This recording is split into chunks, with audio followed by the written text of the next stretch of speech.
Oh man, that was a pretty good song. Yo, what up? So, this is gonna be the first time I'm doing a BS stream just to really literally sit down and BS. So, um, apparently my brother's dying. Um, uh, anyways, is that too low? That's too low. Anyways, I'm not doing so well myself. Anyways, my head is killing me, but I can't sleep. So I said, fuck it. Let's go ahead and BS a little bit. I'm gonna do it anyways. I'm probably gonna sit here and just look at shit. Maybe talk about some shit. Man, I also ate that shit.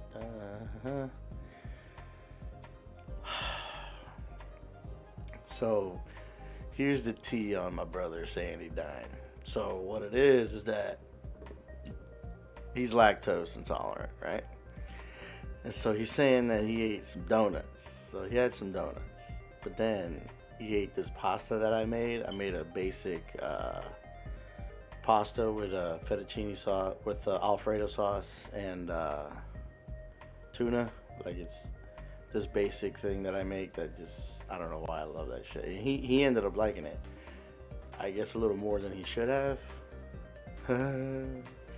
So, yeah. Okay. Anyways, let me change the screen to what I'm looking at real quick. Alright. So this is pretty much my dumb ass just sitting here fucking chilling, BSing. Um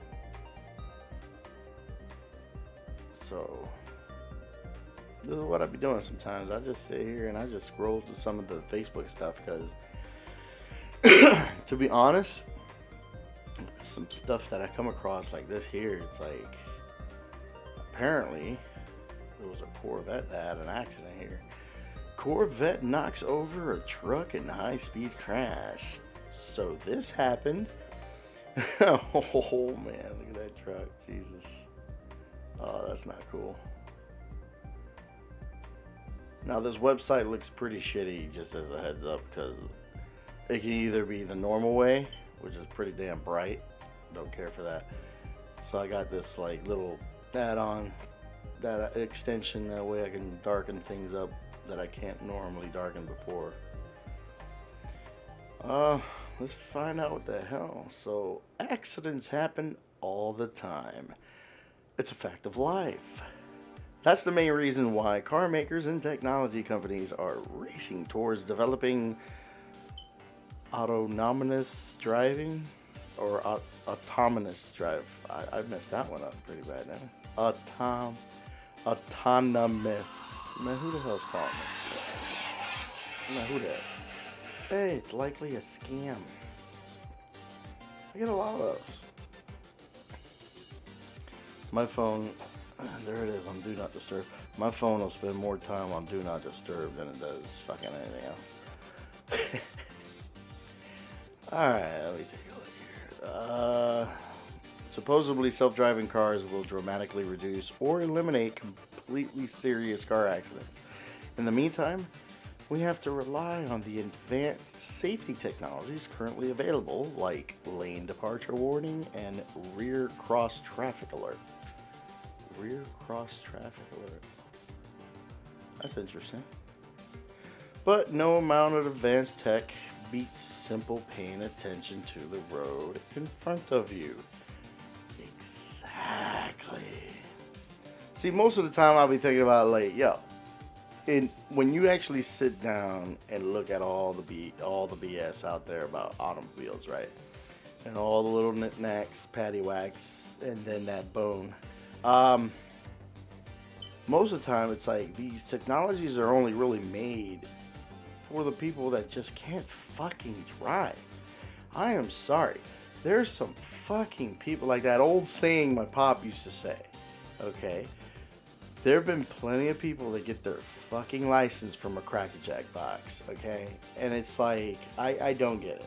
I don't get why there's so many, like, that can just be so goddamn careless. It's like, look, you're controlling an automobile that is well over 3,000 pounds. Okay, at any moment you could take someone else's life with this. Like, that's what they call vehicular manslaughter, and your own if you don't watch it, obviously.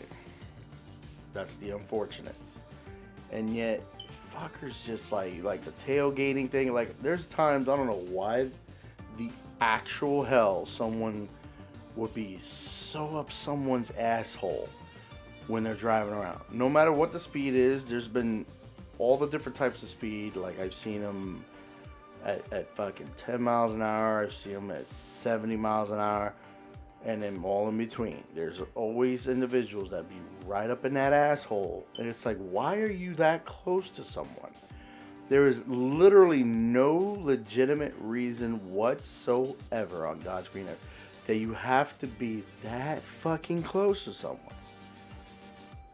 I mean, Jesus. God, my head hurts. And so, like, that's why, like, for example, brakes, okay?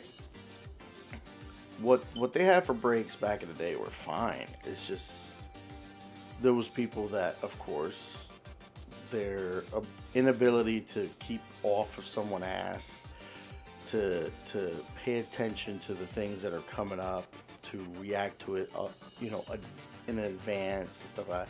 But then you got the situation where people slam on the brakes. Like, I'm one of those, I've driven so many vehicles that don't have ABS, that I grew up without ABS. So I learned and adapted myself to understand, listen, and respect the freaking car that I'm in and how I'm going to manage it, especially in a braking sense. And so it's like, dude, ABS is only for those people that all they could do is fuck up, drive the incorrect way, driving too fast, driving too close to someone, etc. And then all they can do is slam on the brakes. It's like, really? You're just going to slam on the brakes? That's what the ABS is for, because for those who don't know how ABS works, let me just throw a little info out there just for those who don't. So, essentially is, brake system is you push down this pedal, okay, and that creates a pressure with all the fluid that's in the system to push up against a little piston thingy to then clamp down on the little rotors and make sure the wheel don't spin no more. Okay, on a full brake, like when you slam it all the way down, well, that thing is powerful enough to lock that up. And then the wheel can't spin no more, and all you're doing is sliding on your tire at that point. So what the ABS does is it senses, like, I think there's like a little, most of the time about that big. It's just a little gear, okay? It's got little teeth, and then it's got a little sensor, and it monitors each and every teeth that passes by, okay? And at any moment it doesn't sense a teeth, one of the teeth, it's because maybe the wheel locked up. And so that gives the system a heads up, hey, by the way, this wheel locked up. So then ABS goes and releases the pressure. That way it can allow the wheel to rotate again, preventing the wheel to lock up. That way a car is not sliding into another car. Now, when it first came around, you can easily feel the pumping of the system. So you would feel it on your foot, like as you're holding down the pedal, you would feel the pedal pulsating up and down, and then you would feel the car like back and forth, because that's the system working. Now it's a little more smoother, if I'm not mistaken, but technically it still ain't adequate enough when you're so damn close to another car. Like, when you're so damn close to another car, especially on a higher speed situation, you're still going to go and hit that other person, because first off, there's the human factor that's still involved. And it's the timing of when you're going to start braking. So that reaction time in certain occasions, people are piss poor about it. Hey. What it do? I'm dying. I got Banca with me, and you're dying. I don't know, right? I didn't Coming out show like hot Banca. lava. Hot lava? Oh my god. I'm dying. It's because I feel like what mainly fucked me up is because I ate the rest of that tuna pasta. Here, let me- And that tuna pasta had dairy in it. So it's like, There's my brother. hi. He may be sexy right now, but he doesn't feel like it. No. My guts don't either. Your guts. Yeah, I actually mentioned that. You just said that something about donuts, and then you ate my Yeah. pasta. Donuts in the pasta? Yeah, because that sauce is cheese. So, of course. And then the donuts is just straight fucking sugar and bread. So it's like, that's Well- not good. Well, I ate, like, Isn't there a little bit of dairy in it? Like in Yeah. the mix? yeah, So yeah, that adds to it, right? that adds to it. But it also doesn't help that I ate a lot of them. So, You want to move all this shit and sit down? That way we can just talk shit. Or do you feel bad? Look, I got two. I think I got two more coming in. I got other flavors. That way I can try out what I like. Because that one was okay, but this one and this one look pretty interesting. Yeah. but, How that camera looks sitting in that spot. Does it look cool? I actually haven't put it in the spot yet because I was thinking about today. I was gonna Oh. rearrange my room, but I woke up dying. So So, yeah, it's waking up. gonna be postponed I mean, for a I little woke bit. up, my head is still like, fuck it with me. Get in the Which- camera. Yesterday, yesterday This should pick you up. was an interesting day. Yesterday was an interesting Yesterday day. was an interesting day. And in what way? Energy wise, because I felt like the energy yesterday was interesting, right? And afterward, I was just talking to everybody. And then, You talking to everybody. I had my Mentos, because I can't say the other stuff. Not the And, same Mentos. Fucking, Shit, that shit'll catch on later. yeah. That's one of the things that I hopefully that I get to help him. I want him streaming, especially Yeah. Smash, Yes. but not just Smash, obviously. Yes, Yeah. Smash 2, which yesterday, I hit up Miguel, and we talked about something real quick beforehand, and then afterward, I tried to play Smash, but I wasn't in, like, the right mindset at the time, and I'm like, I keep fucking up, I keep messing up, and then, I don't give a fuck. You can do it. okay, and, now I know how Ariana feels. I gotta show you a little clip. But fucking, so I was like, you know what? Maybe today's not the day. I probably need a longer break in Smash. And then I was outside chilling with my Mentos, and then he texts me. He's like, hey, yo, sorry, I'm on Smash now. And then from there, I felt his energy, and he's like, yo, today's the day. And I'm like, you know what? Fine, I'll hop back on. I hop back on, and then he was like, yay, that made me happy. And I'm like, alright, bet. So we hop on, and I'm like, yo, because we know our playstyle best, because we've been playing Smash since we were kids. So he knows my playstyle best, and I know his playstyle best. So what we were doing, we were training each other as best as we could, and then we'll see each other's matches against other people, and be like, okay, like, let's say I was playing Byleth against this Mark, right? And at first I was losing, and I'm like, yo, I have no chance against this right now. And then Miguel's like, okay, well, you keep shielding, and he's putting a lot of pressure where you're staying stuck right there.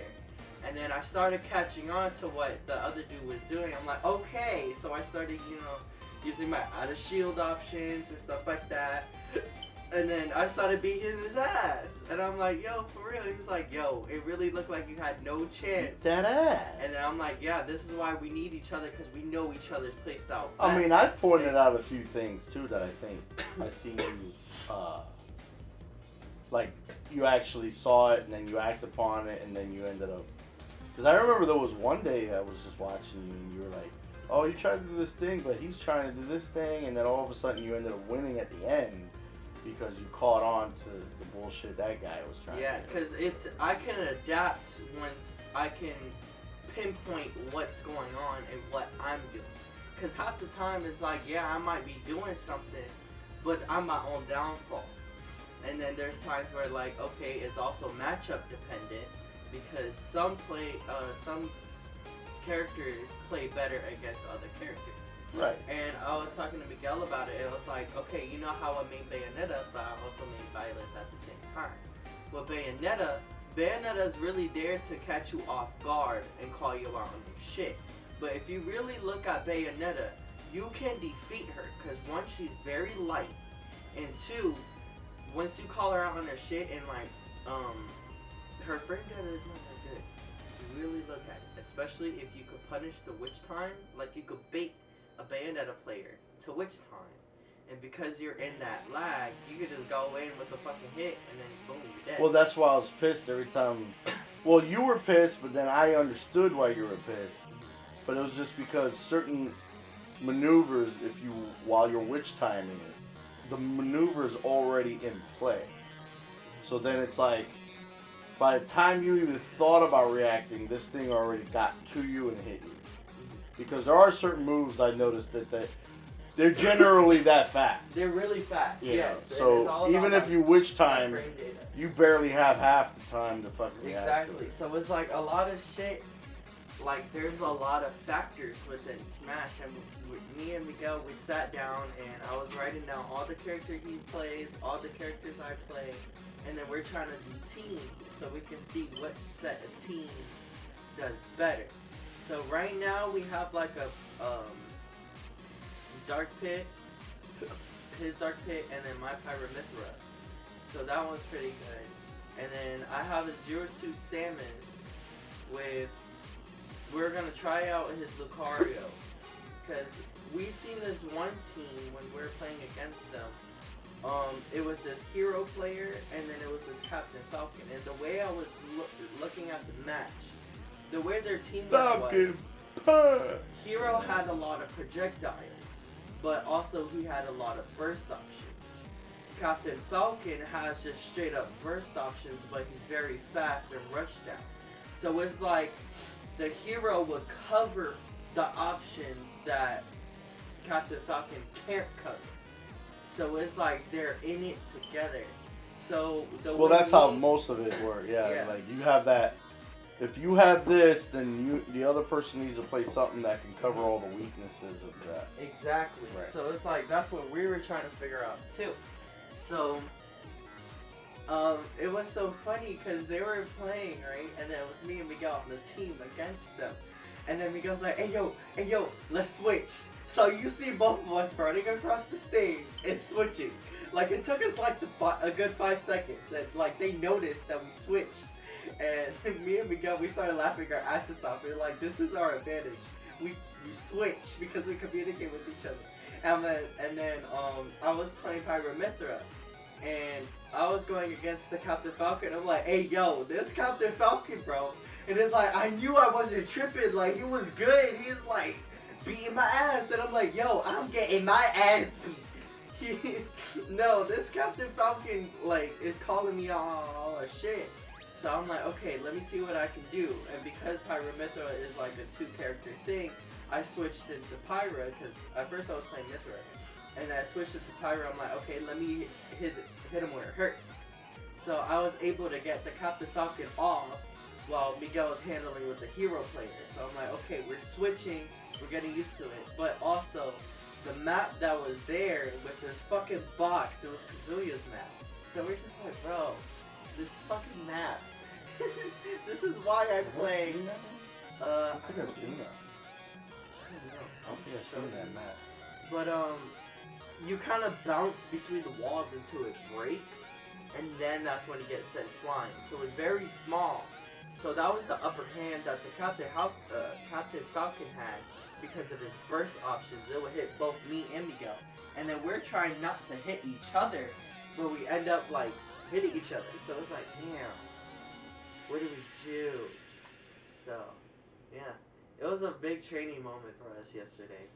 And we had to take into consideration all the maps, all the characters, That's the thing, the man. matchups, the frame data. That's where, like, so much. That's why you would spend that much time on a game like that, is because of the sheer fact of so many different elements. You've got not only all the different zones and each variation of zone, because each zone's got its differences between itself, right? Like you got like a easy, medium, hard kind of setup. Like I noticed you showed me the one place had no little platforms at all, and then there was the one with platforms, and then there was one with extra platform. Yeah. And it's like, so each one has their difficulties. Yeah. And then you got, okay, here's my character and how it plays in that place. Yes.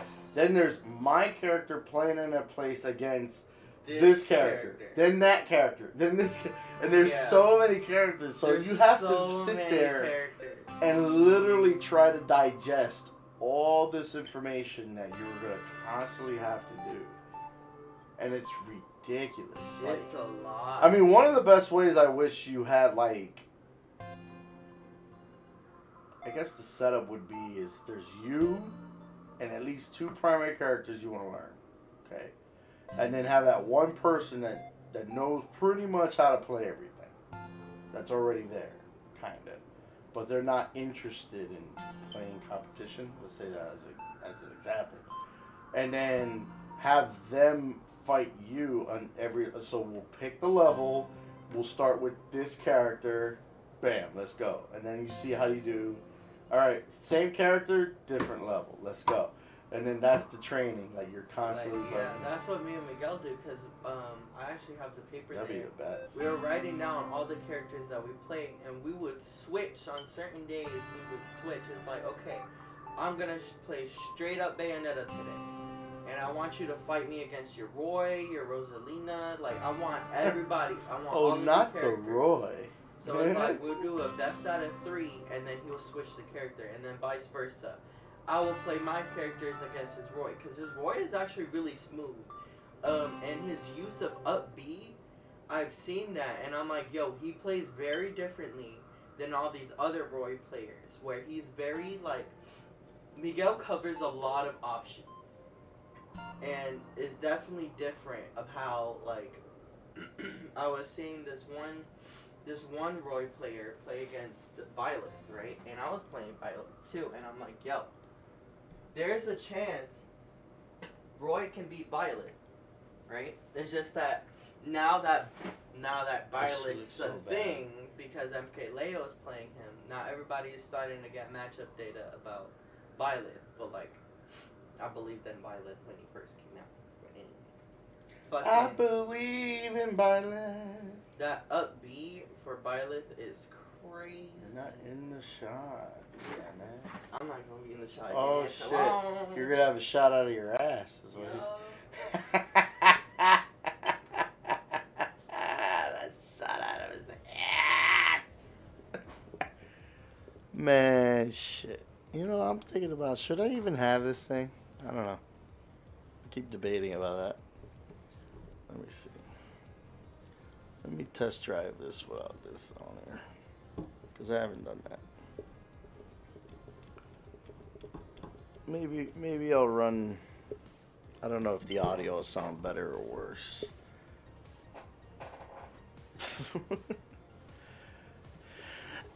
Anyway, so what was I saying? You know, let me go back to the screen right quick. Let me see. The driver of the C8 Stingray clearly wasn't doing that. The California Highway Patrol responded very recently to this serious... What?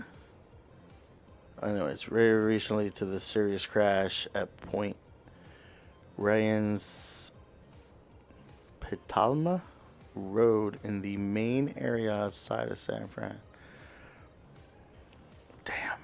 That fucking thing looks so bad. The driver somehow smashed into the what? The driver somehow smashed into the driver's side of what appears to be a Toyota pickup truck while attempting a high-speed pass. It went wrong. The police's damn, I can't even speak. So, the police's preliminary report states that the Corvette attempted to pass 3 slow-moving vehicles at once at obviously high speeds, of course. Where things begun to go wrong as when the truck, located in the front of the pack, attempted to make a left-hand turn into a parking lot. The Corvette driver failed to see that and ended up colliding into the truck's left side. The impact was so powerful enough to turn over the truck. So yes, a Corvette knocked over a truck. Fucking ridiculous. See, now wait a minute. A left hand, a left. Let's see. Where's the parking? Was it just before this lake? Huh. I mean, first and foremost, like, where the fuck are you needing to go that you need to fucking overtake 3 vehicles, okay? Number 1. And then number 2, not even have an ounce of an inclination of thinking a car or any vehicle is going to make like a left turn, as an example. Like, here you go, you're trying to overtake them. It's just sad shit. That's very sad shit. It really is. Oh, man, that looks cool. Look at that. So, wait a minute. That's, Batwoman. Was that Canary? I think that's Canary, and then a Falcon, or not Falcon. What do you call that goddamn character? I forgot what the hell you name that character there on the left. But it looks cool. It looks cool. It looks like they're wrapped up by a huge snake type creature. Oh boy, what's this? Ukrainian man goes viral removing Russian landmine from the road. Oh. Wow. Really? That's interesting. Why is it not loading? Man, that particular website's been freaking... Oh, let's check it out real quick. Oh, man. He is definitely carrying that mine. Alright, that's pretty wild. That's pretty wild. Yeah, it's a little wild. You know what? Give me a second. I gotta see something here. Where is my... was it through this? No. I'm trying to remember where the hell... Whoops. That's the wrong thing. What the hell am I looking at?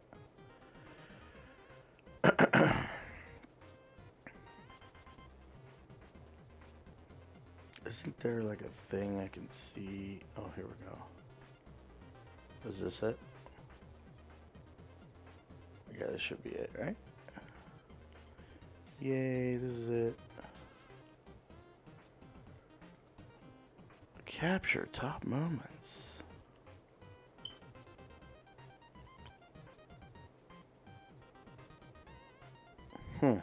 Okay. See, I think this is where I kind of wish I had a third screen.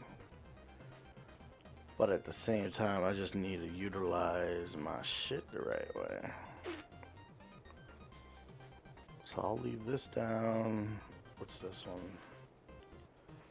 I think I can get rid of this because I got this, right? Yeah.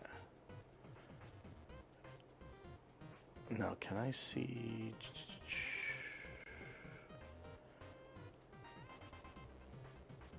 Ugh, it went way the fuck over there. Maybe like that? I don't fucking even know.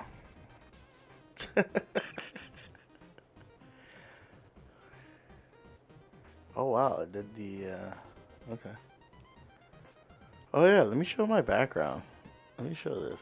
Look at that. Isn't that nice? I just love the way that shit looks, man. For the Horde. I speak for the Horde. No, wait a minute. Is this live or... How the hell does this thing show that? I don't even know. Let's see here. Is this currently moving? Oh wow, look at that delay. Shit. That's why. That's a decent delay. Fuck. Anyways, so I'm gonna do the wow face. Oh no. The content you are trying to reach is not available anymore. Okay, fuck it then. Thank you very much for fucking off. War games. Oh, look how lovely that outfit looks. That looks cool. So you got your black and your gray in there, and then you got your little purple and whites and pinks when it comes to little flowers. That looks cool. And then the purple lipstick. That's a pretty cool layout. Pretty cool setup. Oh yeah, that's beautiful. This is one of the people I found. I follow Lady Venom's Lair on Facebook. And I don't know if she's on Instagram or whatever else, but I would give her a follow because she herself does decent amount of cosplay. And then on top of that, she promotes like other individuals like this one to show off. Like here's another one where this is pretty cool. Steampunk. What? That looks cool as shit. Love the goggles. Goggles look cool. What the hell is this? Russia threatens to crash the ISS. Oh God. Let me move on. Elderly woman tries to park her Bentley, kills 1, injures 6. Wow. Wow. That's, what the hell? Jesus Christ. Anyways, let me see something real quick. I want to see this a little bit better. So is this, what? Oh. Never mind. Okay. Free barbecue. Let's see. I can't use prepaid debit cards. Yeah, they convenient. Yeah, they convenient, but what if it's an emergency and you need $5,000 cash? It ain't like you get to go to the ATM and withdraw it. That's true. Ooh, what's this? Stunning Porsche Carrera GT has just 182 miles on the clock. That's kind of cool. That's kind of cool. That's what I get. Tomorrow morning, God is about to drop you a miracle that will cancel all your worries in life. Okay. I mean, there's stuff like that. I'm like, eh. Oh, cool. Look at that. She looks awesome. Oh, look at that. Star Trek on Paramount Plus. I believe this is the second season. Yeah. I heard nothing but good things out of that first season. Are you doing all right? You're surviving. You pop the Pepmo. The Pepto-Bismol. If you've ever seen Tool in concert, you know that the singer, superstar, Jenga? A Jenga master. Oh boy. Ukraine brewery switches from making beer to Molotov cocktails. Oh shit. Oh boy. Oh hey, Jane Silent Bob. A woman's body's her own fucking business. Yeah, I can see that. Yep. As long as we have memories, yesterday remains. As long as we have hope, tomorrow waits. As long as we have love, today is beautiful. As long as we have faith, anything is possible.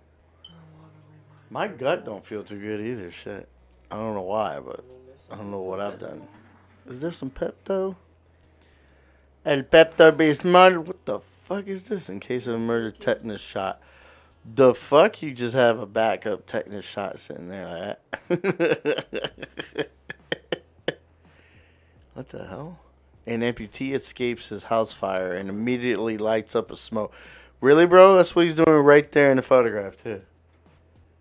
He managed to get out of his fire. His house is on fire. Sitting there, fucking lighting one up.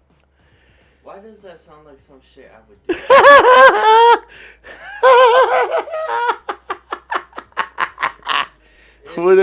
Would it be? I don't know. Would it be something you would I do? feel like I've become so chill in life where I'm just like, well, shit happens, whatever.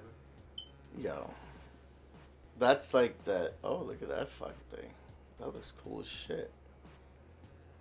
Damn, that motherfucker. I was got watching big-ass Castlevania ass. last night. Yo, I was not expecting to get that hooked. Yo, I ain't gonna lie. Your ass. I was up at like 4. Your ass was up when I fucking waddled my fat ass in here, being all fucked up, and I was like, "Yo, this motherfucker's awake." Yeah, I was watching that shit. It was That shit good. got you hooked, man. That shit got me hooked. That's the thing. Like, out of all the fucking games that Castlevania possesses in general, the only one I ever played, and I like the hell, I love that fucking game, was Castlevania Symphony of the Night when it was on PS. What was that, PS1? I think that was PS1. Was that PS1? Oh, I just now noticed my logo's actually down here. Look. See at the bottom right where you're at? Huh? So this is where I guess I could see playbacks and stuff in chat right here. I found out I could pop up chat on its own like that. So like when you do Facebook, you can do this. But I believe Twitch has the same option too. But that's another thing. So we need to talk about that to see if do you want to have both Twitch and YouTube at the same time when it comes to that. I don't know. Because I mean, technically, when you look at it, it's like $12 and change a month when you do the full year thing. But it's like, do you think you're going to do enough streaming to justify? That's what I'm trying to figure out because I'm still trying to get a job next to the house, which is fucking Get the J-O-B. taking fucking forever. So Unfortunately. yeah, it's very hard because it's like I don't have reliable transportation, so it's like, damn, like usually jobs would want Maybe me that further scooter. out. Remember that scooter thing I showed you? There's a guy around here that's got the same one I was looking at. And I was like, I'm not gonna lie, that motherfucker's moving pretty smoothly and pretty quickly. So it's like, for example, if you were just going to that one down this way, you could zip that way, and that's it. It's like there's the Dollar General, the Family Dollar, and the 7-Eleven. Those are the 3 closest things. And it's like, if I could get one of those. So far you did say one of them said something back? 7-Eleven, but it is hard for them to try to get me at their store right now. Oh, is that what it is? Okay. Yeah. That's what it appeared to be on the email. But, hey, even if, I'll be like, fuck it.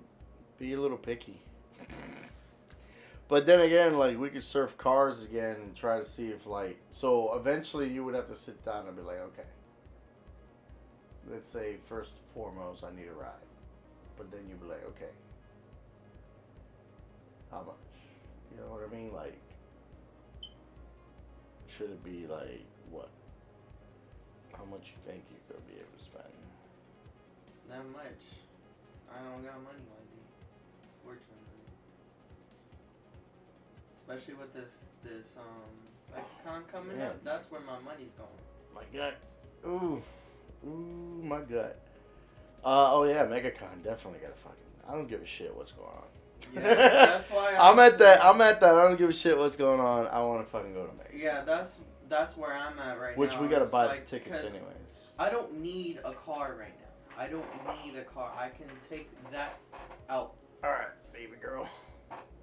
And Spinky if I were to get a Bunker. job pretty relatively close to the house, or just in general in I gotta Louisiana, get you off because I gotta go to bed. Okay, I could just borrow the truck. That's for the thing. now Like later to on, save money. because that is the thing for right now is that you could just borrow. God damn, that you can borrow the truck. I can't even speak. Anyway, because at least I got the vet in a position where I can easily take it. I ain't got no worries. I ain't got no concerns. There's nothing Right. preventing me from driving it. Technically. So yeah, like if you have to have it, and then I can't like I gotta go somewhere. I got a vet, so it's not a big deal. Yeah, cause it's like I'm trying to build a routine, and I'm trying to build it as a schedule, cause it's gonna be very hard to do it, but it's not impossible. I want to work like a couple days and be able to stream in between that, and if I could limit how many bills I have, whatever I'm working on can just be reused for my streaming stuff. Oh shit. Oh, I guess we both fucked up in the stomach. Yeah, I think we both fucking got some shit going on. Literally got some shit. But There's some bullshit. Like, shit. with the streaming though, it's like the part about that is like just scheduling. Obviously, you can look at the days you're off. You're gonna obviously probably stream. So then later on, it's like, do you feel good to stream on a particular day that you also work or not? You know, Yeah, that's what I also want to know too, because it's like it really depends on the energy and how much energy you have. But at the same time, you can just strictly do it just the days you're off. Exactly. Now, let's take that, right? Here's the days you're off, right? And then now you got to figure out eventually feeling like, is it early or is it midday or is it evening that you want to stream? Exactly. Then that's where like. And for how long and etc. To see some kind of consistency later. You know, like it's not like you're gonna do consistent shit right off the bat. Right off the bat, right. Where do you feel you can have like that? Because it's all really just trial and error and trying to figure out what works best. That's why I try to take it day by day. Oh yeah. I ain't trying to rush into it, you know. So it's like. I mean, I've always heard, you know, consistency is one of the things you want when it comes to. Well, I mean, last I heard it was both Twitch and YouTube, so it's not like it's limited to a certain platform. Right.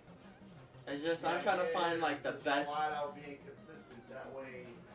For example, when you do get your specific fans, like those specific fans are gonna be like, yo, so my boy fucking Guacamole 13. No. It'll be like one of those, oh, he's always on at X time. So then they know to possibly expect you that day at that time. That way later on, because you can also be like, obviously if you're not just going to stream Smash, like you got other stuff, of course, you know. you're always could be that voice that somebody wants to hear while they're driving to work or while they're coming home from work. Because the background noise is really good. Oh yeah. I even do that too. Like I won't watch a video, but like I'll have it in the background while I'm cooking or something, you know. And I'll look here and there, and I'll always rewind if I want to watch it. So it's like, and then when it comes to streams, because I'll watch some streams, and it's nice because it's like it's interactive, you know. Oh, this big baby. Oh. She just loves being on top of me. She's such a sweet girl, though. Say what's up. Say what's up. Yeah. But I'm trying to take it day by day. Licking and biting her paws here. What the fuck? Yeah. I'm trying to take it day by day, slowly but surely. Well, at least we got one of those components. You have your camera. The got two monitors are sitting there, ready. I got the one hooked up just in case you needed to go online anyway. Yeah, I see that. So it's hooked up. It's just like, I kind of wish I had the other cable, which was a display to DVI kind of thing, at least. But don't have it. Because that video card only had the DVI, the VGA, and then your HDMI, which I've been actually thinking about maybe doing another screen. So, like for example, I can have one of these things up on another screen. I don't know, because right now the way it is, first and foremost, your computer, you need to fucking clean that thing up. Vacuum when you clean the vacuum, use the vacuum on the front. Because you had like a layer of her and dust on that front fan because it sits. The main reason is because it sits so low. Yeah. Since it's sitting so low, it sucks that shit up. Unless you want to devise a plan to like reorganize everything. Eventually, yeah. Because I personally would love you to have like first off. Ooh. Okay. Yeah. Oh shit. Oh shit. Here we go. Here we go.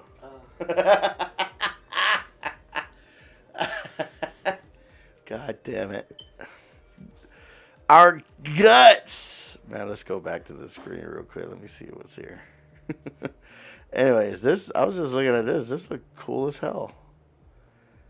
Look at that. That one axe looks badass. It looks like a monk about to fight some big ass 6-armed son of a gun. Damn! That's pretty badass artwork. Oh, what's this? What are you doing, Christian Bell? She's so pretty. Ooh. The engine as man's favorite passenger. Is that really an engine on the side of the freaking thing? Wait a minute. What the actual hell? Cars with engines next to the driver. Oh, hold on. Let's take a look at this. Let's see. Cars with engine next to the driver. The engine's man. Let me just look at here. So there was that. Oh, wow. That thing looks wicked. Here, let me take this off because this shit looks dumb now. Damn. Okay, so I can see that. And then you got the Hurst Floor Shifter Special. Oh, look at that. It's almost like if the engine itself is the driver and you're in that little side cockpit like those people on the bikes. Look at that. That's a badass looking motherfucker.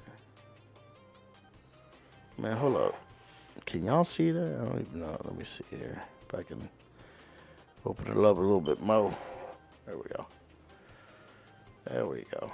Stupid advertisement. Here, let's go back to the other photo. So, yeah, that looks cool as shit, man. Wow, that is wild. Alright, what do we got here? Oh. Okay. That looks like that other one we were looking at. Let's see here.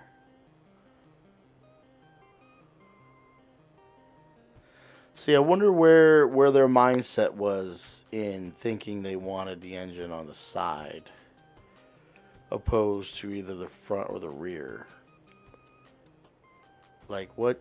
I mean, I guess I'm looking at a situation where is the driver and the engine supposedly going to be about the same weight? That way the weight transfer is not that bad. Well, that thing looks pretty cool too. Oh yeah, that looks pretty cool.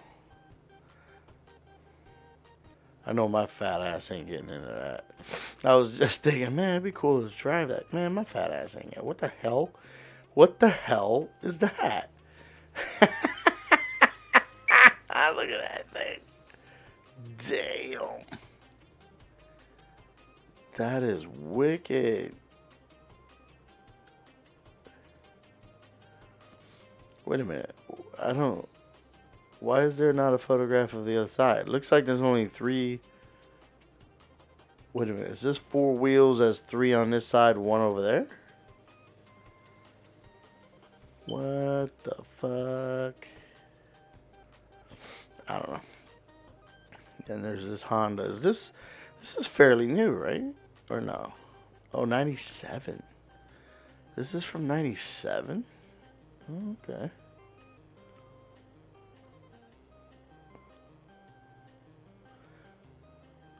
See, that's the thing with something like that, with that motor sitting right there, it'll be like, you can hear all the components like clickety clacking away and shit. Tarf 2. This is the Tarf 2. Jesus Christ, look at that thing. Oof. That definitely looks like 2 rockets just put together. Look at that. That is wild. Are you serious?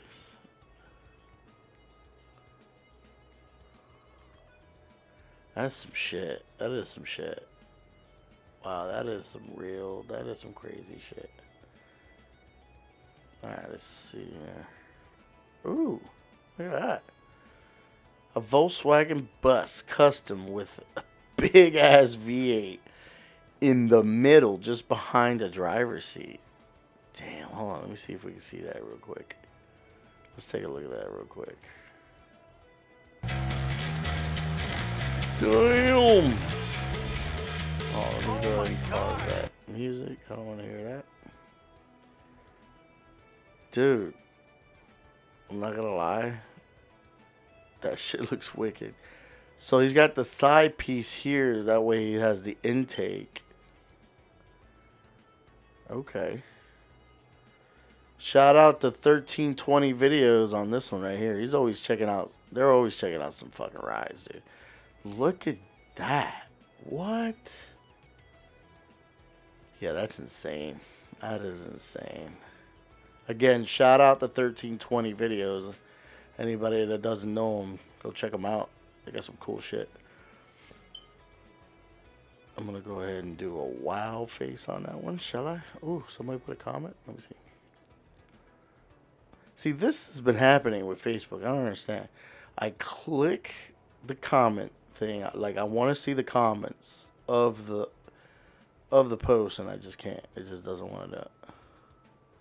Anyways, whatever. How to degree your engine's camshaft with a few simple tools. This barn full of Camaros and Chevelle is truly special. Are you serious? Wow. So the farm contained a 69 Camaro SS and a Z20 models, along with a 1970 Chevelle SS. Ow. Hold on, let me get this out of the way. Let me open this up a little bit so y'all can see that. There we go. Wow. That is something. It's astonishing how barn finds attract gearheads. Some feel drawn to news and classic discoveries from a 1957 Cadillac Fleetwood to an 83 Lambo Countach, sharing real estate with abandoned hay bales, eventually luring folks nearby with enough drive and ingenuity to restore the thing. That's true. That is very true. Having motherfuckers want to restore shit. Oh my god, look at that. What? Let's look at it just for a little bit real quick. So obviously it looks, the red with the white stripes is in good shape. But then there's that pickup truck too. What the fuck? 39 car, 30 bar fine. Oh, shout out to them. Epic 39 car barn find. Okay. That's pretty cool. Eventually, in the future, when I got money like that, I'm gonna get me a jacuzzi. When you got money like that? Yeah, I'm gonna get me a jacuzzi. And I'm gonna sit my little ass down in that fucking jacuzzi and call it a damn day. And then call it a damn day. See, this shit be pissing me off, man. These motherfuckers just find shit in places. So this barn just happened to have cars in it. Y'all see this? Wait a minute. Let's see this. What's this? Y'all see this? That right there? I've been pregnant for weeks. That's just you being bloated from the fucking shit you're going through. Yeah. Ooh. Lord. Look at that. 1,207 horsepower. 59 Chevrolet Impala. How's that a 59? I thought there were, I don't know, whatever. Let me see what it sounds like. Ready? Oh, wait a minute. It's trying to turn on. Come on.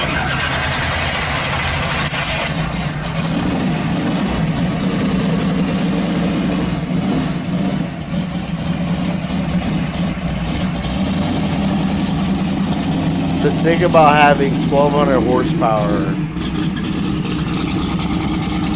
at almost your beck and call, like, I mean, like, is that too much?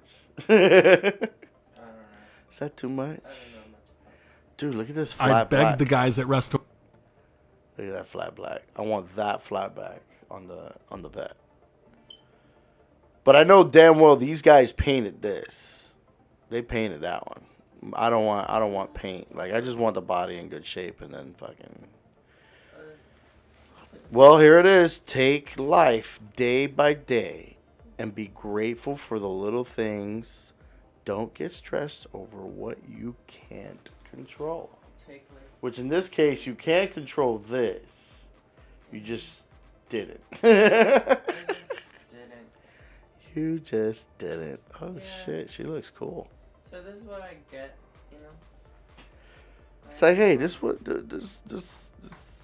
all lessons. It's like that way you learn. Don't do it again.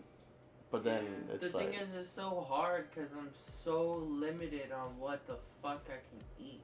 yeah, I know. That's the main issue. That is literally the main fucking issue. Did you send me 6 more things? Wait a minute. And it's like, it's so weird, but in order to survive, it's like I gotta die. In order to survive, I gotta die. Alright, bet, yo, I'm dying. And I also ate the shit ton of that's what I get. Oh, I was showing Maria these two. They're so badass. It's great.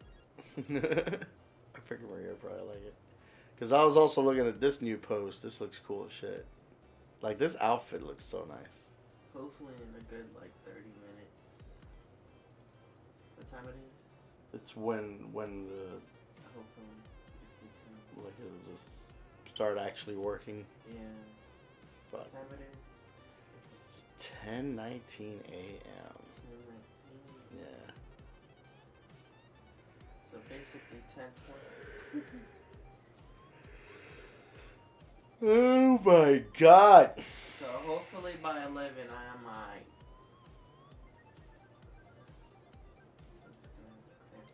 Shit, I'm now realizing the delay.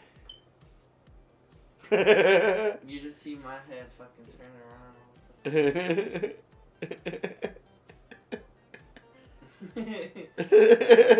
Moaning and groaning in pain. That's pretty much it. But imagine that. Me moaning and groaning in pain is getting me paid.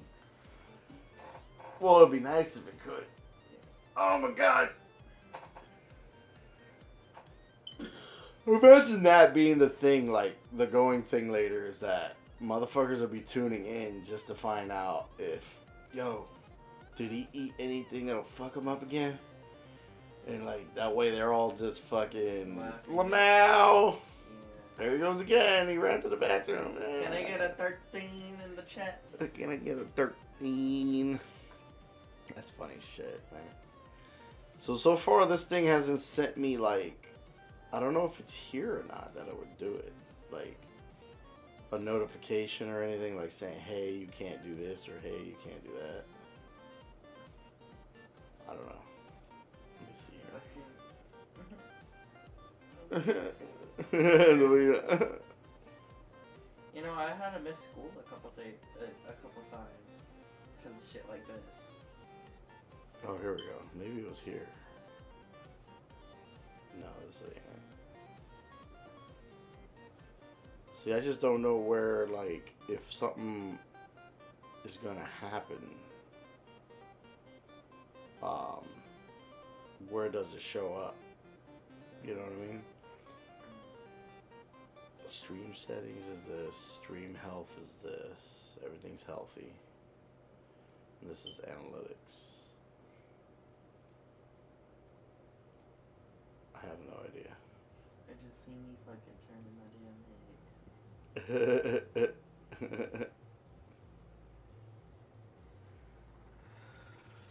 So where the fuck do I see this shit? Oh, but yet my fucking last job couldn't accommodate for this shit. Yeah, there'd be times I'm like, what do you mean you can't accommodate? Like, let's be serious here. You want a worker to work, then allow them to work the time they can fucking work. Right. And the thing is, it's so crazy, because it's like I came in early to help, you know, it literally helped the other shift get their shit together. Oh shit, why is this not? It's not showing the shit. And the thing is, I wasn't working the easiest shift. Making easy money. So this is view and live stream room. So this is the live stream room. I feel so sick.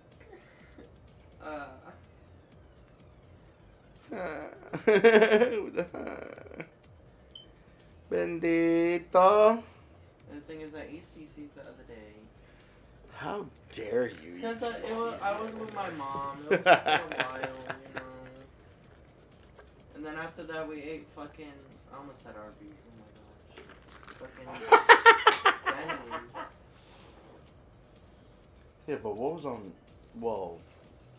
Maybe it was buttermilk batter for the chicken tenders, and. But then there's the ranch. Yeah, there's also the ranch. The ranch. Yeah. And then. And then all the donuts and the pasta I ate. Yeah. Shit. I'm gonna be moaning and groaning all fucking day.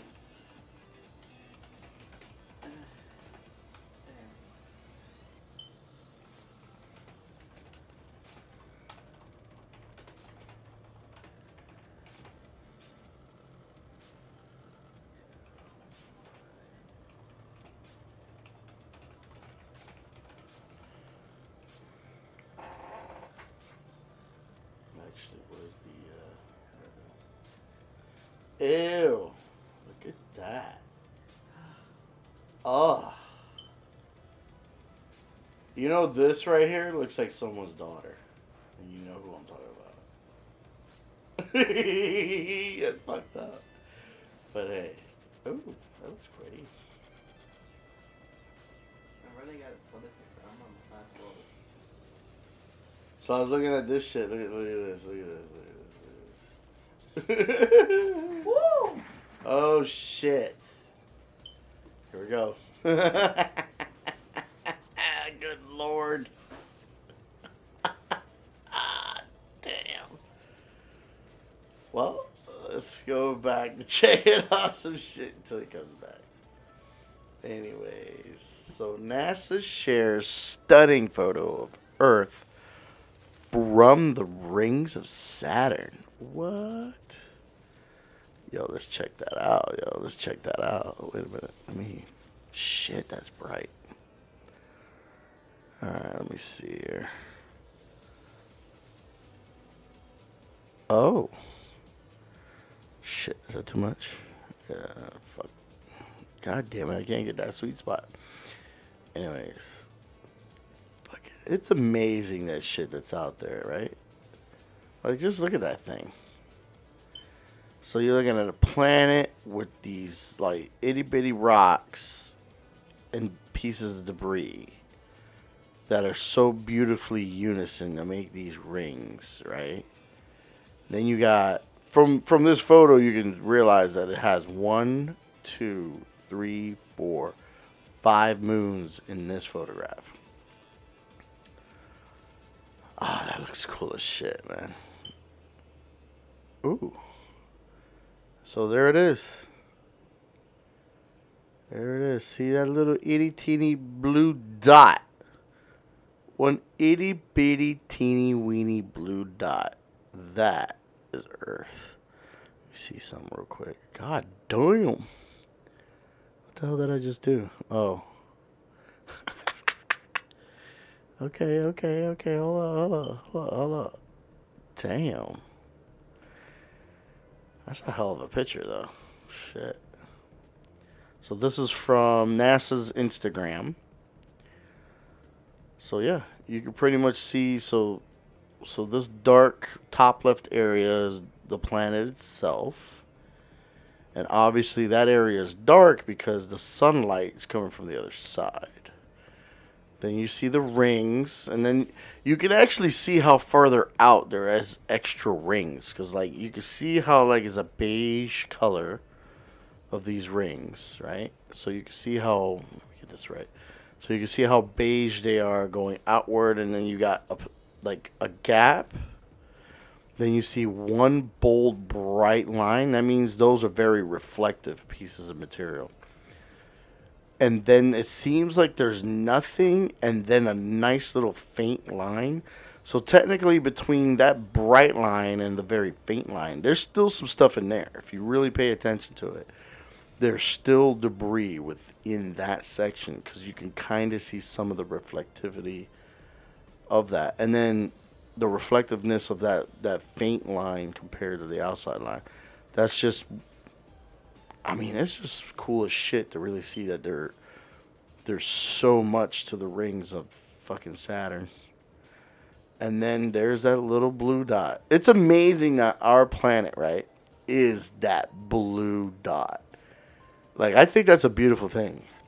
Because, I mean, most of the planet is covered by the ocean, and then the way the coloration of the reflectiveness of Earth is blue.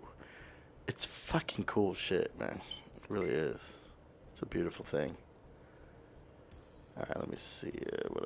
No comments? Let me see if there's comments. Is there regular comments or no? But yeah, that's some cool shit. So I'm going to just do the wow face. Oh. And then that we can have.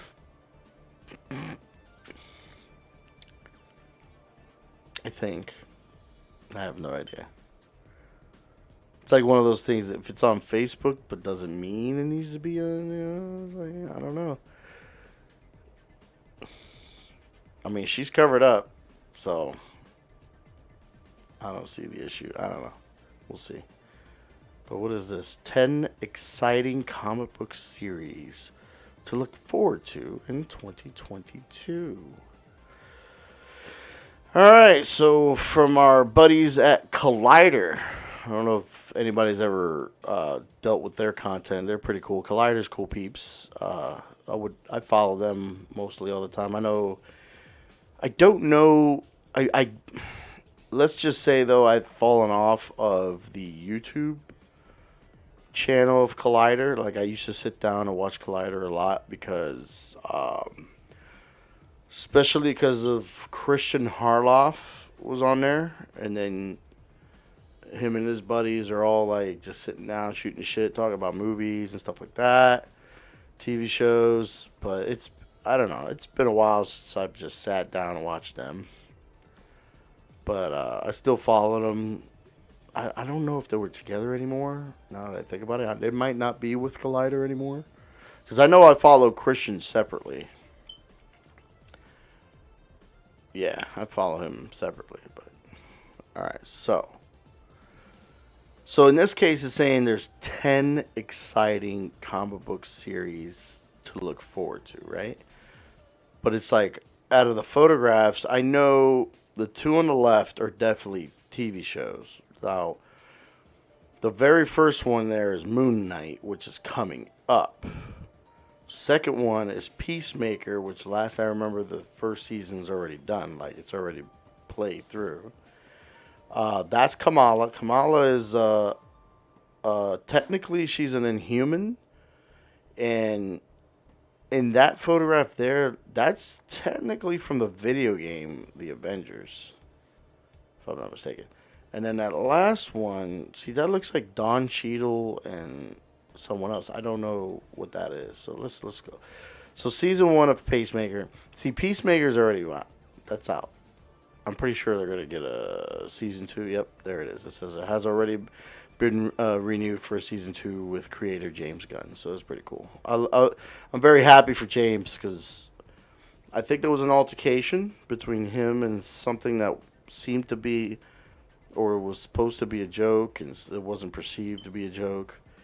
Which that brings up, when it comes to writing something through text, okay, meaning you're going to post it on a Facebook, you're going to post it on an Instagram, you're going to post it on Twitter, or whatever the case may be. When you're putting these words down, you cannot assume that everybody's going to take these words and consume them in a way where they understand that you are saying a joke. That's not how that shit works. I'm sorry. It does not work that well. Okay? Like, and this is coming from a jokester myself, man. I throw jokes left and right. Like, David knows too, right?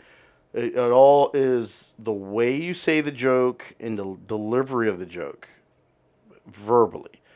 But not when you're fucking sitting it down on text. Like, you can't just write that shit down and you're going to expect somebody to think, oh, yeah, that's a joke. No, fuck that. It's not a joke. So the Sandman, I don't know about that show. So Peacemaker, Sandman, let's see, She-Hulk. That's one I hope comes out pretty cool. That actress is a badass, though.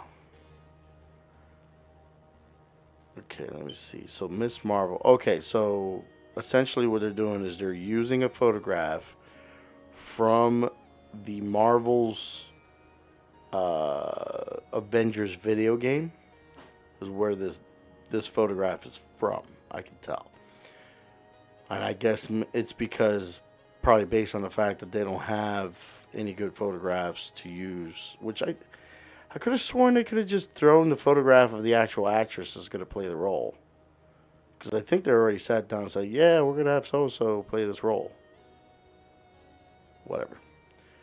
So, okay, Miss Marvel. Cool, they're going to have a show about that. And then here's Moon Knight. Can't wait for that. Oscar Isaac is such a great actor. Let's see. The Boys Season 3. Oh, really? They're going to have a Season 3.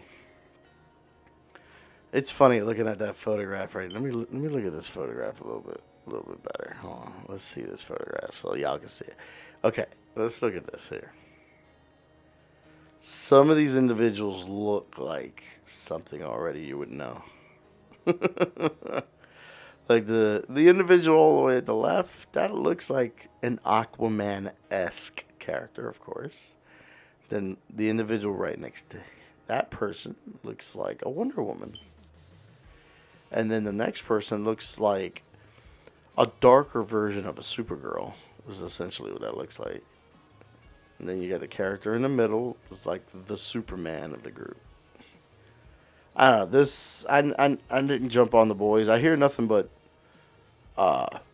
good things about it. Like, there's been plenty of individuals, so yeah, you gotta see it. Alright, let's see here. Season 3. I didn't know they had a season 2, now that I think about it. I think I saw that. I don't remember now. Damn, I don't remember. I know I sat down and watched some of the Harley Quinn. And it came out good. I really thought it was great. My favorite character. I have to admit, my favorite damn character is the plant person. Oh shit, Necro. I would watch John Cena, but I can't see him. They look like a Zoolander remake. No shit, right? Oh, wait a minute, let's go back. Wait a minute.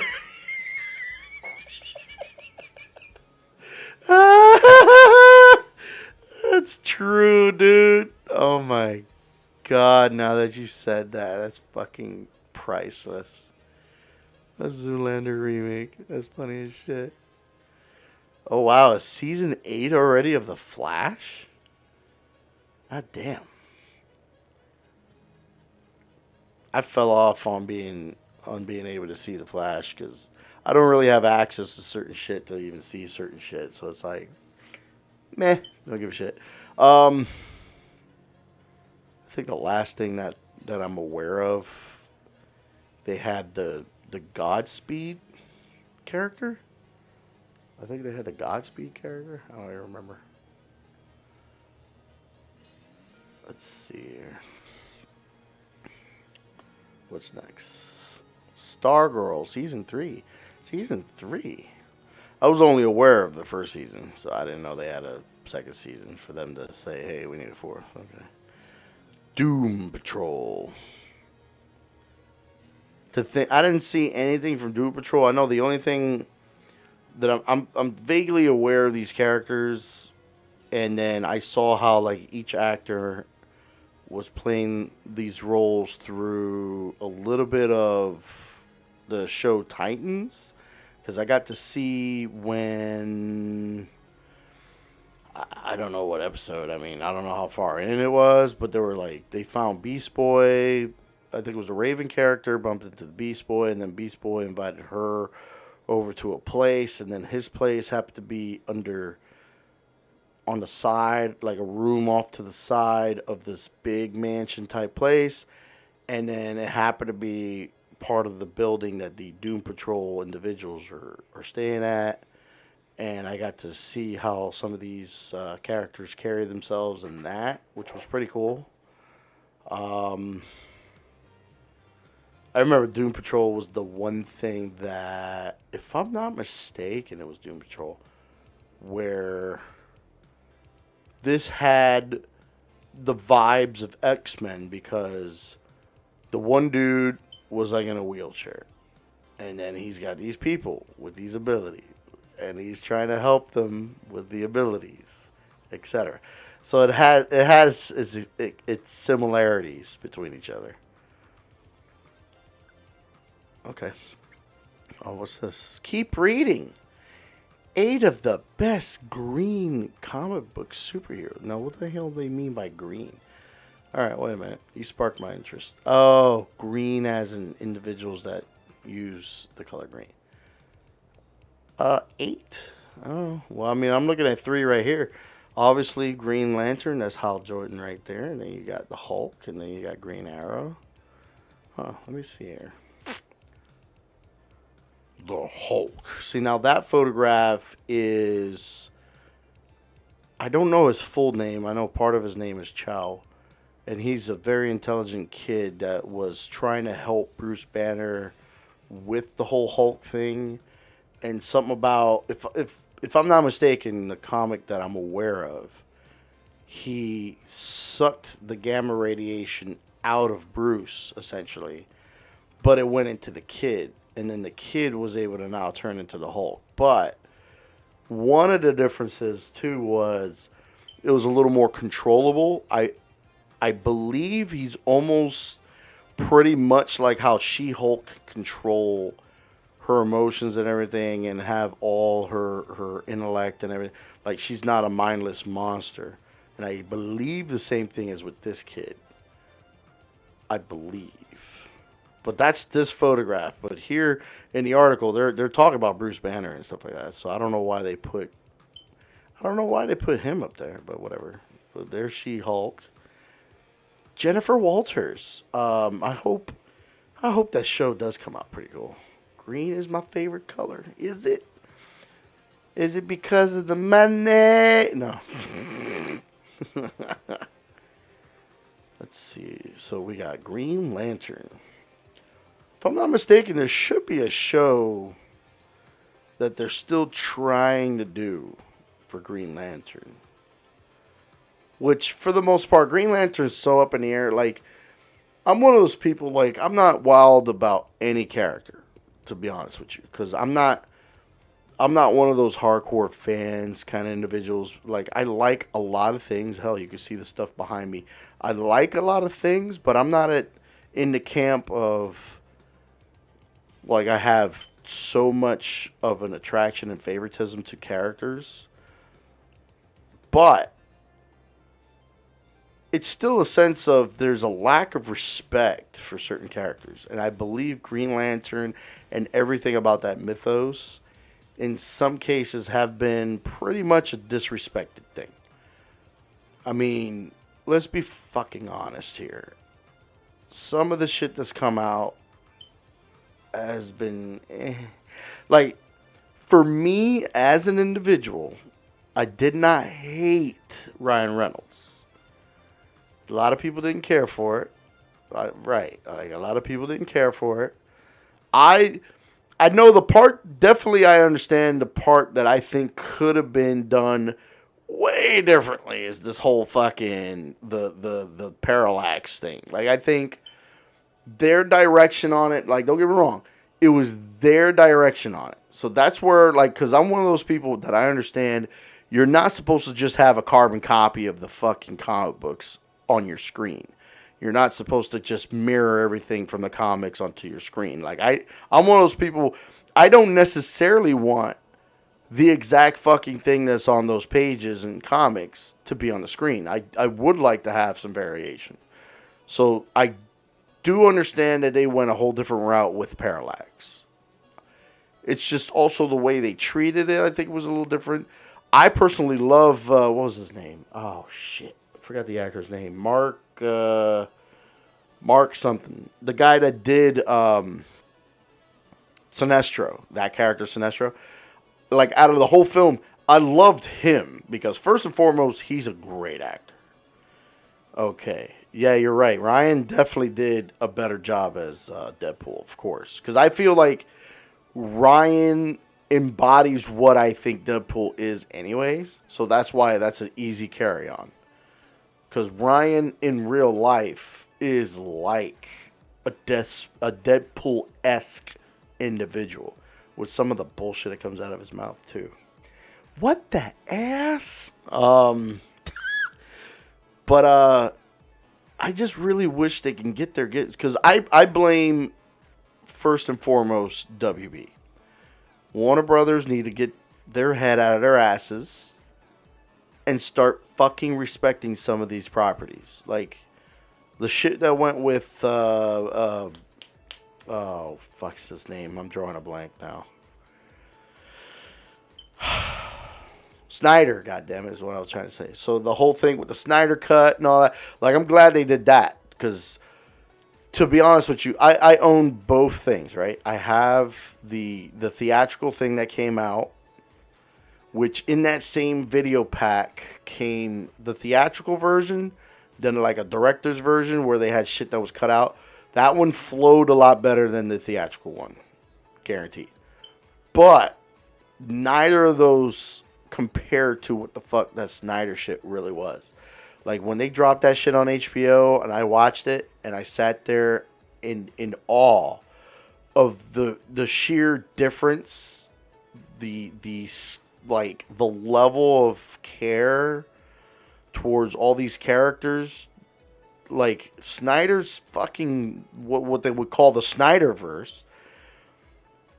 Honestly, that was a hell of a lot better. It's like, come on, WB, why you gotta be such a fucking bitch and fuck shit up with these people? Jesus. I mean, it was just like, why, dude? Why you gotta be like this? And then they were picky on certain shit, which I think they kind of semi-backed off, but I think there's other reasons. So, like, for example, too, like, if the Superman was going on in film, you couldn't have a Superman on TV. And if I'm not mistaken, so right now, that one Superman is on TV, currently. But it's because there is no movies going on. Like, everybody wants a part 2 of Man of Steel, for example, I believe. I don't know if that's what you would call it. But it's like, I think that's one of the reasons it's not going. Because they're like, oh, well, we're in the middle of the show, so we're not going to have a movie. It's like, they're got to be such an ass about it. It's like, dude, you got this whole multiverse, especially coming up, I think, with Flash, you're definitely going to have like a multiverse kind of thing going on anyways. So it's like, there's nothing really restricting you from having the show and having the movie. Fuck off, man. Just get the shit done. Let's put some people in there that give a shit. Let's people fuck this whole, like, that was one of the other things I think was an issue was, like, when it comes to a movie, they're like, oh, it can't be any longer than X amount of hours. And it's like, what the fuck's the matter with you? What do you mean? Three or more hours? If it's a great story and it just keeps you at the edge of your seat for most of the movie, 3 hours fly the fuck by. And then God knows how many fucking movies have come out that were 3+ hours that made pure bank.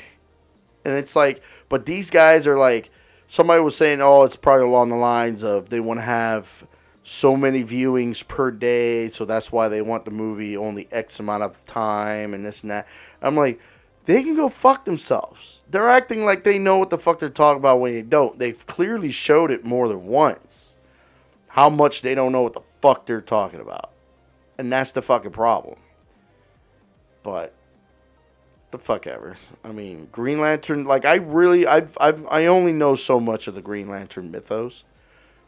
And it's fascinating. Like, yeah, you got the DC universe, but I feel like the Green Lantern mythos itself is such a huge fucking thing on its own that I personally think you can have it disconnected from all this other shit going on in DC for a lot. Like, a lot of it could just be disconnected. Like, you know, because, yeah, you're going to have, like, your Hal Jordan, your Jon Stewart, your Guy Gardner. Now, these are all Earth-based individuals, like Kyle Rayner. Like, these are all Earth-based individuals. But, in all retrospect, so all you need to do is have, like, one of them hang out with Earth. One of them just got to hang out with the Justice League and do all that shit. And then have the other ones out and about in fucking space doing shit that has nothing to do with Earth, right? And just really tap into that mythos. Really get an understanding of the Green Lantern Corps. Really have a respect for how it was made, when it was made, what were the intentions of it being made. Like go hardcore. Like, really get in there. Like, when they had the, what was it called? Manhunters? I think they were like Manhunters. They were like fucking robots. So, like, the little Guardian dudes made fucking the robots, and the robots went out, did shit, but obviously because they're robots, somebody fucked with them, and then they went out and did a bunch of bullshit that they weren't supposed to do, and then that's when these guys realized they were against emotions, now they're like, we need emotions, and stuff like that, and like willpower, yes, that's the Green Lantern power, willpower, and then have willpower be like the Green Lantern Corps. And then they went out and did their thing. And they went out and fucking took care of some business the right way, dealing with the robots and then protecting where they need to protect and stuff like that and helping wherever they can help. I mean, it was... That part right there is cool, you know? And then really have some natural, organic respect to getting into the whole Yellow Lanterns, like Sinestro Corps. And then getting into tapping into the rest of them. Let's get the red in there. Let's get, oh look, blue is the ones that make the green even stronger or something like that. Last I remember. See, so I know some shit, but it's like, can we fucking sit down and have some respect for this shit and get it done? Like, come on, man. Like, fuck me. Like, there's times I get pissed at that point because it's like, you know, these people just don't give a shit. Like, there's such money-hungry pieces of shit that stuff like this doesn't happen. And I, for one, would love to see it with some respect, nice and organically. Like when they mention the show, I personally think the show would be fantastic. Because I think the movies are cool. Okay, don't get me wrong. I like movies. I do. But there's certain things that shouldn't be a movie because you don't get like how it should go, I guess. It's like one of those fucking like you got to cram so much into a movie. Plus you're not necessarily understanding if you're going to make a part 2. So you're doing what you can with the first one to then possibly, hopefully, make a part 2. It's like, nah. Let's do a fucking TV series. We got money now. Money, like, I guess this is a hot take if I say it like this, but there's times where certain shit needs to be more TV based and kind of pull away a little bit from the movies. Like, people should have all these companies should have to sit down and get a real understanding of what should be serialized and what could be on film. And the vastness of the Green Lantern mythos, I personally 100% believe that should straight up be a serialized thing. That way you can get really grounded with all the characters, okay? Like, you might have some stuff with Kilowog and stuff like get people to get to figure out which Green Lantern, because there's so many Green Lanterns. You tap into all that. You really get good character building. And you fucking get people to learn to love which Green Lantern they're going to fall in line with. You might have your Hal Jordan peeps, okay? You'll have your John Stewart peeps, okay? You'll have your Kyle Rayner peeps. You'll have your Guy Gardner peeps, you know? But then later it's like, you're going to have your Kilowog peeps. And then whoever else down the line. Like, whoever from, you got, oh shit, what's his name again? From the Red Lantern Corps, Atrocitus, or however you say his name. I fucked that up, I'm sure. But, like, somebody could like that character. They might like the way, you know, you'll feel for the character and understanding why he became what he became and how he became, like, stuff like that. Like, if you treat it the right way. That's a person that's like a villain, but they're actually really not. You see what I'm saying? Like, you get to really tap into the whole, like, how Loki's been treated. Like, Loki's a prime example of someone that's like a villain, but he's not. Everybody loves him. Well, they learned to love him. Like, they fell in love with it. Like, you could treat it like that. And then you got those individuals, like, with Sinestro. You'll have your Sinestro fans. You'll have the Yellow Lantern fans. Like, the only reason I like Yellow Lantern outfits is because of my color, like this shirt right here. Black and yellow. But, fuck, man, you'll just get to love these fucking characters in the right way, you know? It's just, I have hopes that these motherfuckers can pull this off and get shit going the right way. Now, Green Arrow, I'm glad that what they call it, the Arrowverse, right? I'm glad that went as the way it did. Like I didn't get a chance to see anything really from Green Lantern, or I mean Green Arrow. I'm sorry. Green Arrow wasn't really a character in mine. The same with like Hawkeye is not really like I haven't had a chance to see any of this. So it's not like I don't like Archers or something like that. I just haven't seen any of this. Like I only saw like a little bit of the Flash and then a little bit of the Supergirl and trying to like see a little bit of I enjoyed the Legends of Tomorrow. Like there was parts that were cool, there was parts that were funny, there was parts that were emotional. I did like that. So everybody had their way of touching on certain aspects of certain things. But everybody that talked about Green Arrow that I ever spoke with and stuff that I've read about, there weren't really many people that disliked Green Arrow, so that was pretty cool. Um, the Martian Manhunter. What a character. See, in the Snyderverse fucking shit, uh, this character was there. And I was under the impression, too, like when the other ones were coming around, I had the impression that one guy that was in the military, I was like, that's got to be him. The way they're treating him, I was like, that's got to be him.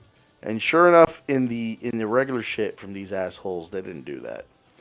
But when it came to the Snyder shit, that was him.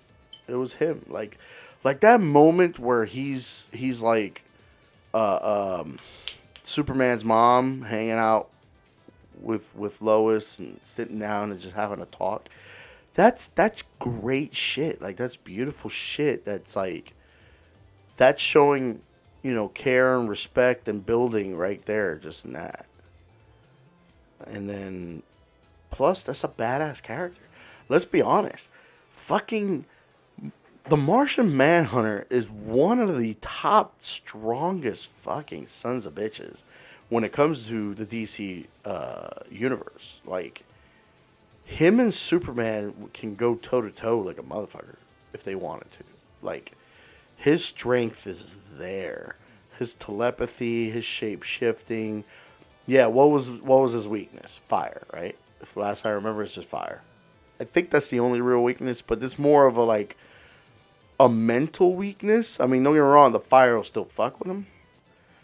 And I think in a physical sense, like, it'll still fuck with him. But it's not like with Superman, magic will fuck him up. But everything else, he's straight, I guess, for the most part. So everybody got their weaknesses. But it's like John Jones, dude, like, the Martian Manhunter's the shit, bro. Like, he's a badass, dude. And, like, that's a character that needs to be done with some respect. Now, how they approached the little bit that I got to see in the Supergirl show was pretty good. Like, the guy that was doing the character, John Jones, like, that character, the way that actor was carrying it, I thought it was pretty cool. But it was based through their environment and how they were treating it. It was pretty cool. Like, I'm not going to say it was bad. Vision. This is one, like, I really think I enjoy the fuck out of how everything came out the way it has for this character. The conception of it, of saying that it's this component and this component with this component, and then boom, that's what makes your vision. I thought that was cool as shit. Like, to have the Mind Stone in there, having fucking so his body, if I'm not mistaken, is vibranium, if I'm not mistaken. And then you have like the Jarvis is what's in him. Like, I thought that part was cool. And I think it just brought to life a character that I really enjoyed the way it played out. I didn't get to see any of the WandaVision shit, really, but it looked cool. I saw a little bit of there was like some fight with another Vision that was made that was white.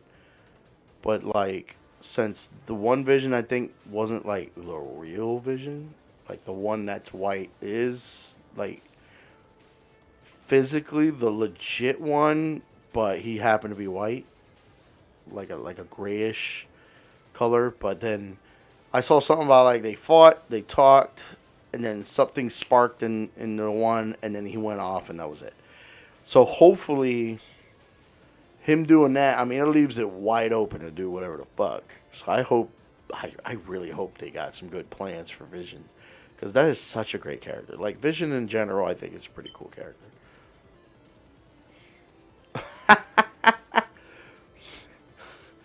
The Green Hornet. Oh God, the Green Hornet. I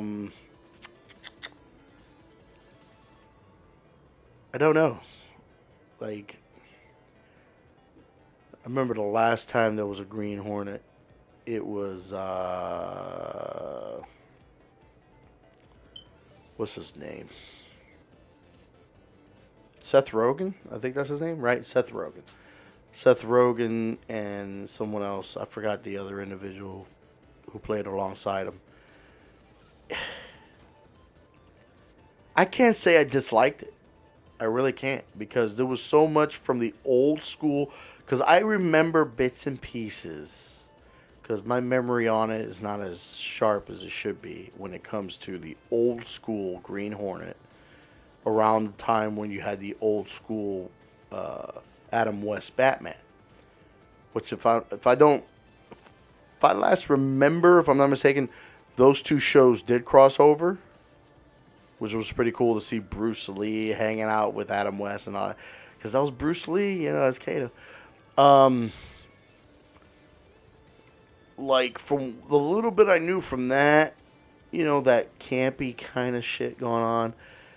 So, the movie with Joe Rogan, or not Joe Rogan. Joe Rogan. The other Rogan. It came out all right. I mean, there was parts of it I'm like, oh, that was cool. There was parts of it like, meh. And then there was parts of it made me giggle. So it was, I don't think it was Seth Rogen. That's what it was. Seth Rogen. I don't think it was like 100% a fucking flop. But now Swamp Thing. Apparently there was a show that came out for that. I think I haven't had an opportunity to talk to anybody or read anything about if someone really enjoyed it. Like, really enjoyed it. There was a few things I saw that they hinted at. They liked it. Like, it was cool. They're like, hey, why is that not out? Like, whatever the fuck. Green Hornet and Kato. Yeah, fucking Seth Rogen. But Swamp Thing is something that I know I myself don't know much about.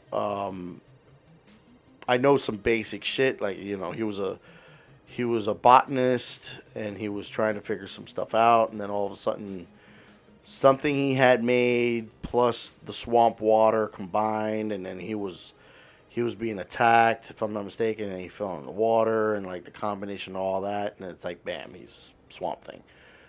And there you go. That's, I think, the basics that I know about the character, but one with the green. He is one with the green. I guess. I don't know. Swamp Thing, not a character I'm really interested in, of course, but not necessarily as due to not liking the character. It's not my cup of tea, because I haven't got that hook. Like, every character for any person, it has to have that hook, There's that one character that'll attract you, and that's that. Like my buddy Joey, I know his top characters is his top character stuff, like when it comes to, so Green Lantern, I think, is first and foremost for him. And then, if I'm not mistaken, in second place would be like your Moon Knight. I think Moon Knight, second place. Like, I'm sure he's ecstatic for this show to come out. So like that's his draw. I don't have much of a flat out like that's the character that draws me in the most kind of thing. Like, obviously I like my basic shit like a Hulk and a Wolverine and shit, but I like them all. They all have their different unique shit, and that's what I was talking about when it comes to respect. They need to respect the unique characterization of each individual character, and the powers and all that in the world that they live in. All right, now, what's up with you? Fucking comfortable or what? Pinky Banka, what are you doing, mommy? She just loves relaxing on me. I've become more and more her human. Oh, look at that. Chrysler brand has a future. Will be revitalized with several new models, huh? See, that's a good utilization of that their logo, their little winged logo in the front of the car. That looks pretty cool. So many of these companies pushing to do fucking electric cars is wild, man. Ooh, Radiant Red. Hive Comics. So that sounds pretty cool. Radiant Red. Never heard of that. See, this is Hive Comics, but by the photograph, it looks like it's something else. Or I should say, oh, I know what it is. So Hive Comics is like an actual distributor of books. Yeah, comic books online. So this Radiant Red looks like Image Comics. That looks pretty cool. See, there goes a character maybe someone can get into. That's pretty cool. That's pretty cool cover art. Ooh, wow, look at that. That looks cool as shit. This mask and this hat got some really nice detail to it. I wonder what this is from. Mesa? Who is Mesa? That shit looks cool as hell. Oh. Is that Renault? That's a Renault logo, isn't it? Renault and Toyota are leading the way for hydrogen power internal combustion engines. So hydrogen, huh? I remember I don't know which company was trying to tap into trying to do a little hydrogen, but it was like one of those, if I'm not mistaken, with the hydrogen setup, what you're getting out of it is, like, for example, a regular combustion motor, you're getting a bunch of different carbons coming out of the tailpipe and a few other odds and ends. But when it comes to hydrogen, what's coming out in the tailpipe is just water, which, there you go. And I personally think that's a little bit better than the idea of how the electrical... See, let's say it like this, okay? A lot of individuals don't understand about this electric shit, okay? What it is that with electric, the car itself and how it performs and everything, yeah, that's cool. That's all they've been talking to you about, is that. Here's the real problem, okay? Last time someone sat down and tried to find out the entire path from beginning to close to end of just trying to create the battery. Okay? Just a battery of an electric car. That after calculating everything, the person deduced that you are putting that much more of a carbon footprint on Earth in the process from the beginning to the end of the battery. Then you're doing more of a carbon footprint than you are having a couple of hundred cars drive within an entire year. Now, has that changed? I would hope so. Don't get me wrong. I'm not saying that it's still that way. But it's one of those things like, come on now. You're looking at a situation where all they're doing is telling you about the EV car. You got to get an EV car. But they don't mention to you the process of making this goddamn battery. Like, first off, you got materials that you have to dig up out of the ground. Okay? Then you take those materials from that location and you move it to another location. Then there's a process there. Then that process is done. Then that material gets moved from there to another place. And then in that place, it gets redefined. And then you take it from that place across the seas over to another country. Boom. Now it gets to be created into a battery. So just that process of like, okay, first off, you're taking it out of the ground. Okay. You just took it out of the ground.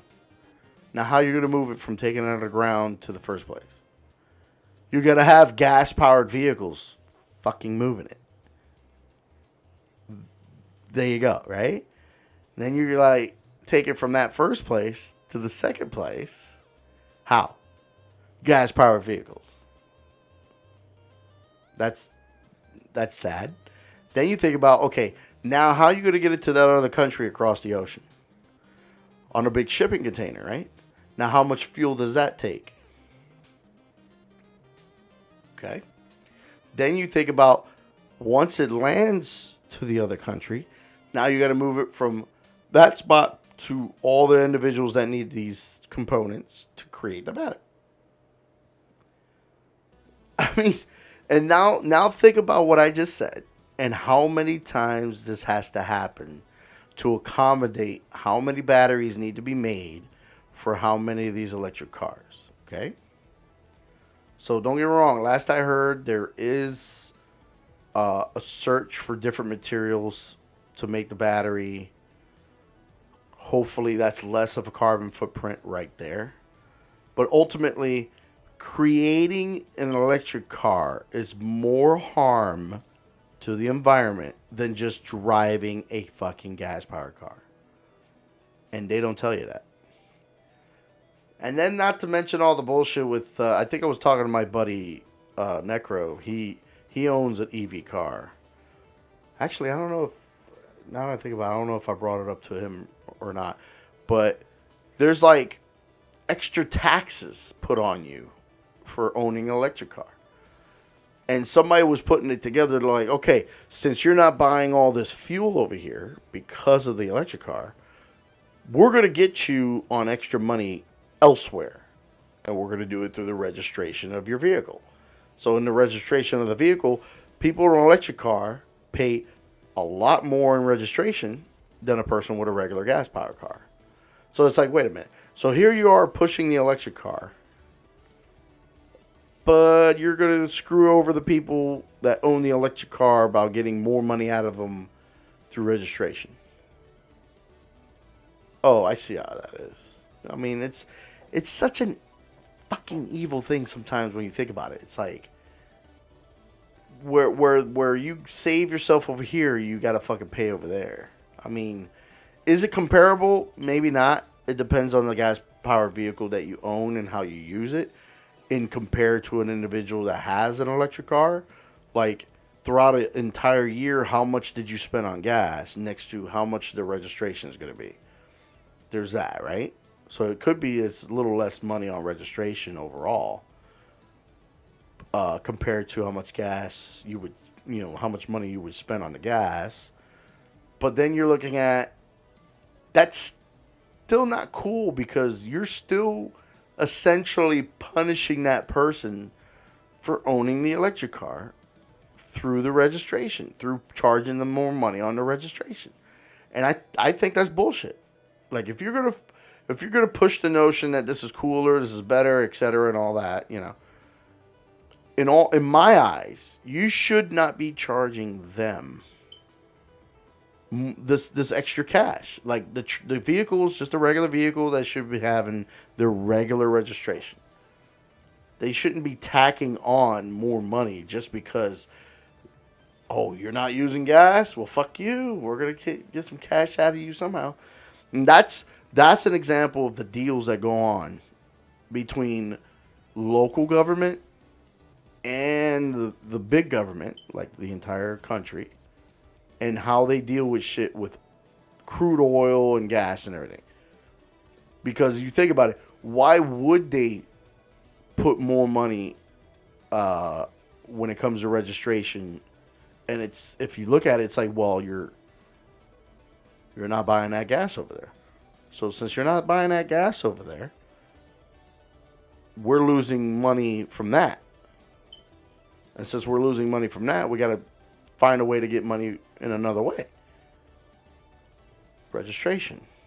Which when you look at it, it's a form of tax. That right there, the registration and everything, that's a form of tax. Let's be realistic about that. That's a form of tax. They're taxing you because you're not buying that gas, which is taxed. So the tax on that fuel is not going into the county slash local government of the state and shit like that. So because that's not happening, they're losing money out. So they got to find another way. Which, don't get me started on the idea though that I personally believe in wholeheartedly that all these taxes and everything like none of this fucking money is getting used the right way. For them to have the audacity that they want to tax more in certain areas, like I already heard about, I believe it was California, that would talk about doubling up on the tax over there. And I'm like, dude, you're not using the current tax money the right way for you to justify that you need to ask people for more tax. Because you ain't using it right. That's just going to your goddamn pocket first and foremost. Do you know how much of that money goes into their pockets? A lot of us don't know, and that's the other problem. They're not telling you how much is going in their pocket. And I think that's bullshit. It's stuff like that there should be a regulation for like us as the people of the state or the people of the county, however you want to divvy it up. Okay?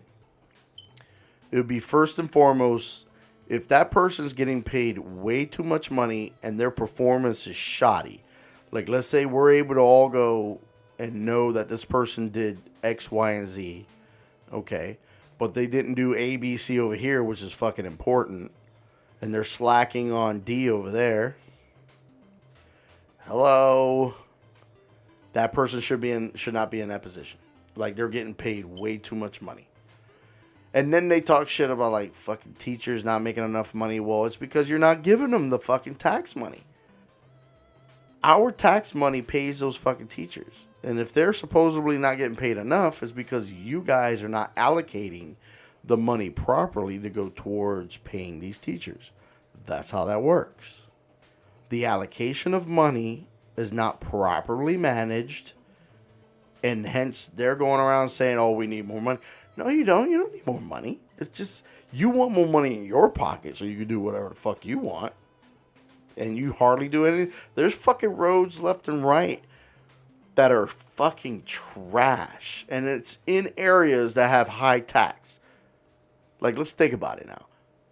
Hello? If you're paying that much tax, your fucking your living conditions, right? Like the roads, street lights, sidewalks, the teachers, the condition of the schools, all these kind of things like that involve the tax money should all be in tip-top shape because you're paying that much. But it's like the opposite. There's places where it's not that much tax and the area is pretty good. Like the area, you look at the areas, oh man, look at this.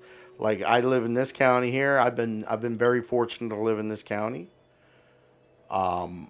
That I'm at in Florida, and for the most part, everything's handled pretty damn good.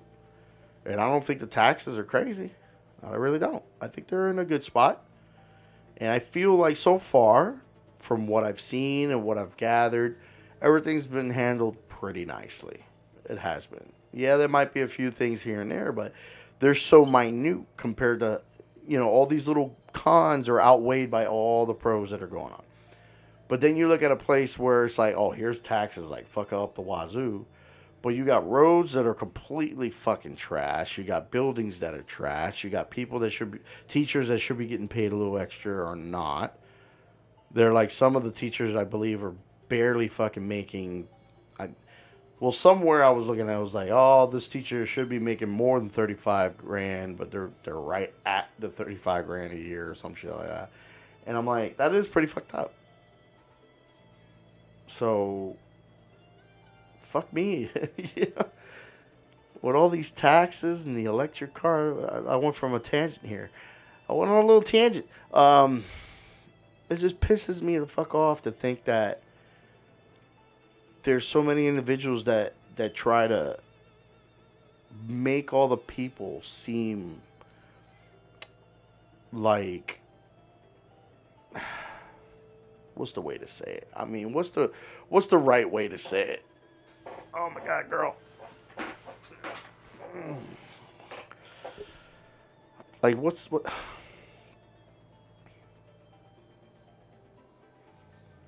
It's like there's a lot of individuals in certain local government and the state government, you know, that it's like they have a lack of respect for the people.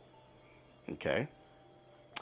And they fail to supply all the information. Like, that's how in some cases they could play off like they're not lying. And it's just because they didn't tell you these parts over here and those parts over there. They just tell you what they want you to hear or what they, you know, and that's it. And then you just play along with it. No. That's all these motherfuckers in government, in local government. There's a lot of them that people don't understand how they are flat out disrespecting every fucking person that's living in these areas in this state. You know what I mean? They it's like, really? You're trying to treat everybody like they're stupid, but without necessarily saying it, like without necessarily acting that way or whatever. It's like, it's such a disrespect. And people, there's so many that don't understand how they're being disrespected. You know? Like, yeah, some people didn't like Trump, and yeah, there's people right now that don't like Biden and all that. I don't like any of them. Like, people are always on these sides and shit and stuff. But it's like, when you should have sides in the right way, you don't.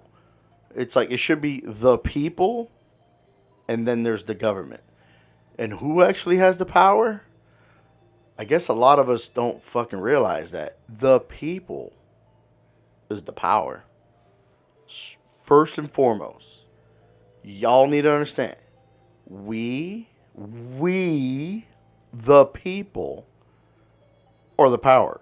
The government ain't shit without we, the people. Okay? That's why they do what they do and how they do it. And whatever you may think they're doing, okay? They are doing things to make sure that we don't collectively come together and be the power that we are and tell them off, first and foremost, and then put them in their place where they're supposed to be. They are employees for the people. The president, the vice president, all those people in cabinet, all the people in the Supreme Court. Okay, all these motherfuckers work for the people. A lot of people don't realize this, I guess.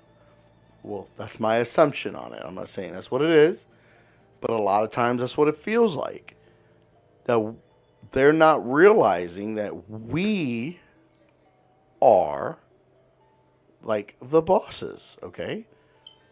And just like in a lot of situations I've seen with certain employment, like a certain supervisor won't tell certain people certain information just to keep them at a certain point in their work ethic, in their work environment or whatever. They withhold information. That's what a lot of these people up in government, there's a lot of information being withheld. There's some that's out there for someone to research and whatnot.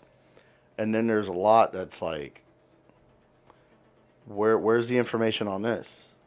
Like, we the people should know about this. And there's so many things that are not ruled on by like a voting system. Like, they want to talk about voting is important, right? Yeah, voting is important. It really is. Which, unfortunately, the voting for who the president is, y'all seeing the results right now in a certain other place here in the planet. Okay. The votes do have, like, power in a positive sense and a negative sense. And I guess in certain occasions when it comes to voting, yeah, there were some people that were manipulated. There were some people that were blinded and shit like that. So it's like, um, that's mainly some of the problems is that right now you got individuals that are not, they're not put in their position by us, the people. They're put in by someone else. And I'm not naming names. I'm not gonna get into all names and shit here too much, but there are some people that they're in positions right now. I think they've been in a position for so goddamn long, and when you really look at their track record, they have done diggly squat the right way or in any way at all for the people and the betterment of the country. And yet, they're still fucking getting paid. Right now, their pockets are lined with thousands of dollars because of us and the tax money we pay out. We are the reason these fucks are getting as much money as they are, and they're still in that position, not from us. Like they're in a position that we didn't put them there, and they're getting paid with our money. So it's like we're paying a person to work in a position that we didn't even put them there. Wow. That's nice. Get the fuck out of here. I don't know how many times I've looked at it and I fucking get disgusted by the way some of this shit. You got a fucking guy over there acting like he knows what the fuck he's talking about, and then gets all fucking offended about, oh, if you're against me, you're against this. It's like, no, we're calling you out on your shit. You as an individual. You have failed the United States on more than one occasion. We're calling you out on it. And yet you want to get all defensive and shit. There's fucking information that shows how you're a piece of shit. That's just, I'm sorry. I'm going to call that person a piece of shit. And it's where the shoe fits. Like, I'm not saying any names. They know who they are. They know that they're a piece of shit. They know that they've been abusing the taxpayers' money. Okay? The people's money. There's been an abuse of the people's money for fucking ages here. It's nothing new. It's nothing new. Nothing's fucking new. But, you know, we the people, I guess, somehow allow it to fucking happen. Because some of them, I'm not saying that's what it is, but some individuals act like they're fucking brainwashed. They utter these words that come out of their mouth about certain situations. I'm like, what? Where the fuck did you get that? Like, there's so many times a person can go online, right? And pull up multiple sources. Like, I'm one of those people, when I tell someone they should research, I always encourage to find multiple sources. Don't just go to one place and then that's that. No. You go to multiple places and you find the common denominator between all of them on information. If you have all of them saying the same thing except for one place, right? And then you find out why the one place is different, and then you try to understand what's going on. That way you can literally understand what's going on. The more information you know, the more, in some cases like me, I can get a little more pissed about the situations. But there are times, too, I feel fucking helpless. I'm not going to lie. I'm like this little guy in this huge pond of bullshit. What can I do? What can we do? I don't know. What can you do? We elected certain motherfuckers, but then there's so many we didn't elect into their position. And it's like, no. No. No. And here I am, going on a fucking tangent. My little rant. Because this fucking, that's the reason about the BS stream like this. Is like, any little thing will come around and spark something and make me want to fucking talk shit or get pissy about talking shit. I don't know. But it's like, fuck, it needs to be said. It needs to be said. And then there's like the whole freedom of speech thing, right? Don't get me wrong. Freedom of speech doesn't mean you can say whatever and have no consequences. That ain't nobody saying that. Ain't nothing anywhere says that you can freely say a thing and then you won't face any consequences for that thing. That you're gonna have some kind of consequence, whether it's some people hating you or whatever the fuck, or something just like being mean to you. I don't know. There's always something. Either you got people who agree with you or people that disagree with you. That's it.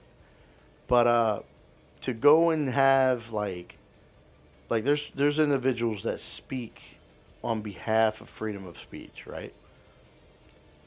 But then there's someone that wants to tell somebody to shut the fuck up. Like, oh no, we need to, the whole, what was that, the cancel. We need to cancel that person. It's like, wait a minute, but you're just talking about freedom of speech and you want to cancel that person. Which goes into like, there's a disrespect and I guess the word I can use is perversion of certain words and their meaning. Like, that's the recent word that's a little more common these days. Misinformation. Okay? For someone to sit there and try to tell someone something is misinformation, most of the time, they're the ones covering shit up. They're the ones that actually have misinformation, and someone that's trying to call them out on it, they want them to hush hush. That's normally the problem. Okay? So it's like this. Misinformation should only be judged by the individual that's understanding the information first and foremost. So like, let's say there's a person hearing me right now, and they know that if they go online and they really do their research and gather all this information, that they'll learn what, throughout all this vast information that's out there, what to believe and what not to believe. That's how that works. Like, I'm not saying everything on the internet's true, but then I'm not saying everything on the internet is false or lies. You got to sift through the bullshit to find it out, and that's how that works. So for someone to say, oh, that's information, we need to take it off, why? Why are you so adamant on taking something down? Most of the time is because they're trying to control shit. They don't want you to read up or hear about anything else except for what they want you to fucking listen up to. For what they want you to read. Okay? If they were really open and adamant about everything and all transparency and all that, they would leave it alone. They wouldn't be attacking anyone. They wouldn't be trying to cancel anyone. They wouldn't be trying to shut anyone out. They wouldn't be trying to shut anyone up. Think about it. Let's thoroughly think about it. Let's say you know about a thing, and you thoroughly know about this thing. Like, you've researched like crazy. You've been in the field of whatever that thing is. Like, the ins and outs of a thing, right? Now you got someone that goes out and says something about that thing. And you know that what they're just saying is complete BS. Okay? And you decide to go up and be like, hey, by the way, you're incorrect about that. It's actually like this. And then you show all the information why it's like that. Like, you're not just saying that the person's incorrect. You're actually also showing how the person's incorrect. So you got all this information. That way you're not just trying to bullshit a bullshitter or something like that. You know what I mean? Like, you're actually showing legitimate shit. And then they go and say, no, you are supplying false information. You are supplying misinformation. See, now they're coming at you. Why? Because this thing they said over here, whatever this was, this thing they said, that's what they want people to think. This is what they want people to know, right here. And now you're over here, you know the ins and outs of the thing, and you're calling them out, saying, hey, by the way, that thing you just said, I'm sorry, but you're incorrect.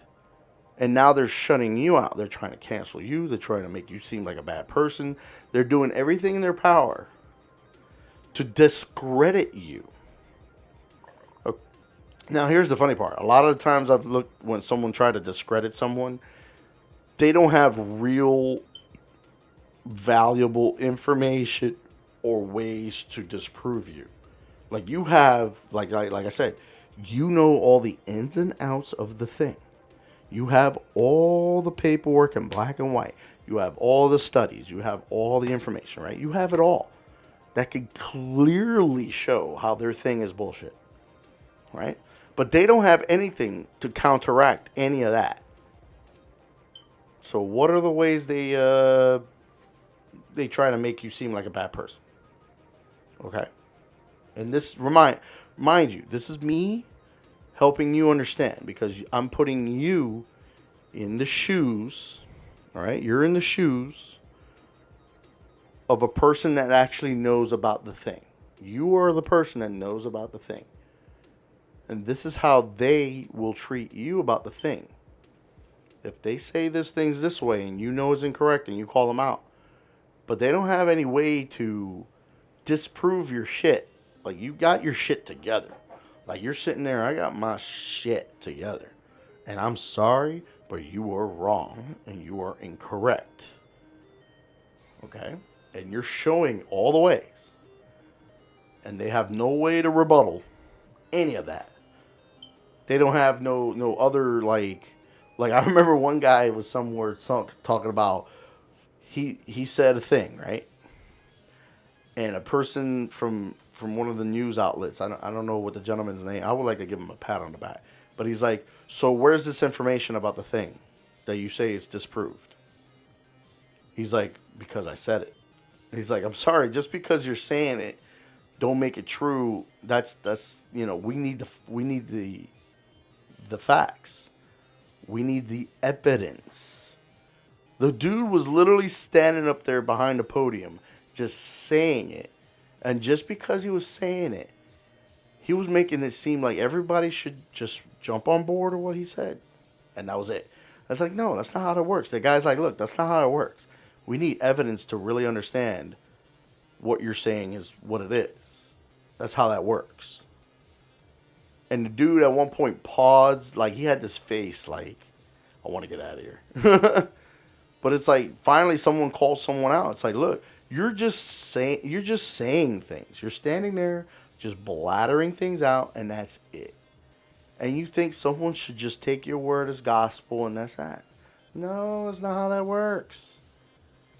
So that's like you're standing there. You have, not only are you saying someone is wrong, or you're saying that thing you said is incorrect, but you're also showing, right? Here's all your information, all the things you got stacked up of all the time you spent with this thing to be able to prove how that person's stuff is bullshit, okay? And they have no way to stack anything up against you to discredit you in that case, in that way. But what's another way they'll go and discredit you? Think about it. What are some of the things that have been going on? There's this stuff with us humans where we're always trying to now implement something like race.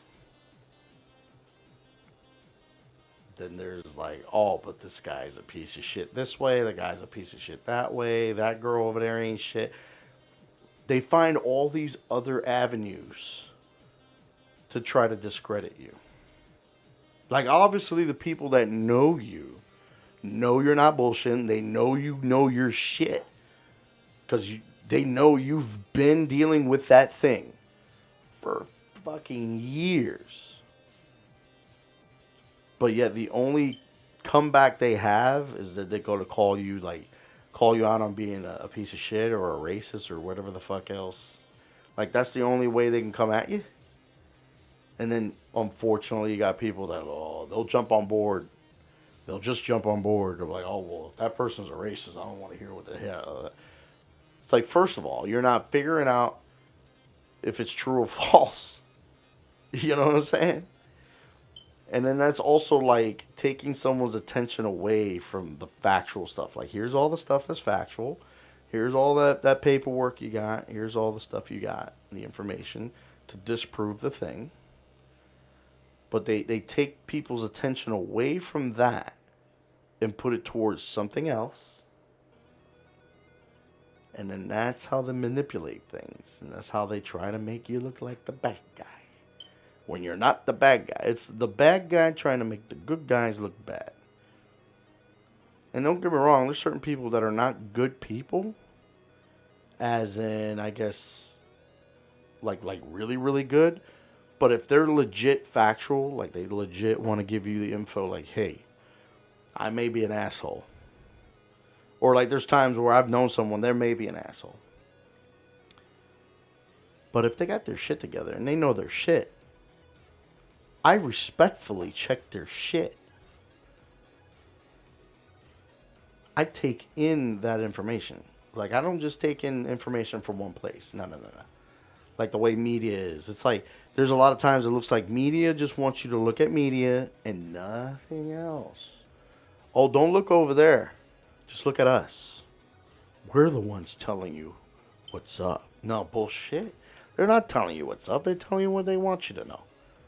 Like, the news ain't news anymore. They're not reporting the news. It's like they're making shit up. It's like they're writing their own books. They're writing their own fucking graphic novel over there with the bullshit that's going on. They're not telling you the news. Yeah, they sprinkle in like, hey, that guy over there blew some shit up. Now over here to the shit I want you to know. How I want you to know it. And in which way I want you to know it. What? Get the fuck out of here. Alright, I'll be right back. I'm gonna take a shit.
Oh boy.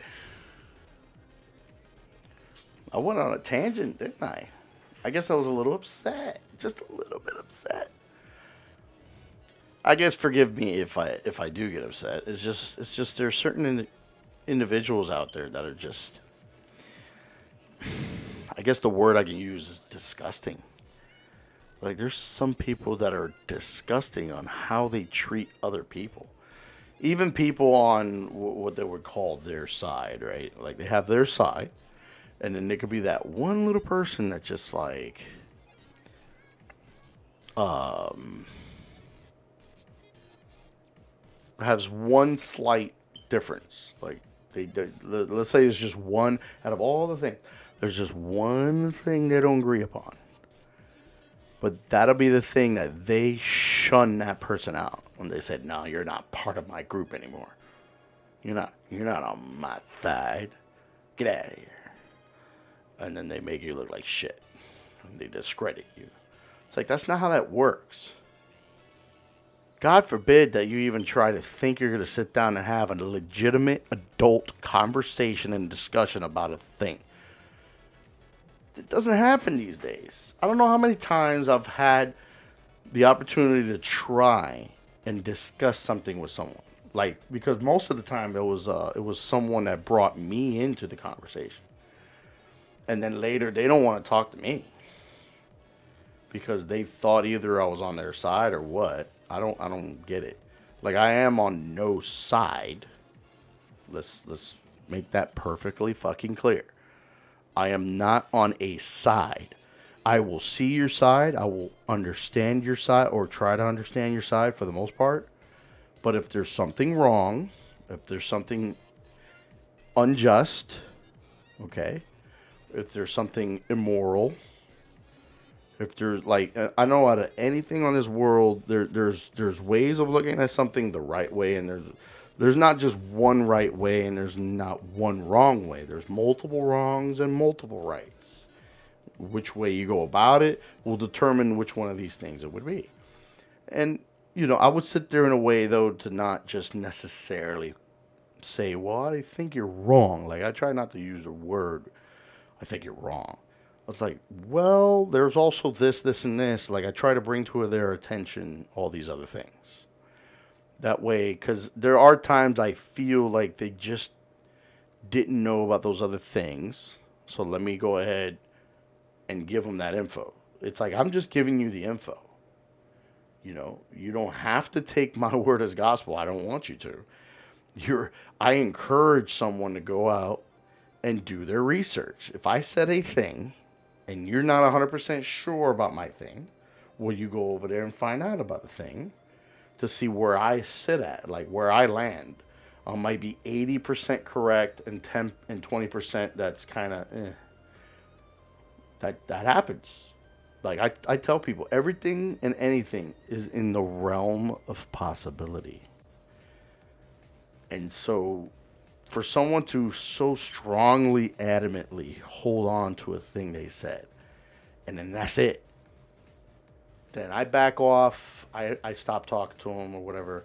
Or like when someone tries to say something blatantly crazy, and I try to hook them up with info. I try to tell them, hey, you might want to pump the brakes on using like this term. Like some people might use a word that is very important and strong, and it should not just be used lightly.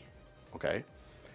And then through all the information I've supplied, all the information that I looked up, like if there's something I wasn't sure of, I'll go look it up, and I'll be like, hey, but because of this, I think this is what also makes it legal, this and that, or whatever the case may be.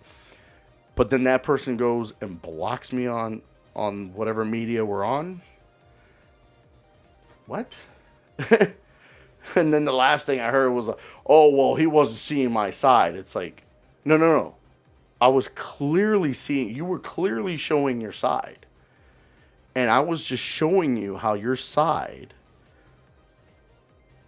is just, what would be the right way of saying it? Like, it's just not, it's not cool, number one, of how you're trying to use this.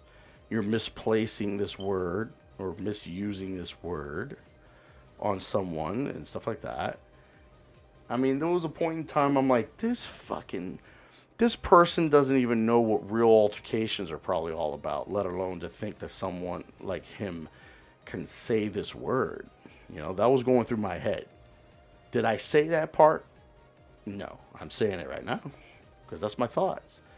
That was my thoughts at that time. It's like, here's a person that has legitimately no idea of the laws.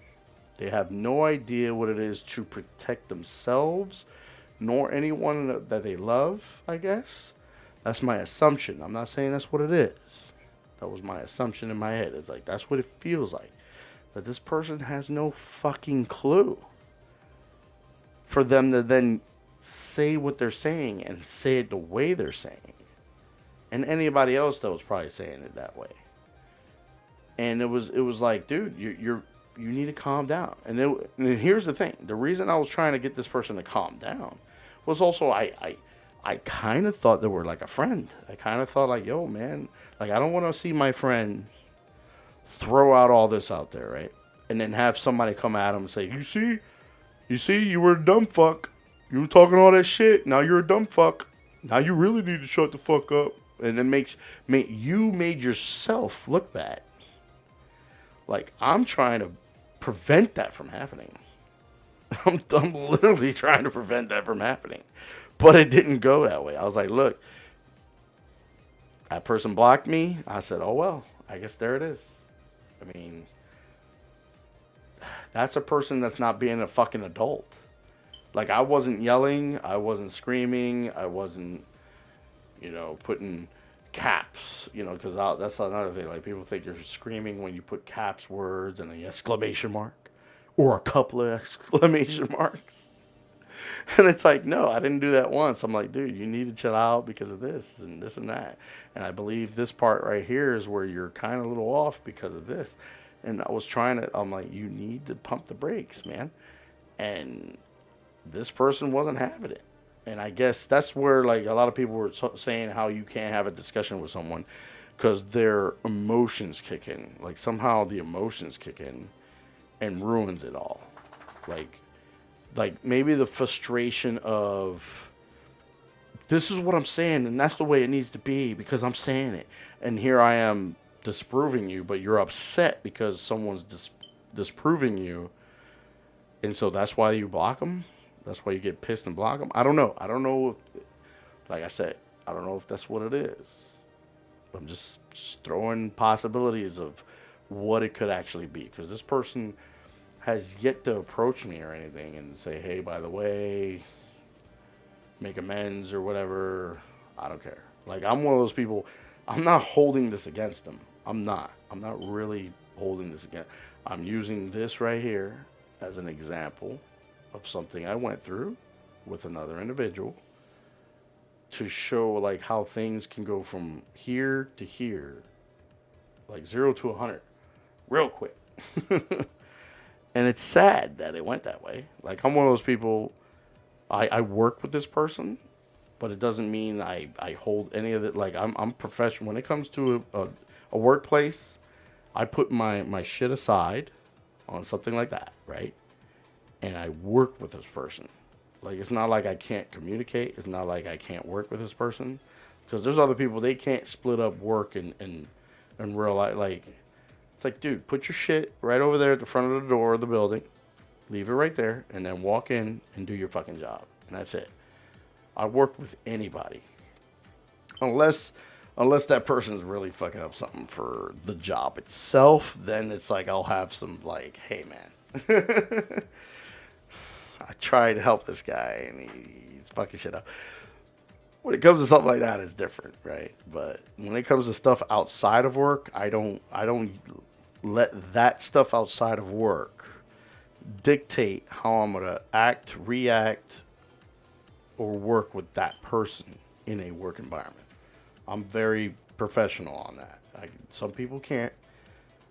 It sucks that some people can't. I mean, I really wish some people would train themselves, because that's another thing. Everybody's human. That's the whole point. But you need to first and foremost understand the thing that you're doing that could be either the word toxic or something like that. I guess that could be used or whatever. That's kind of ruining you in your work environment. Like, you need to not acknowledge that first. Like, if you don't acknowledge that first, you won't be able to fix whatever. You know what I'm saying? That's the first step, is acknowledging you did a thing. So then, move forward in a legitimate way, I guess. What the hell is this? Oh, that was something else. But that was my little tangent. God damn it. Certain things get me going. It's just one of those things, like, it's been rough. It's been rough to see certain things, like, on all sides. Like, there's no real bad guys. There's no real, legitimate good. Like, there's some good guys, yeah. And there's few bad guys. But there's certain individuals in their field of work, let's say that way.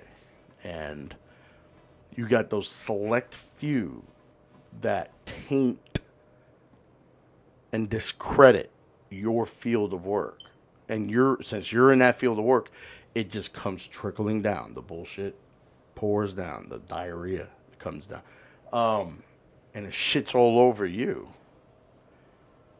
And that sucks, because I think that's unfair. Like, a lot of times, things need to be taken on the individual basis. Like, yeah, there's the company, and then there's the individuals in the company. I don't necessarily ever, like, I treat it like the last time I was talking to my brother. Like, just because I had a bad experience at this restaurant doesn't mean that same named restaurant in a different location is going to be the same thing. Like, no, I had a bad experience because of that individual as a waiter / waitress, or the food was shit because of that single particular cook that was in there. I'm not going to have this, a bad experience at the other location. Okay? That's not how that works. There's people that do that. Like, I remember somebody was talking shit about Taco Bell the one day, and I'm like, just because you had a shitty situation at that Taco Bell doesn't mean you're going to have that shitty situation at that Taco Bell. All right? Don't fucking discredit Taco Bell in general just because one dipshit fucking did something stupid as fuck or something like that in this location. No, it's that individual's fault, not fucking Taco Bell. Now, there are those few occasions where it's like the management should manage that person. They should catch on to that person's like this and like that, and they try to help them. Hey, man, hey, yo, can you back off on this? Like, in the work environment, you shouldn't really be this way. I'm sorry, that's not cool. Can you back the fuck up? Pump the brakes. Chill the fuck out. Whatever it takes. Like, having management make the effort with that person, because it's not like I want to see someone just flat out get fired. I definitely never want to see someone just flat out get fired. There should be chances given to the individual for them to become better at what they do and how they do it. Like, that goes for anybody. I don't care if I don't like you personally. That doesn't mean you need to fucking get fired. You know what I'm saying? It's like, that person needs to be given the opportunity to really become better. Like, first off, management needs to call them out on their stuff, address it, discuss it, and try to move from there. Now, if that person 100%, after all the chances you've given them, like, they themselves would be 100% the reason they lose their job, that's on them. Because there are times people have lost their jobs, and because of this, what was the victim mentality, nobody wants to take accountability as an individual about the shit they did. They're just, they're against me, that's why I got let go, they're all against me, it's like, no. You're not seeing what you did. You did a thing. They gave you chances. You decided to keep on with your individual bullshit. And then you gotta let go. You're the only one at fault with that. Like, I love when somebody calls me out on something because I always want to better myself.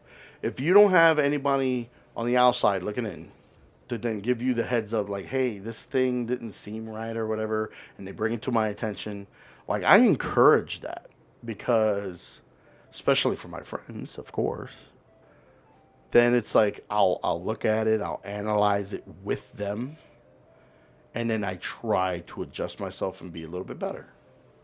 You know what I'm saying? And that's like I use the word individual a lot because I think that's the respect that needs to be given to each and every individual. Like, I hate the here we are, I'm talking about things I hate. I mean, hate is a strong word, but it depends on what it is, of course. Like with me, I kind of really dislike a blanket statement or a blanket name. Now, for those who don't understand, right? A blanket is anything you want to equate to that word. So here's a word right up here. Like, here's a word. You want to put this word right here, okay? Now, everything below it are things you want to equate to that word. So all these individuals that have these different things, but they all add up to what that person wants to use this blanket term. And I think that right there is a disrespect to each and every one of those individuals that you're putting under this blanket. I'll give you a basic fucking one. I was just talking about this the other day. So someone was like, oh, men this and men that. And I, as an individual, that's disrespectful to me because everything that person was saying, even though I'm a man, none of that shit applied to me because I don't do that disgusting shit that person was talking about. I don't do all that stupid shit that they were talking about. I don't do any of that shit. So it's like one of those, how dare you clump me up with these men doing these things and then have you look at me through that lens. That's a plain out fucking disrespect. Like, I don't go around saying women this and women that because of her. No. She's her own individual. Like, I would be like, she is very negative, like this and like this and like that. And then I'll look at the situation, like I'll listen to what she said. Okay? I took in what she said. A lot of them, that's not me. Actually, it was all of it. It's not me. There was a lot of disgusting shit she mentioned of what these individuals done to her or with her. But it's like, but on some occasions, some of the things she says, she was making it seem like she was a victim. But ultimately, she's not understanding that a lot of those things were her own damn fault for allowing certain shit to happen or allowing certain shit to go a certain direction. So she's not only disrespecting herself in that case, like, I really feel like that's, you're inherently fucking not treating the situation in general the right way for you and all the other individuals involved. And then on top of that, you make someone like me and anybody else that could be like me, like similar to me, you're making them out to be bad guys, just like all these over here that you're talking about. It's like, no, that's not how the way it works. Every individual needs to be treated like an individual, period. Like, no guy is the same, no woman's the same, no LGBTQ is the same. Like, everybody's different. Everybody needs to be respected individually. Like, I don't go and say, well, we men this and we men that. No, I only talk on behalf of myself, first and foremost on that, in that kind of situation, okay?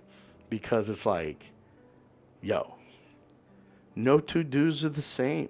What I'm thinking right now, no two human beings are the same. We need to stop with the blanket statements, okay? Everything has to have a fucking title.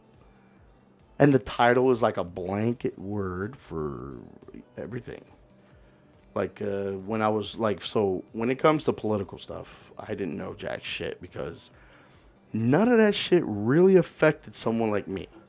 And I'll explain what I mean, okay? What I mean by that is I'm someone that's so down at the bottom of the food chain that all I'm worrying about is fucking surviving. That's it. I'm just worrying about how I'm keeping this roof over my head and how, the next time I'm actually going to eat. That's it. That's the basics. Oh, am I going to have light? So am I going to have water so I can take a shower? Stuff like that. That's it. All this political shit that's going on does not, unfortunately, inherently fucking affect someone like me down here at the bottom of this food chain. I'm way down here. And I'm still down here. And during the whole COVID thing, so in 2020, me with my curiosity, because I do have moments where I'm curious about something and I'll go and look at it and double check it and try to figure it out. Or, just to try to understand it. Like, I didn't know what these parties were, as an example. Like, I didn't know there was such a thing as a Republican and a Democrat. Like, I heard one time way back, like, I heard the term, like, the names, but I didn't know jack shit about it. Now I have a generalization of these terms, but the thing is, it's like, the more I looked at it, I was like, people go and adjust it afterwards. So, like, there was other things I learned, like the word conservative, the word, like, liberal. And I was like, okay, liberal, okay. And then, but then you got those extra things. So, like, you have the far left. And I'm like, far left? What the left? What the fuck is that? And then there was the alt-right. There's a right and then the alt-right. And I'm like, what? So it's like there's all these titles and terms and shit. And I'm like, what the fuck? And then, so sure enough, I was looking at something there was these individuals that were considering themselves Democrats. And there was this one that didn't agree with the majority. And then they went and shunned that person out. Now they're like, oh, that person's not a Democrat. It's like, wait a minute. So that one thing that they disagree with automatically makes this person not a Democrat. Like, who are you to determine who is what? If that person still claims to be a Democrat, then guess what? They're a Democrat. You don't get to say so. The fuck, that's pretty fucking rude and disrespectful to that person. Just because they didn't agree with you on something. Like, I don't know, there's plenty of fucking things like my brother doesn't agree with me or my best friend doesn't agree with me. That doesn't make it like, oh, that's not my brother anymore? That's not my best friend anymore? No. That's not how that fucking shit works. We are all entitled to have our fucking differences. Our differences is what makes us strong, though, in the broad picture of it all. Like, when you look at all the people together, like, whatever my weaknesses are could be someone else's strengths, and that, when we work together, strengthens us, which is the main reason I've said the people are the power, and these higher-ups are trying to keep us from actually working together.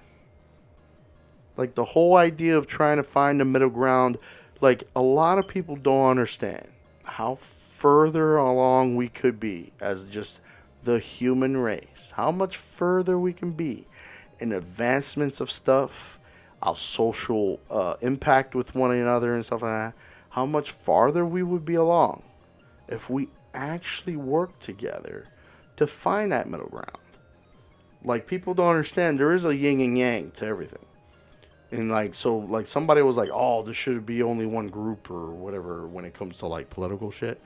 Like, it should be Democrats should run it all, or somebody over here was like Republicans should rule it all. It's like, no, I disagree with that. I think both of them should be there, because you literally, as like they were talking about, there's right and left, right? Okay, let's look at it like our hands. There's a lot of things that we as a human being, right, would want to create. And it takes both of our hands to create it. It don't just take one hand. You know what I'm saying? That's the checks and balance. If this hand comes up too fucking much, this one will help it bring it back down. And the same goes the other way. Oh, this hand's doing it. Oh, no, bring it back down. It's all about balance, okay? This is all about balance. You need the yin and yang of things, okay? Everything needs its checks and balances.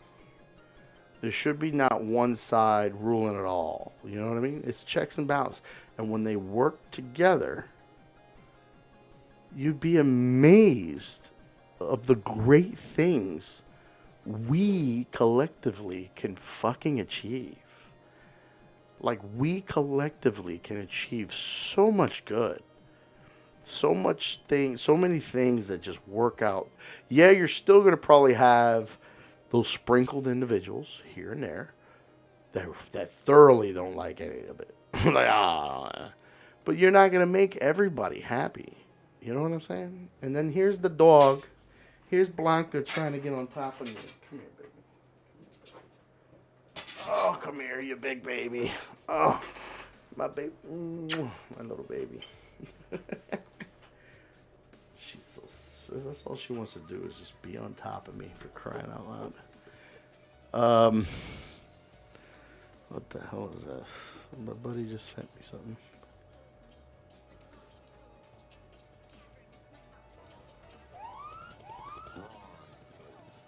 Oh, that was from a particular movie. That's funny. Anyways, like, it's stuff like that. Like, I guess maybe that's why I'm over here talking now about it, because it's just that's been a thing that's been on my chest this whole time, is that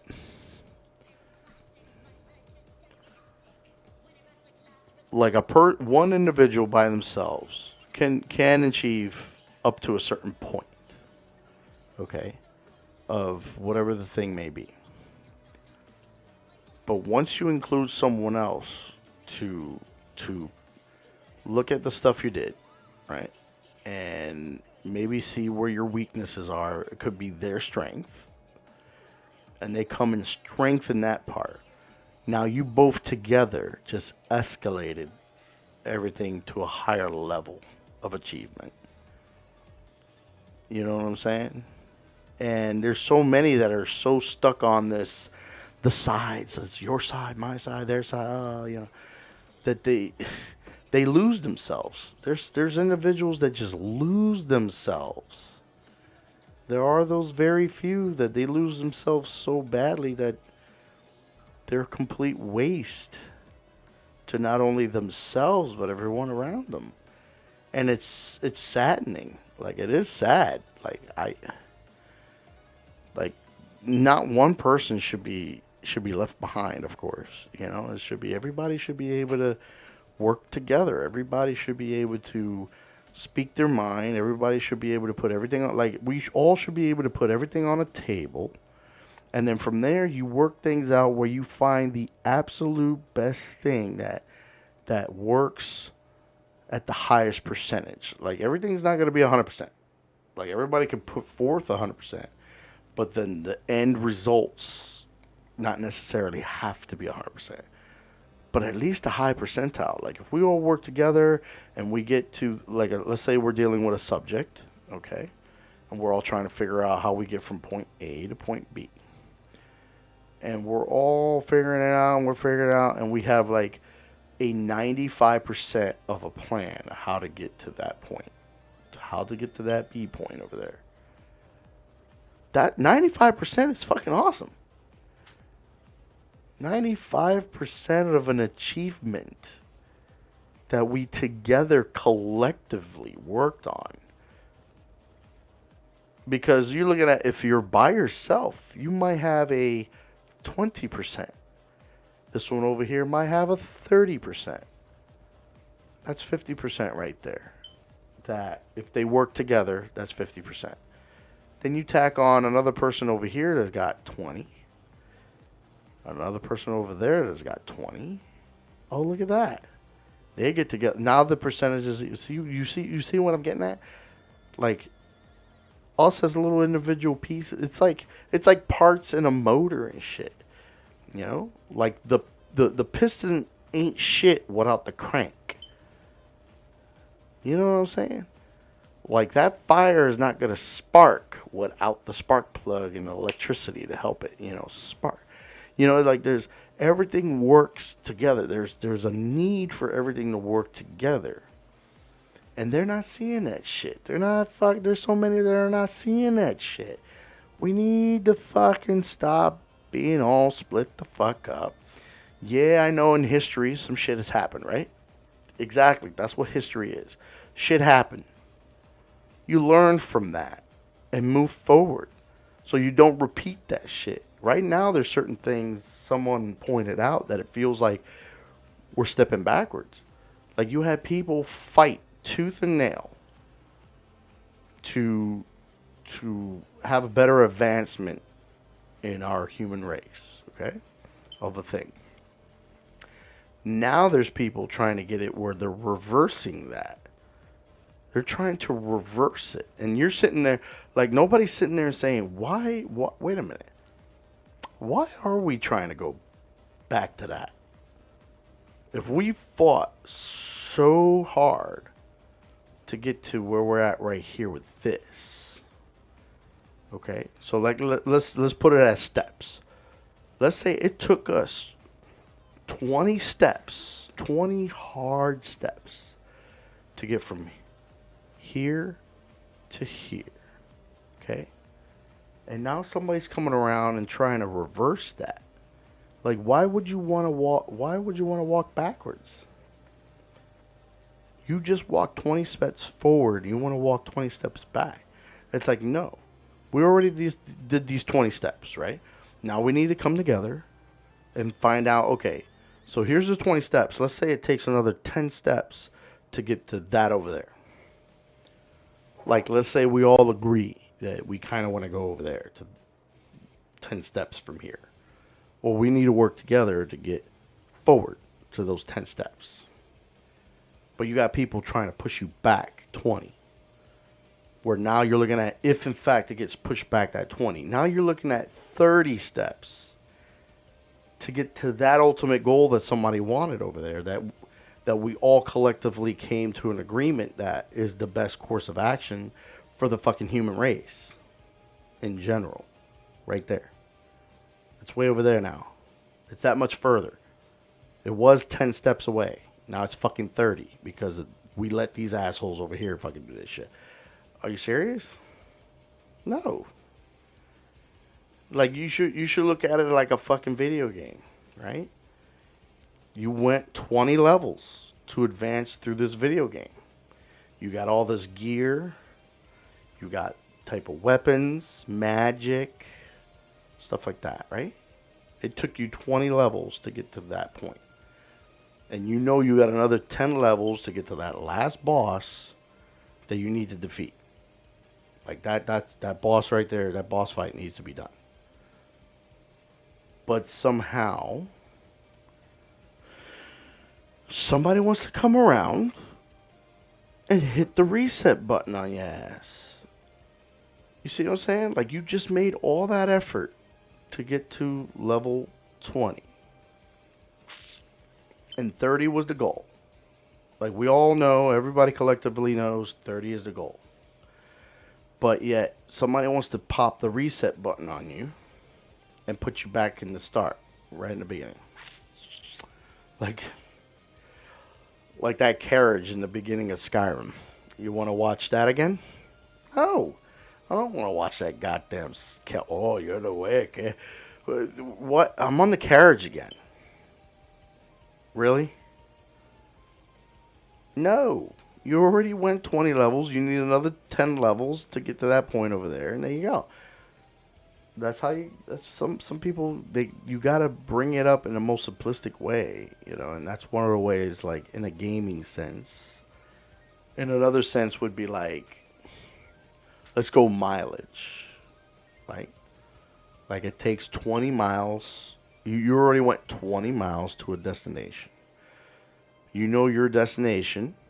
And everybody understands that's collectively That's the destination we want to go, and it's 30 miles out. You just went 20 miles. Now, somehow somebody wants to take you and pull you back the opposite direction, 20 miles back. No, absolutely not. We just fucking worked to get the 20 miles out. And you want to put us back? No. The fuck? My feet hurt. We're almost there. Look, 10 miles more. 10 miles more. We're almost there. We're working together to get there. But then there's these forces that want to pull you back. It's like, no. Calm the fuck on, man. Why? It's so sad. It's so fucking sad. Every time I look, it's so sad. Like, why are we going to this point in time? Like, there's like this fucking hidden enemy, this hidden force that keeps fucking with people. Like, I've heard conversations from someone from like a college and shit, and I'm like, that college is fucking them up. Like, some people, oh, well, that's just your point of view. Yeah, okay. Go ahead and see what the fuck they're saying and tell me if you agree with that or not. And if you do agree with it, you're just as lost as they are, too. Like, I remember there was, it was pretty fucked up. I came across some video where a gentleman and his camera was at a location on some, I can't remember what university or whatever, but he's on the university and he's just simply asking if he can ask certain people questions. Hey, what do you feel about this? Hey, what do you think about this? Are you aware of this? Through just basic, simple, civil conversation. And there was a few people, I wasn't aware of that. Oh, okay. And then other people, I still strongly feel this way, but I see what you're talking about. I see what you mean. And and they were all civil. Each conversation was civil. Then all of a sudden, here comes this person out of nowhere and saying, "Oh, you shouldn't be here. Oh, you shouldn't be spreading this nonsense or whatever." Like that was that person. That was that individual trying to take it upon themselves that he and the camera guy shouldn't be there talking to no one. So let's take that part first. So he's trying to interject as in that person shouldn't be there. That's first and foremost wrong. Then you got, that person shouldn't be saying these things. It's like, well, just because you as an individual don't like it, don't mean all these people over here, like, they all had just great conversations with the guy. Like, if they all collectively said, like, what you're saying is they'd have a problem, then yeah, he would probably leave. But he don't. Nobody had a problem but you. You have a problem. And then he was saying he should leave. It's like, well, it's not your property for you to dictate if that person should be there or not. Okay. Now, this person then went the very next extra step here and try to get campus police, which I think there were regular police that just happened to be in that campus to help out, right? And he tried to flat out, this is coming from his mouth. He said, "Can you tell him to leave?" And they asked him, "Why do you want him to leave?" "Because I don't want him here. Because he's saying all this stuff." And they're like, "Look, man, if we tell him to leave, we would probably have to tell you to leave.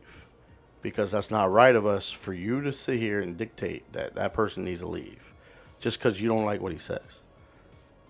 That's not how it works. And vice versa. We wouldn't be kicking you out if he didn't like what you said.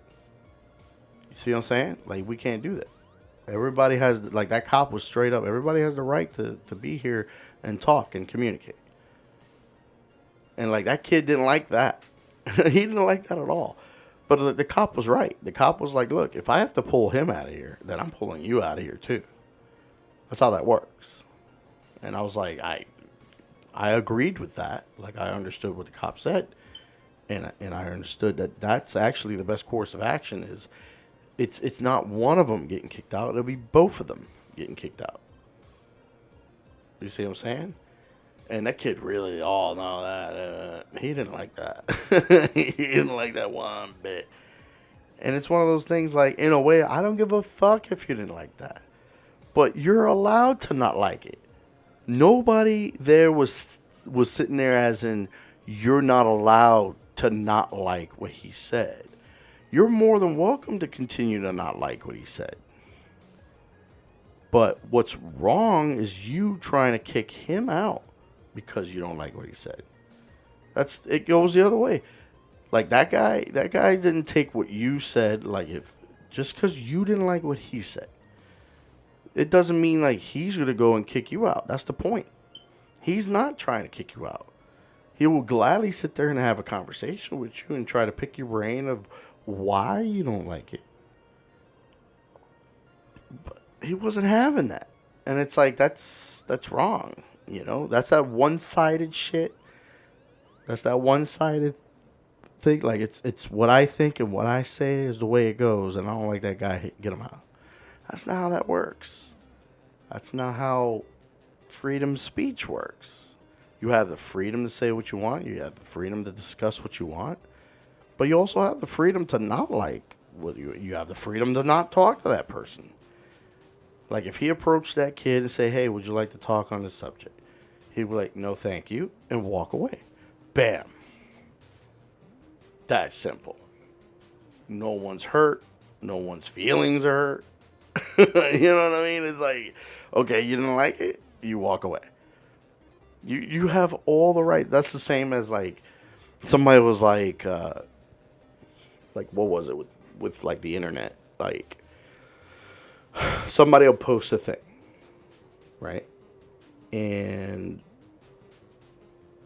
first and foremost, you have to understand when you post a thing and you have all these people that can see your thing, you're going to get all kinds of directions coming at it to talk about the thing. Okay? So, like, let's say something you expressed on your mind or something like that. Or, let's put it in a simple way. Okay, let's put it in a simple way of like a photograph. Let's say you put a photograph of yourself in an outfit.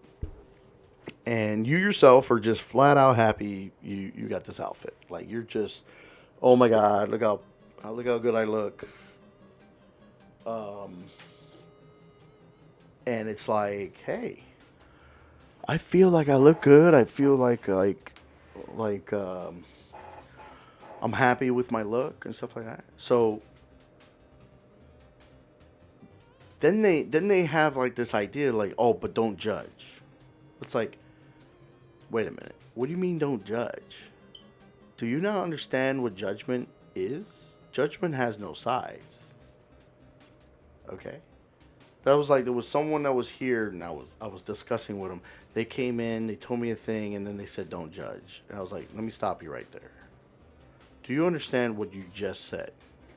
And they're like, what do you mean?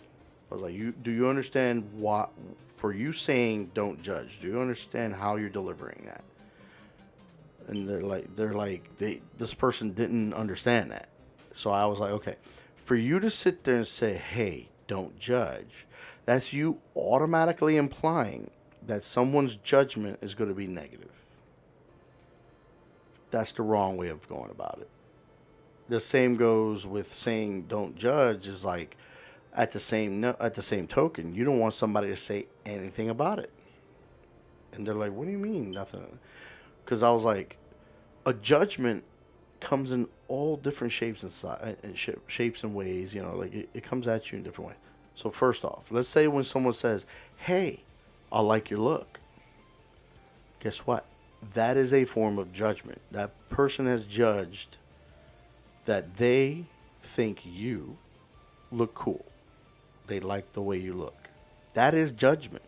So for you to say, hey, don't judge, is like you don't want that either. But in this case, they don't understand that the way they're implying don't judge was only in a negative form. Like, yeah, bring in all the good stuff, but don't leave all the bad. It's like, that's not how that works. You're putting yourself out there with this photograph. If someone comes around and says, I don't like the way that looks on you, that's them as an individual stating that they don't like the way that looks on you. Now, should you take that to heart? No. But here's an example of someone that does. There have been times, right? So somebody will put a photograph like that of like an outfit. And out of 100 comments, you got that one person that says, hey, I don't like the way that looks on you. And it's like they disregard the other 99 positive things. Like, oh, you look great. Oh, you look fantastic. Oh, that looks cool. No, you're stuck and fucking fixated on that one fucking person that said they don't like the way you look at it. And then that's you saying, oh, don't judge. No, that person's all in their right to fucking say they don't like the way you look in that thing. And for you to acknowledge, and then you disregard all the other people. But that's a human problem right there with when it comes to the internet. It's like you let the one comment ruin the whole thing. It's like, no, that comment's there. Oh, wait, if that person don't like it, oh, well, I still got 99 other people that liked it. I'll stick with that. And you move on. But the part people don't understand, too, is that somebody just went out of their way to sit down, clickety-clack at the keyboard, just to say that they don't like how you look in that dress and that outfit, right? I still find that flattering because someone still spent the time to clickety-clack and type something out. The same goes where when someone hears about someone talking behind their back or whatever like that, the fact of the matter is, first and foremost, I know who I am. It's not like I need someone to tell me who the fuck I am. My friends know who the fuck I am. If that person wants to claim this, and that about me, they're okay, try it. If that's what you claim. If somebody comes around and tells you otherwise, they're going to tell you otherwise because they know better. But you're still taking time out of your day and using breath out of your body to talk about me. Thank you. Thank you. Fuck it. At that point, it's like, thank you. You wanted to spend that time to talk about me. All I can say, I guess, is thank you. Okay, that's what you wanted to do. Thank you. Oh wow, look at this. This is my buddy Joey putting down Moon Knight. So I guess this is another outfit I'm not... See, like I said, I don't know a lot about Moonlight. And Moon Knight's got, like, I believe, if I'm not mistaken, multiple personalities. And so maybe this outfit represents one of those, maybe? That's what I'm making an assumption. Maybe my buddy Joey can give me a heads up on that or whatever, but it seems that that's what it's like, that Moon Knight, this outfit is representation of one of the mentalities that the individual has. That multiple person, like one of the personalities, this is the outfit. Which is cool. I think that's a pretty cool outfit. Like, it looks cool. That's a pretty interesting design choice for the mask to have the stitching go from the middle of the head, but then go around the crescent moon, go straight down again, but just above the tip of the nose to curve out to the side instead of the middle of the face. Because I've seen masks that kind of do that, where they go to the middle of the face. So, like, that's a pretty interesting design choice right there. The gloves are kind of like... I'm one of those people that I'm picky on gloves. Like, I think gloves should even be more form-fitting. Like, just by looking at it, it looks like they're too loose. Like, they're not appropriately on his hands the right way. But that's just me. But everything else looks great. That style, that tie, man, the way that tie's tied, that thing looks rad. And then the textures that they're using here on this fucking jacket. Oh, that does look cool, man. That is a really cool fucking look. And that right there, see, that's an example of somebody right now can let's say they never knew this character existed. But this look sparked them to, let's say there's a person that wants to cosplay as that. Like, they'll do that costume right there. They want to do that outfit. And that would be pretty cool. That would be pretty cool. Like, I myself, which hopefully I can get to.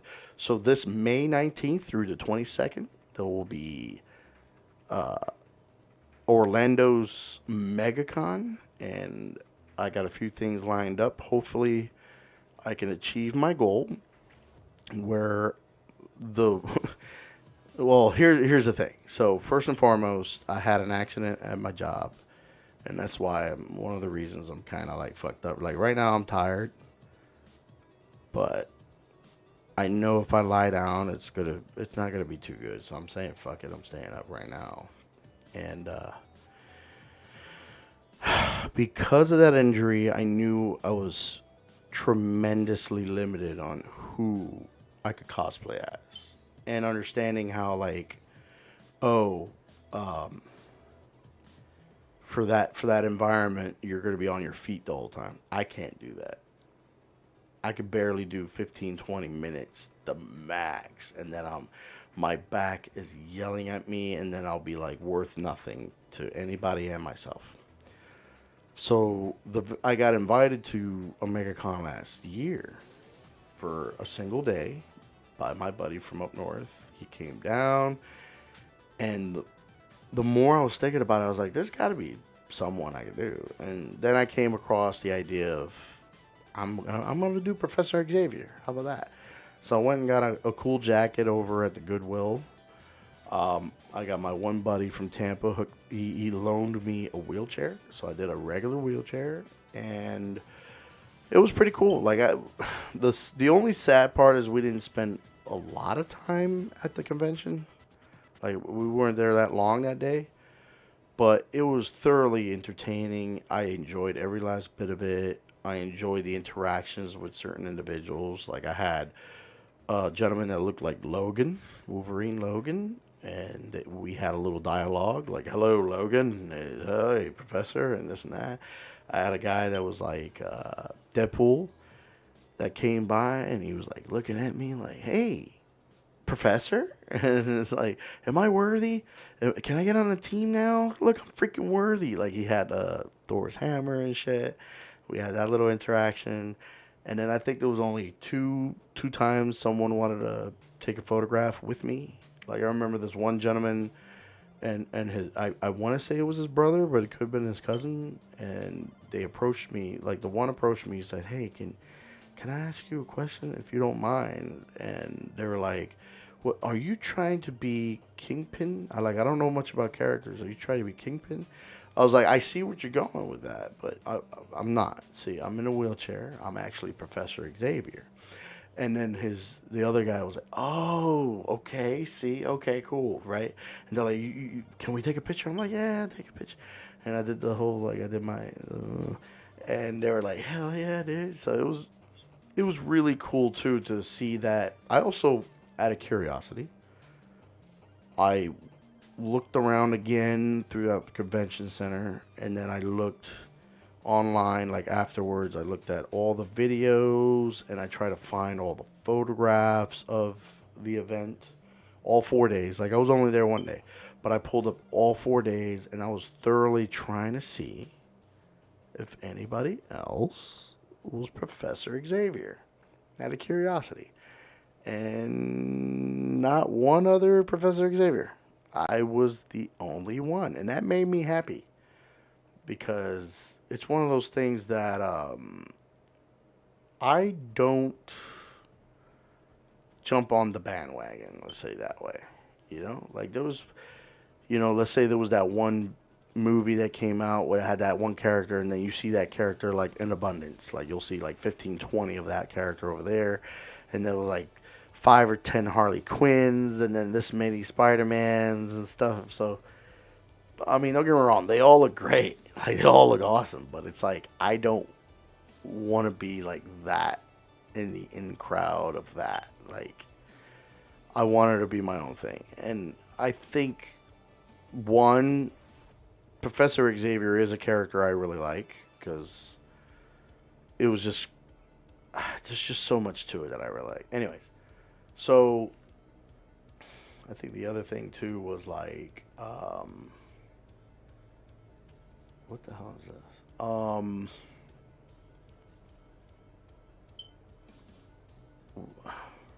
Wait a minute. I'm sorry. I'm over here looking at something I gotta edit. Can I take the one thing off or no? Let's see. I don't think I can take that off, can I?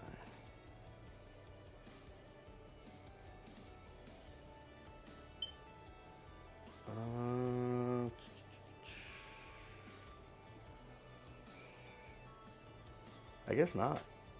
Anyways, I'm sorry. I was checking something out. Um,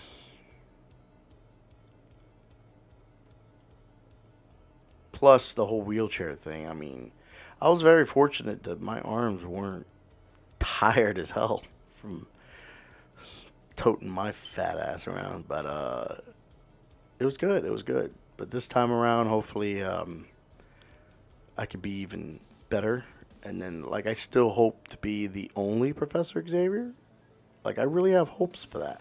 Like, there was more than one Professor Xavier, or I mean, Captain America. There was more than one Wolverine and stuff like that.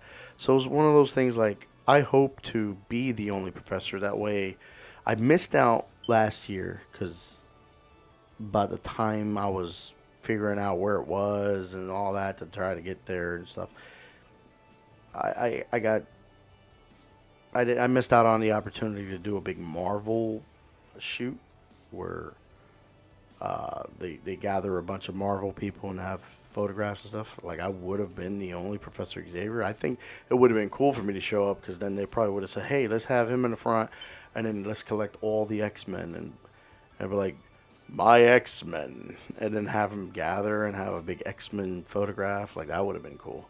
So I'm hoping for that for this year. Like, that's definitely one of my goals is to have a big X-Men photograph. Oh, look, it's Marvel. Breaking news. Marvel is officially moving their Netflix series, including Daredevil, The Punisher, and Jessica Jones, to Disney Plus, starting on March 16th. Cool. Probably other stuff too, right? Marvel's Agents of S.H.I.E.L.D. They're also probably doing that. That's cool. Iron Fist, Luke Cage, The Defenders, Punisher, and Agents of S.H.I.E.L.D. So everything will be on Disney Plus. Available in the US, Canada, UK, Ireland, Australia, and New Zealand are all the places available. That's cool. I think out of all of them, of course, I really like Daredevil. Like, that one came out cool. The way Jessica Jones came out, that was just so, like, hardcore. I felt like that had such a deep dive of, like, abuse, like someone abusing someone and shit like that. Like, I mean, it touched on something that it really needed. I mean, it did it in such a way where, like, you know, the Purple Man. I mean, that guy, his power is just bullshit. I mean, especially in the one point where in one of the episodes he was saying it. He's like, you know what it is to just tell somebody to go fuck themselves? Can you imagine that? And it's like, with his powers, that person is going to fuck themselves. Like, that's how bullshit his power is. He could tell somebody to do something and they will do it just because of being in his presence. Like, it's like the pheromones that comes off of him are like that. I'm kind of happy they didn't make him legitimately purple, because in the comics, if I'm not mistaken, he really is purple. Like, his skin tone and everything is purple. Like, here, the Purple Man, like, they didn't make him, like, legitimately purple. I'm kind of glad they did that. Iron Fist, I mean, to me, it was definitely a good kung fu martial arts kind of look at things. It really was. But for him to say his name so much, I'm Danny Rand, I'm Danny Rand, I'm Danny Rand, but that's Danny Rand. Like, they kind of said his name too much. Like, whoever the writers were, I don't know. Like, y'all kind of stressed his name a little too much. Like in certain occasions with fucking Transformers. They said Bumblebee Optimus Prime. Like they said his name too much. Like there was point in time I'm like, how many times are gonna have this character say, I am Optimus Prime? It's like, really? How many times are you gonna say that? Okay. You know, there should be a limit to how many times you fucking say it. And they said his name, Danny Rand, like so many times, but I'm one of those people, I try to look at the positives of almost everything. So I'm not sitting here knocking the whole show down. I still sat down and I fucking binged the whole thing. My favorite character was the young lady that was with him. She was kicking all kinds of ass. Which I found out she was going to be in... Oh, what movie was it? Oh, she was possibly going to be in Shang-Chi. But she ended up taking a role in The Matrix. And I believe if y'all see her, she's the individual with the blue hair in The Matrix. Which, okay, I mean, whatever made her happy. I mean, honestly, she's such a good actress. I think she could have been fine in either movie, really. But there you go. What the hell is this? Hey, my favorite band, Disturb. Ooh, wah, ah, ah. Oh, man, I remember when that song fucking dropped the very first time on the radio that I heard it, and it just hooked me. And ever since then, I was like, I have a genuine love for Disturb. I have a genuine love for David, the lead singer. Like, David, like, his voice, something about it is just really cool. Like, I really enjoyed the shit out of it. Let's see. Disturbed are headlining the Illinois State Fair in Springfield, Illinois on August 20th. Tickets available Friday, March 11th. There you go. So if anybody else is in the Illinois area, if I want to check that out, or actually wants to go over there, there you go. That's pretty cool. Oh, look at this. Oh. Is this the trailer for, wait a minute. Let me see if I can see this trailer. Let me see if I'm allowed to pause this. Okay. Well, let's hit play and open it up. Michael Morbius. Discover who you're meant to be. The bad guy. Ooh, the bad guy. I'll check that out. Alright, am I allowed to see this? I'm testing the waters. Help me. Let me know. Am I allowed to see this? You know what? How about we do this? That way. Am I allowed to see this? I gotta find out how this works. My apologies. I mean, this is my first time trying to test the waters on this kind of stream of just chilling out and looking at shit. How about I do this? How about just for shits and giggles? Let me do this. Ooh.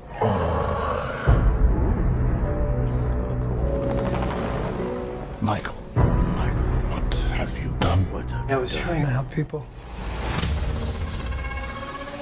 But the cure. It's a curse. Michael. Okay, so from the studio that brought you Spider-Man, No Way Home, and Venom. I have powers that can only be described as superhuman. No shit. But there's a cost. Now, I face a choice. To hunt. And consume blood. And consume. Or die. We all have monsters within us. Oh, so they are going legitimate on the idea that he has to consume blood. If not, he could die. So that's a legitimate factor on that. What if I can't? Michael Morbius. Hey, look who it is. Fucking Michael Keaton. Given a gift. love Michael Keaton. Just Michael Keaton is such a cool dude. Like in all general, come on now. Like Michael Keaton is the man. Like yes, I enjoy the shit out of his Batman, but almost anything else I've seen him in, he's just such a badass. Like we can't just sit here and say that Michael Keaton's not a badass. I mean, the dude's cool as shit too, man. Not exactly. Time to let go of what you used to be. And discover who you're meant to be. Ooh. All our lives we've lived with death. Why shouldn't they know what it feels like for a change? Just accept who you are. So that's the guy from... the only things I remember him from... See, I never watched the show Doctor Who. But apparently he was... for a decent amount of time. I'm not sure how long that he was Doctor Who. Then you got... I think the last time I remember seeing him in something was... he was technically part sentient of the system, of the AI system of Skynet in the one Terminator movie. Where, if I'm not mistaken, that's the one where he found a way to, like, have a micro way of changing someone to a robot in a way. So then John Connor was technically turned into a bad guy. And so that was him in that. Like, I thought that was a pretty cool concept. I mean, some people were like, but it's like, here's that other little fucking side note. So you got all these fucking people, oh, fuck this, fuck that, that thing went out this way, it shouldn't have went that way or whatever. Yeah, but you're not the fucker sitting down writing a script. Shut up or put up, okay? If you didn't like it, cool.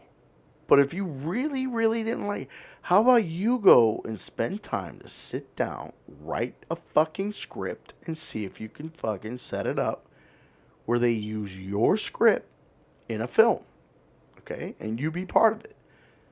And on top of that, be someone that coughs up some of that fucking money, because it takes money to make these things, right? These people are putting up money to make this shit. You're not. You're just sitting there talking shit. Put up or shut up. Fucking make something happen. If you want the shit to be a certain way, go get your ass over there and fucking do it. If not, your fucking arguments they're kind of invalid. Just because of that. The bad guy. Ooh, that close-up was cool. Morbius. Holy water? Really? Holy water. Yeah.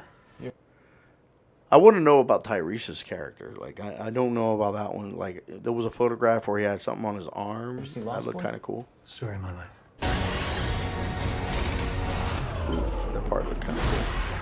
A new Marvel Legend arrives exclusively in movie theaters April 1st. Exclusively April 1st. Alright, that was cool. Now let me go back, because like I said, I don't know if I was supposed to do that or not. So, take precaution. Let me go ahead and close this door, because I already hear music. And I know that's very picky.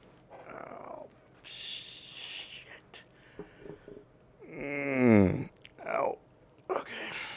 Anyways. Ow. Owie. Owie. Anyways.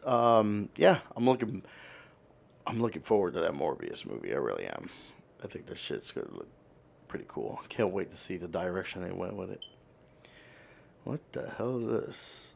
Ocean County Memories Established 1850. Remembering the Old Country Buffet Restaurant. Huh. That's kind of interesting. This versus Plaid. Oh, I remember these guys. Their show is normally called This versus That. And in this one, I believe this is the third time I've seen something where it says This versus Plaid. So this is the third vehicle that's going up against a Tesla Plaid. That poor Plaid never had a chance, it says. Well, of course. Look at this pickup.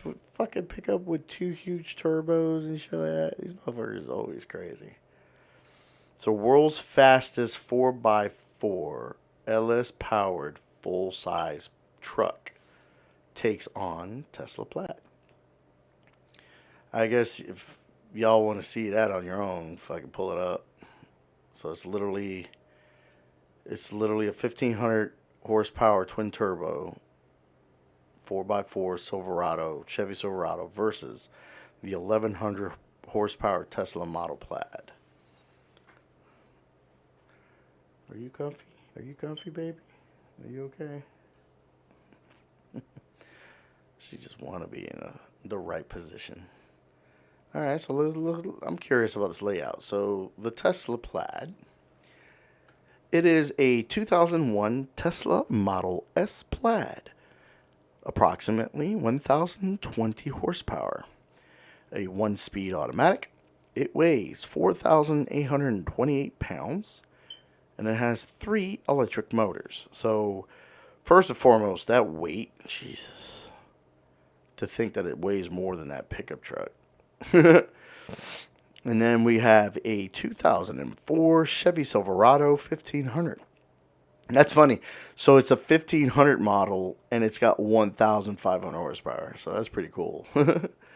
So it's got the TH400 3-speed. So a 3-speed transmission. Interesting. Okay.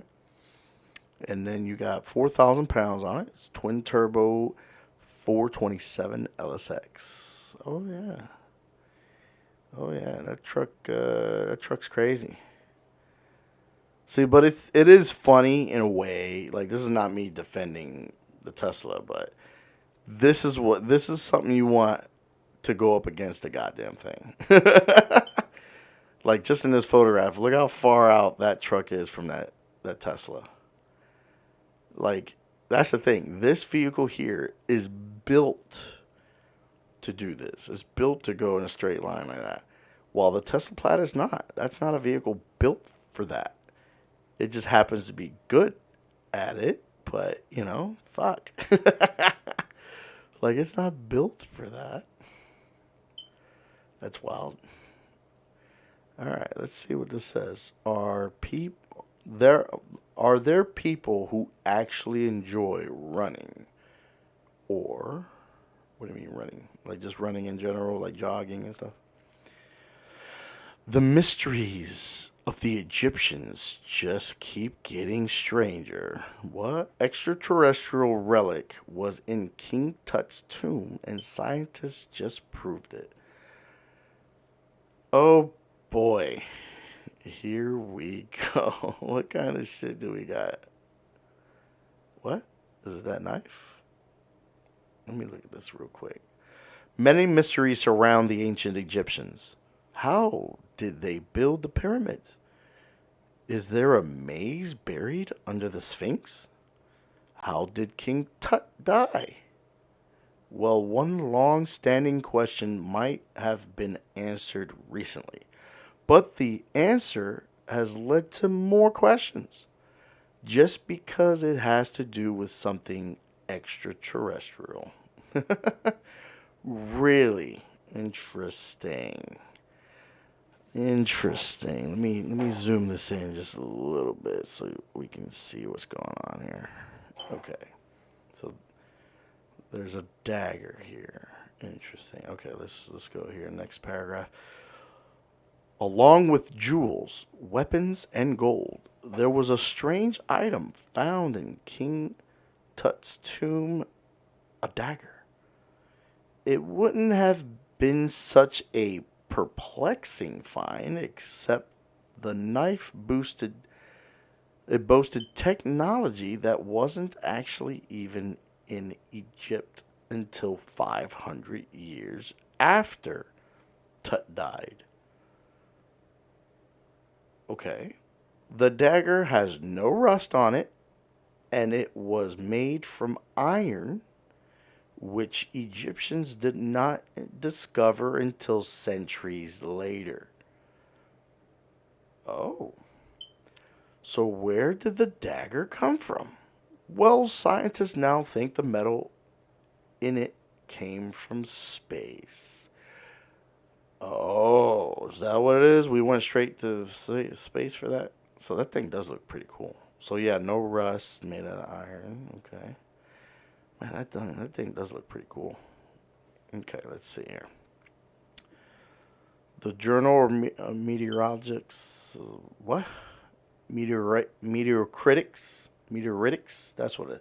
The Journal of Meteoritics and Planetary Science features an article from researchers at the Chiba Institute of Technology that assists the daggers, or search the daggers metal orientated to in a so they thinking the metal was from a meteorite.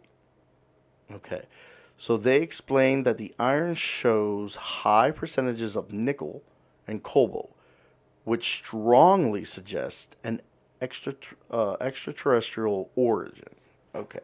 Okay. I see what they're saying. Okay. So because of the nickel and cobalt content within there, the high percentages. Okay. It turns out a meteorite did hit the planet a little before Tut's time, landing about 150 miles away from Alexandria and containing similar levels of cobalt and nickel. The scientists also might have solved another dagger mystery after taking an X-ray of the golden handle. They noticed it was created with an adhesive material called lime plaster. But once again, Egyptians weren't aware of lime plaster. I can't fucking talk. I'm so fucking up. Egyptians weren't aware of lime plaster until much later. However, based on how the handle was made using a foreign low temperature technique, they think it might have been created in Mitanni, or Mitanni. Fuck me if I'm saying that wrong. Yeah, I am. Anatolia. Mitanni, Anatolia. What is now Turkey. Oh, okay. There are records that show Tut's grandfather, let's see, Amenhotep III, would receive gifts from the king of that area of Mitanni. I want to say Mitanni, right? Mitanni or Mitanni? Mitanni, I don't know. And those gifts have eventually been passed down to Tut, meaning that the dagger actually came from years before Tut was even born. Okay. See, now that makes sense. That makes sense that there's someone out there from another section of Earth who wanted to give this person a gift, and it happened to be made out of some shit that was, like, it's stuff that's found here on Earth, but it's like, we don't realize that these materials are out there in space. That's how fucking Earth was made anyways, is that these materials are out there on Earth. To state that iron and nickel and cobalt are not out there in space is kind of silly to say. But in this case, because of how high the percentages of the nickel and the cobalt, they think that's why it's extraterrestrial, because nothing on Earth, when it comes to our iron, has, I guess, nickel and cobalt that high. Which would make sense if someone that's, somebody that knows, geologist, I guess is who it would be. But that's cool. That's really cool. Let's see. What? You make a valid argument. Hey, bro. You make a valid argument. But, unfortunately, I had what? Wait a minute. I had sexual relationships with your mother. Sorry about that. damn, that fucking... What game is that? That looks pretty good. That's some silly shit, though. God damn, that's some silly shit. What's this here? The Atom Project. Oh, yeah, that's another movie coming around that sounded pretty cool. That looked pretty cool. The Atom Project. Ryan Reynolds and Zoe Saldana. That's pretty cool. Oh, my God. Look at that thing. I remember vaguely seeing pictures of this car one time, and I'm like, where the fuck? And then I never did do like any research or anything like that. But it's like later on I find out it was a movie, a legit movie that had what's his name? Mark Hamill. And it was like Corvette Summer, I believe it was called. Never seen the movie. I don't know if I'll ever get the chance to see it, but whatever. But this was the vehicle in that movie. And I'm like, yeah. So there's 15 photos of Corvettes that were ruined by their owner. So it said these Corvettes were sadly ruined by their owners for our benefit. For our benefit, the way he says it. Sometimes cars can be improved upon, but the owners of these Corvettes managed to get it all wrong. Look at that thing. Jesus Christ. Corvette. It's a name that inspires thoughts of speed. What the hell kind of fucking panache? Maybe it's panache? Pedigree and victory. Sometimes, though, public perception ties it to Hawaiian shirts and a midlife crisis more often than the bosses at GM would like. That's a little funny. That's funny. Luckily, I'm not in a midlife crisis for my basic 85 Corvette. I mean, I love my Corvette. All right. Despite its best intentions and clear efforts to build the ultimate budget supercar killer, Chevrolet can't always dictate the public view of the cars they make. It certainly doesn't help when buyers take their car and absolutely ruin it in ways that should be punishable by law. Damn. That's how bad that fucking is. You guys loved our last piece on ruined Corvettes so much that we're back with another installment. And this is from hotcars.com. So maybe you guys want to go over there and give them a holler. Follow them, hotcars.com. All right, so this time we focus on just completely outlandish examples of overindulgence into someone's psychopath. What? And few utterly sad. Okay, so we got. Oh man, what the fuck is this? Okay. Sliced Corvette, anyone? Jesus. Damn. This was one of the very first 2015 Corvette convertibles off the assembly line. It didn't take long for the owner to get a little overconfident and not only crash, but literally slice the top half of the carbon off the car. Is this the first Corvette roaster?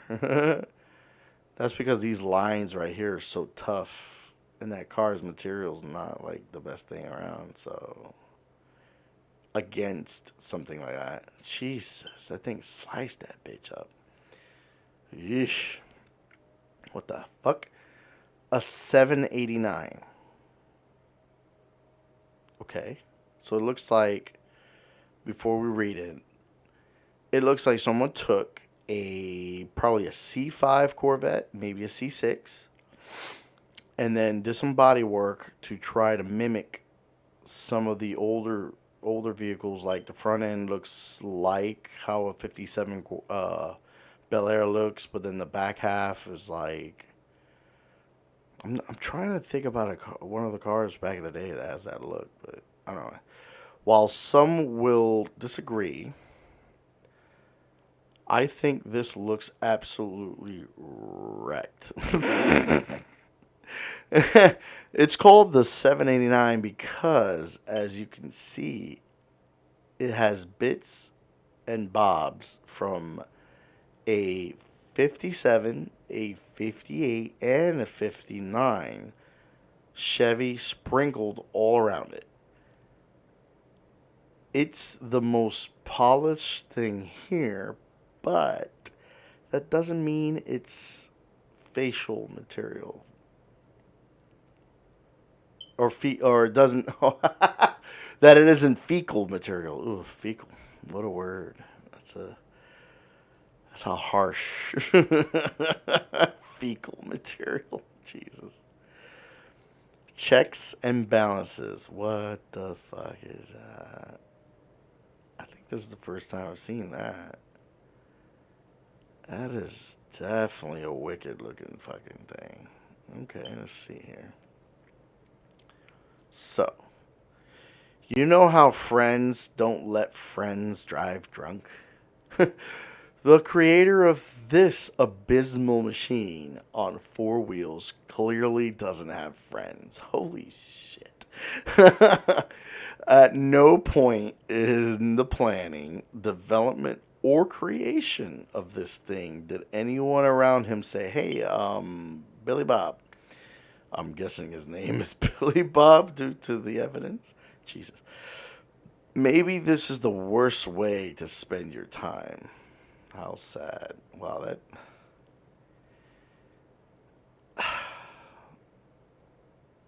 I mean, to each his own, man. If that's what that person wanted to do, that's what that person wanted to do. That is a hell of a look. Rattle your teeth. Oh, wow. Okay. Donks are a strange phenomenon. Donks? I don't know what donks are, to be honest with you. I'm sorry. I think in some SUV applications, they can kind of look good, but they still ride terribly. And imagine how much worse it must be in this thing. Think, too, about any time you need to turn around and your turning radius is only slightly smaller than that of the moon. Oh, shit. That's true. Like, the turning radius on something like that, because of the radius of those wheels, like, you're not going to be able to turn properly. It'll be rubbing against the inside of that fender or the frame. Actually, on this will be, like, technically the subframe. In a way. Yeah, that's pretty bad. Oh no. That poor bastard of a car getting pulled out of the water. The result of overconfidence, again, this time married to inactivity. This Corvette was submerged for a long time to collect all the dirt and debris. What a sad fate for this once American classic. Hey, the paint isn't all faded, so it's got that going for it. Wow. Damn it. It's just like that plus the first one we saw. It's like, it is like an overconfidence, but it's also like, in some cases, it's just that disrespect of the vehicle. Like, you're not respecting the power that vehicle has and the limits that it has. Like, every vehicle has a limit. Like, the very first one of those things, and like that fucked up C8 that we saw earlier. Okay. A lot of those, though, when it comes to if they're in an accident by themselves, one of the top issues with that is that people turn off stability systems within the vehicle. Like, the vehicle's got like traction control and shit like that. So turning those off, these individuals are acting like they're going to be able to handle this car, and they're not. Like, there's very, very few select and far in between in the human race that there's people that can handle those vehicles without those systems. Maybe 2. Everybody else, y'all ain't nowhere near pro to fucking be turning off these systems. Like, you need to keep these systems on. Like, in this case, though, this is a car that don't have those systems. Like, my Vet, as an 85, doesn't have those systems either. So it's like, I need to always pay respect to the vehicle's capabilities and incapabilities, knowing its breaking points and knowing not to get close to those breaking points, you know, like for traction and whatnot, or whatever the case may be. It's like, you got to respect your car, you know. Something with that much torque, like these vehicles back in the day, they had so much torque that they can break traction really easily, and that ass hand can go that way, and then you can overcorrect, and then you're fucking it up. So, but fuck, man, people just don't watch it, bro. Oh, look at this. The safety car. Wait a minute. What was this one? Just imagine a wreck in a major racing circuit. You send out the safety car, and then this interaction happens. Hey, sir, we have a wreck on the straightaway. Another one? Which car? The safety car. What a bad day for that driver. So the safety car got into an accident.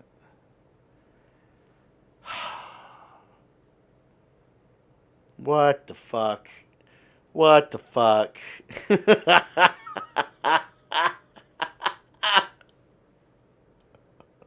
Oh, my head hurts. Oh my god. Oh. A 24 passenger edition Corvette. Oh, my head. Oh, wait a minute. Okay, so I don't understand limos like this one. You want to be seen in a stretch luxury car made from a supercar? Those don't go together, no matter how much you might try to make them. A stretch Chrysler 300s, yeah, or Lincoln Navigators, those make sense. This is just a ruined Corvette. Yeah, he's right. I mean, hell, look at the way it has to sit that much higher, so it looks like shit. Yeah, that's not, I mean, plus for how low a vehicle that is on the inside, like, you're crawling around to try to sit in that mode, to try to move around in that motherfucker, like, it's just, no, man. Countach, like a Countach, almost. Oof, I've seen this photograph before, and this is hideous. It's like taking the Model C4 that's after mine and then doing all that fabrication on it. What happens when you have Countach dreams but a Corvette budget? Coonvet. That sounds stupid too. I don't know why the Coonvet, but I would have said Vetage, like Vetage, I don't know.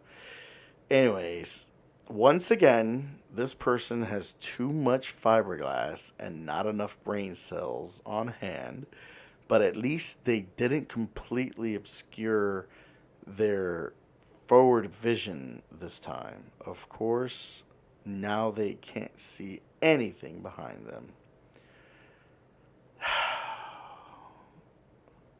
That does look fucking ridiculous. Poor bastard. What the fuck? Wait a minute. Okay, before I read anything, let me look at this. Okay, so this is like a 73, 74-ish model Vet cut up to be on a trailer setup, but it still has the seats. Like, what's the 100% purpose of this? What? Okay, let me read. What possible purpose can this serve? Exactly. Really, if you know, please tell me in the comments. I promise you, if you put living people in that and drive in front of any law enforcement agent, your ride will be over and very expensive. It's such a waste. This is he's right. He's right. This ain't. Now I can understand if, let's say, you didn't have these seats, right? And it was just treated like a trailer to like just carry shit, then meh. But no. 3-foot nose. Oh God. I think I've seen this before. Look at that front end, bro. It's so excessive. Jesus. Now, before I read on, I want to say that this is probably also a 1973, 74 and there model vet to be used for all this shit. This is a Barrister Corvette. Barrister? Wow, it literally has a name on it. Barrister Corvette. Don't know what that is. That's okay, because they were terrible and thankfully short-lived. Yes, George Barrister built it, and that's cool. But it has Ford headlights, and honestly looks terrible. So those are Ford headlights? Yeah, I guess like something from a Ranchero. It could be like from a Ranchero. But at the same time, the way that front end and part of it, like those side fender pieces in the front, are definitely probably like a Ranchero as well. But then that piece in the middle,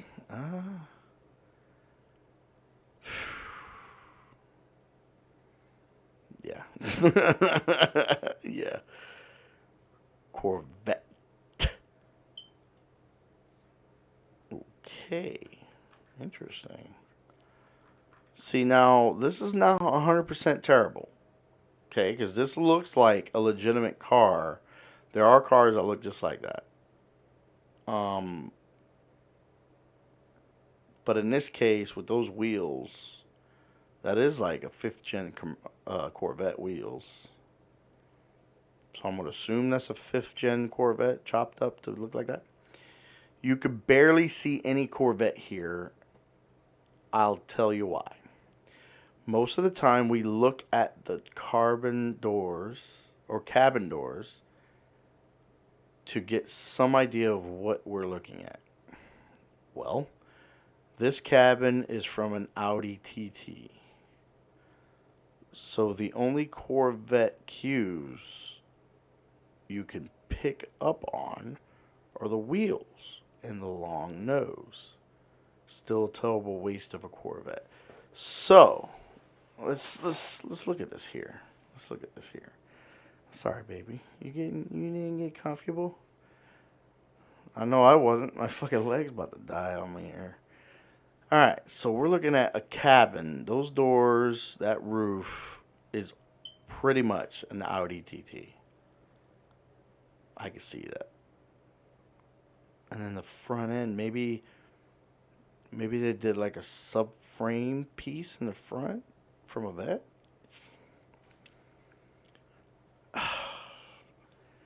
This definitely is like a fucking abomination of parts.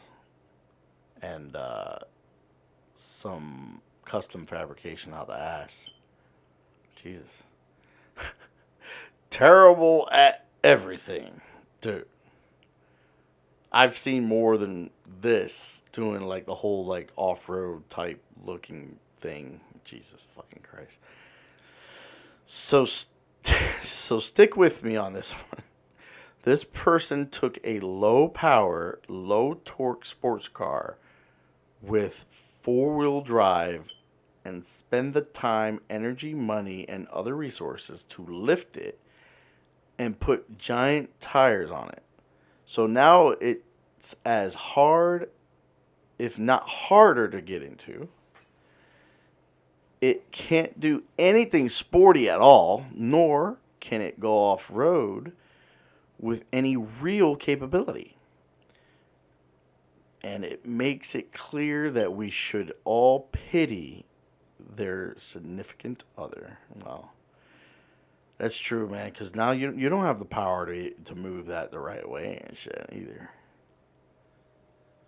Unless they went and beefed up that engine. That's the only thing I can see, but whatever. What? The title is Less Cowbell and More Fiberglass. That is a lot of fiberglass. Damn. I'm gonna be honest with you before we read on, okay? If it wasn't for that spoiler piece back there, like let's say you altered that a little bit, and then just a slightly different design hood, this wouldn't be 100% that bad, because that wide body setup is literally what the race car models have, is that kind of design for wide body on the racing Corvette. So this had potential. This person decided that their Corvette needed additional downforce. For what I don't know, because there's nothing particularly speedy looking out aside from some side pipes. So they also went the fiberglass route and made the bigger wing I've ever seen. The biggest wing I've ever seen that's still technically part of the body. Yeah. Yeah. Okay. A classic no more. Oh no. He's right. This one hurts. Up until this point where the Corvette and that tree tried to share the same physical space at the same physical time, the owner didn't qualify to be on this list. Sadly, though, he does now. What a shame for such a stunning car before the incident.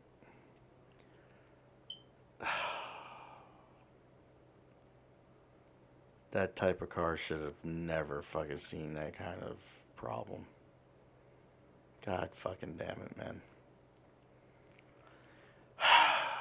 What's this? So the next article is 10 sports cars we'd rather drive over the new Corvette, and 5. You know what? I'm interested in this one. I want to see what this person did here. Okay. So, actually, hold on. Let me look down here. Was there any comments? Oh, there was one. Rivers is the automotive enthusiast and writer. Okay, let's see. Shit, there's not a section with comments? I thought you had a section with comments. I guess not. Whatever. Alright, so, like it says in the title, 10 sports cars we'd rather drive over the new Corvette, and 5 we wouldn't. So, yeah, this is from hotcars.com. Hotcars.com. Alright, so the new Corvette is an incredible machine, but there are some other sports cars we'd rather find ourselves behind the wheel of. So he did this on January 11th, 2020. Okay, so it's fairly late, fairly old. Not too old, but yeah. Wow, that Corvette's seeing a little air. Shit. Alright. With Chevrolet's new and revolutionary mid-engine Corvette C8, the next natural step was to compare and contrast it to the current/future sports car lineup. Now, don't get us wrong. We do very much love the new C8 and the steps it's moving forward. But it isn't the best supercar to ever grace this planet. Well, of course not. Of course not. Of course not. In fact, there are a lot of great alternatives to the Chevrolet Corvette C8. However, few as many cheap/affordable as the American-made sports car. Putting the price tag aside, there's a litany of options to the C8s. Well, that's where I get this part right here is where I don't like this kind of shit is that, yeah, you're putting the prices, but the price is one of the absolute top main fucking reasons that you want the fucking Corvette. Okay? It is not a ridiculously priced fucking thing that you can try to get your hands on. Okay? That's the point. Yes, I understand. Under these circumstances, you're excluding the price tag. That's the only way you could fucking do this. In many cases. There are so many fucking cars that somebody would probably want, but it fucking costs that much more fucking money. Hence the reason they're buying a fucking Corvette. Anyways. Some significantly better than others. So, to put this into perspective, as well as showcase some of the amazing substitutes, here are 10 sports cars we'd rather drive over the new C8, and then 5 we wouldn't. Okay. So one that they would is the Acura NSX. Again, this motherfucker costs a hell of a lot more money than that Corvette. That's the reason if you include the price that none of us are getting in that fucking car, but most of us can have the opportunity to get in the Corvette. Because this fucking NSX here is ridiculously fucking priced. Getting it started with design and engineering assistance from the world-renowned Ayrton, what? Or, I'm fucking that up. I'm not, whatever, Senna. The Honda NSX was set for glory. Today, the returning model is still just like the original, albeit with more modern features. It's more expensive than the C8. See what I mean? But it's the same mid-engine, cheaper than average race car feeling that you can get with either one.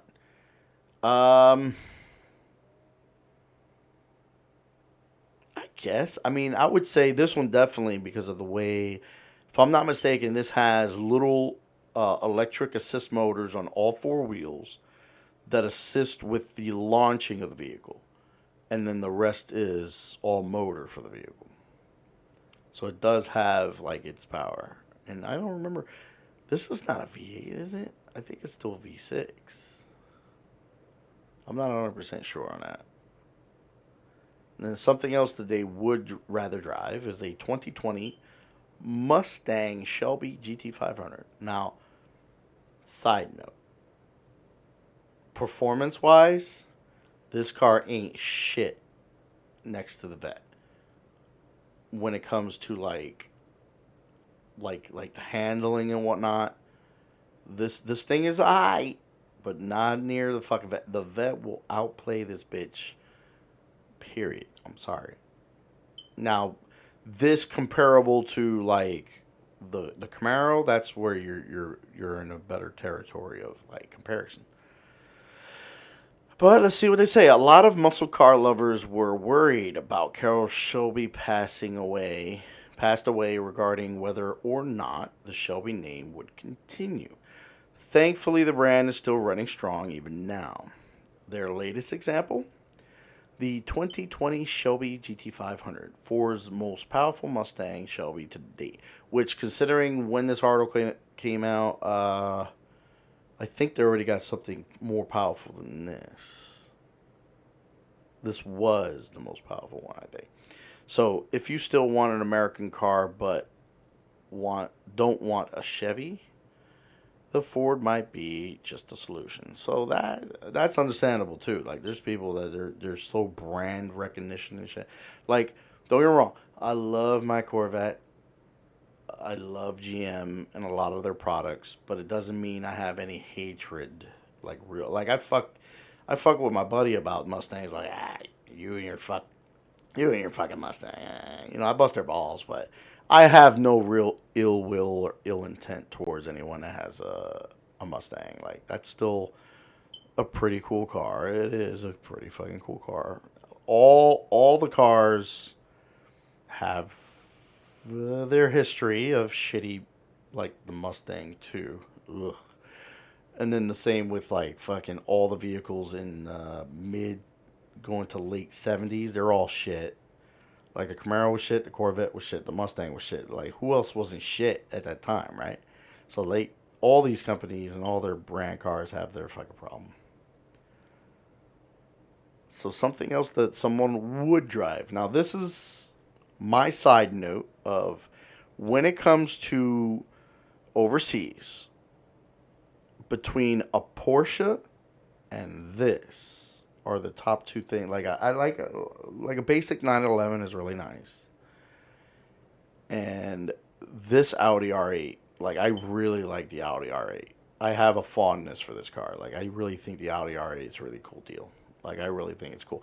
Like in many cases, like I know how these people are with their fucking Lamborghinis, but this is technically a Lamborghini. It's just that the parent company is Volkswagen. Volkswagen owns Audi and Lamborghini. If there's anything that's any, so this has its look, but the chassis and the motor and that rear end, like the way the transmission is also shared on a different vehicle. Like I believe the Lamborghini, which is the one I'm thinking about, the Lamborghini Gallardo, like the Lamborghini Gallardo with a V10. That's this as well. It's like the same fucking thing. That's like the SUVs that are out now. There's the Audi SUV that's got a performance engine. And then you've seen how like Lamborghini now has an SUV. Well, it's the same fucking thing. It's just one's an Audi, one's a fucking Lambo. They just tweak the body and a little bit of the interior. But essentially, it's the same fucking car. It's the same fucking car. It's just one's going to be a higher price tag because it's a fucking Lamborghini, of course. But I do like the Audi R8. I know that's like, I feel sorry for Miss Kiff over there. Had to have some a-hole. I say a-hole like I'm watching my voice.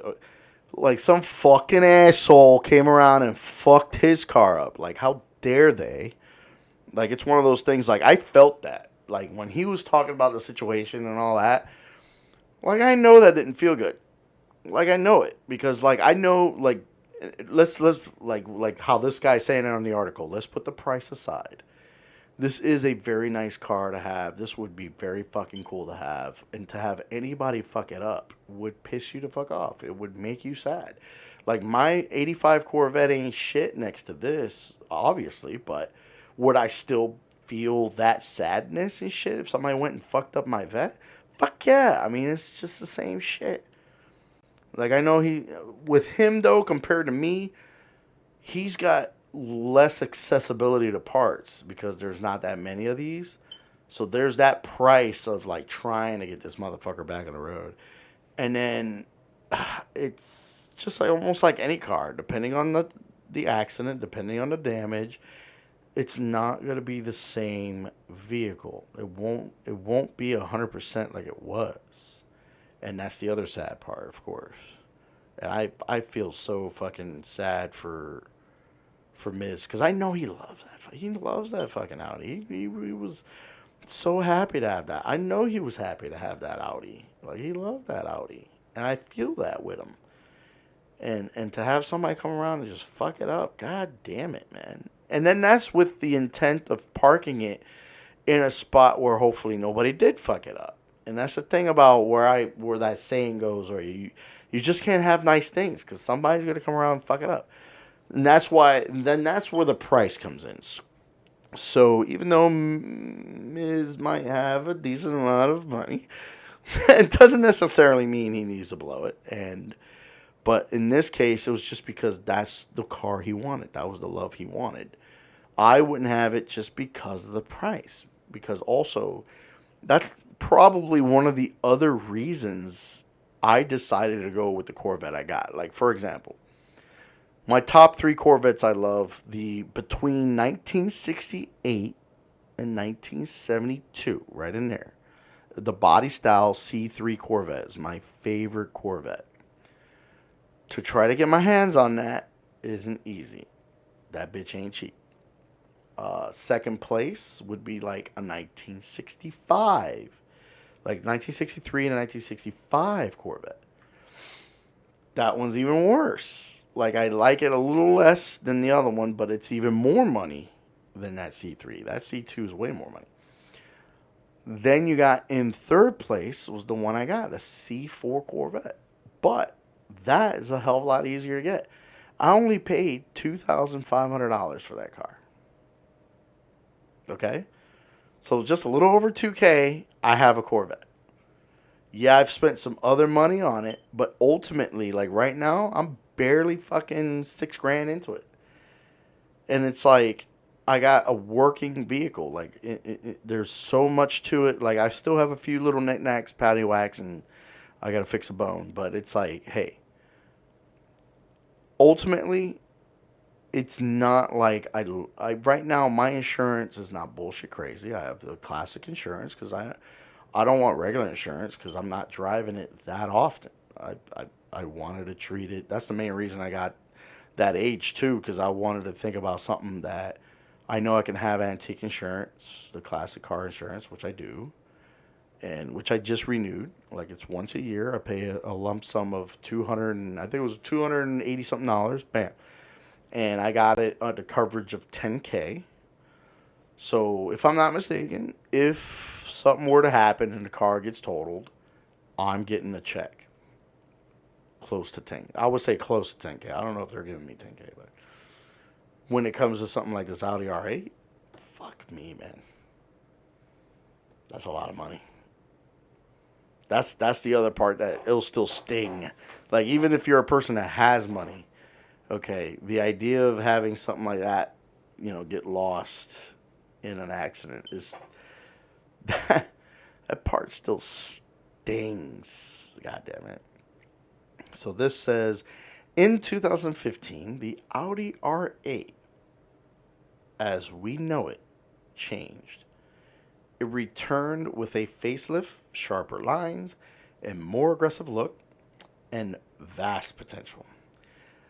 A majority of it having been extracted by Audi themselves.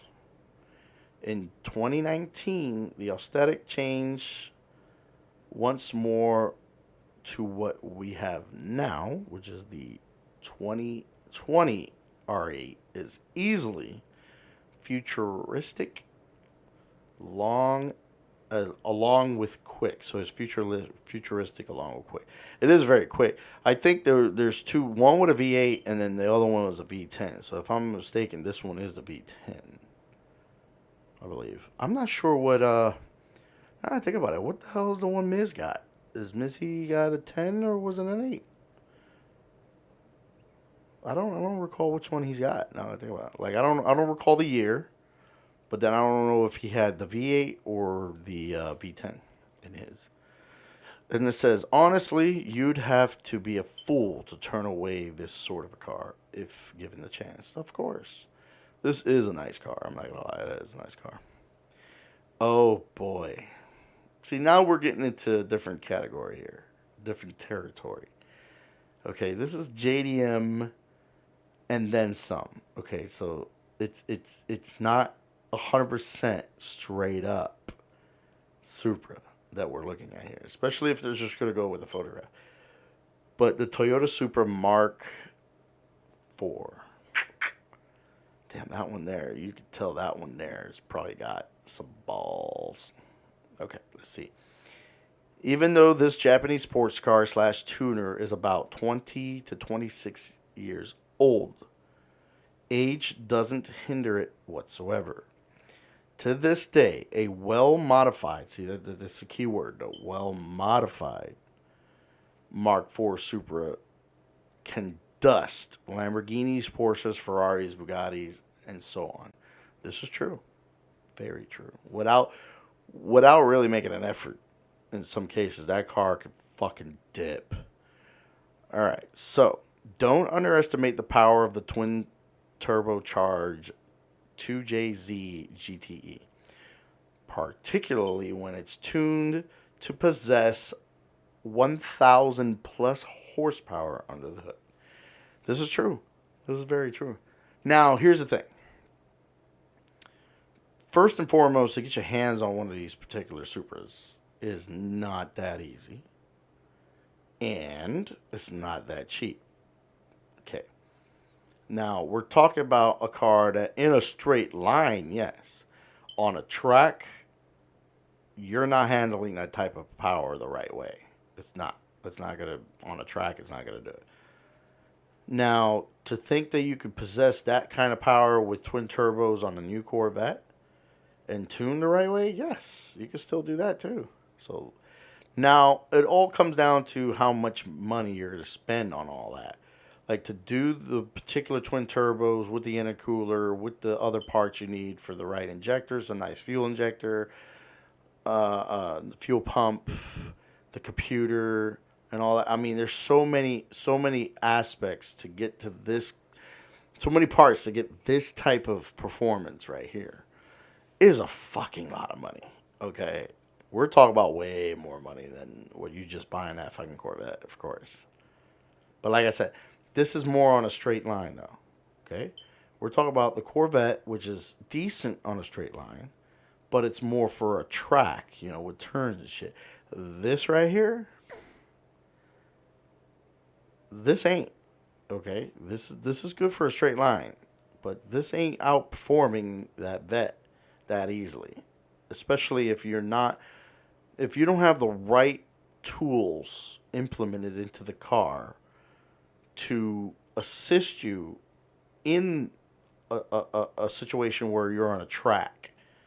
I mean, it's I mean, don't get me wrong, I still would love to see it. Like, for example, I would love to see, like, let's say it's this particular one we're looking at right here, and it's got over 1,000 horsepower, right?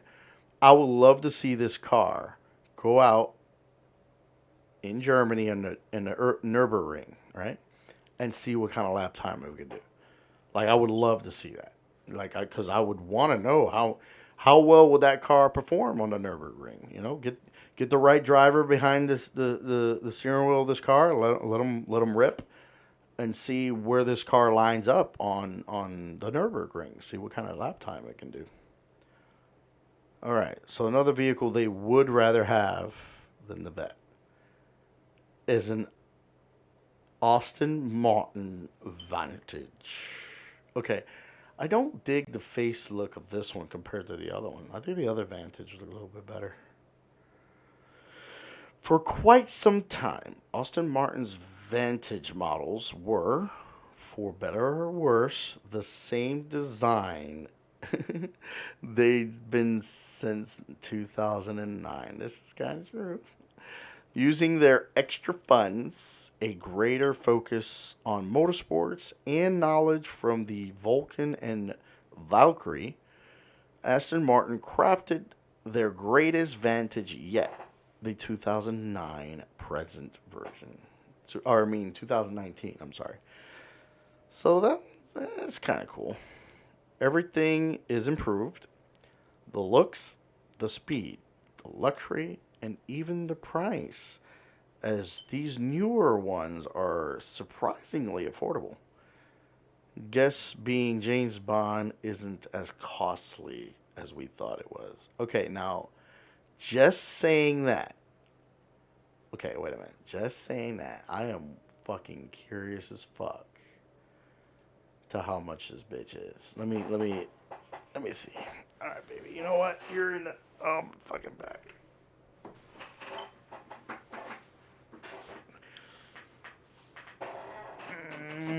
Just fucking moving. Fucks. Oh, fucking shit. All right, let's pull that up real quick because I'm curious about the price tag on these.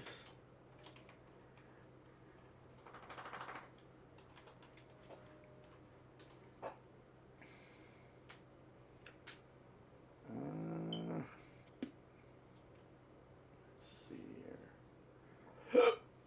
Excuse me. Should we go Auto Traders or just Kelly Blue Book? Maybe let me pull up Kelly Blue Book. Let me see. I'm gonna pull up Kelly Blue Book. All right, so it's about 153,000. So wait a minute.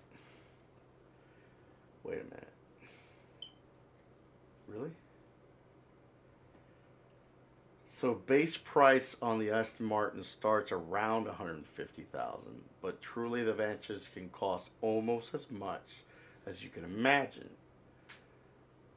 So really, so base price is $150, huh? And this motherfucker here talking about something that's affordable? It's not affordable. Motherfucker don't know what affordable is. What the fuck you talking about? Affordable. Affordable my ass. Affordable my ass. Oh, you know what? Let me see something real quick. Give me a moment. There's something I want to look at. It's...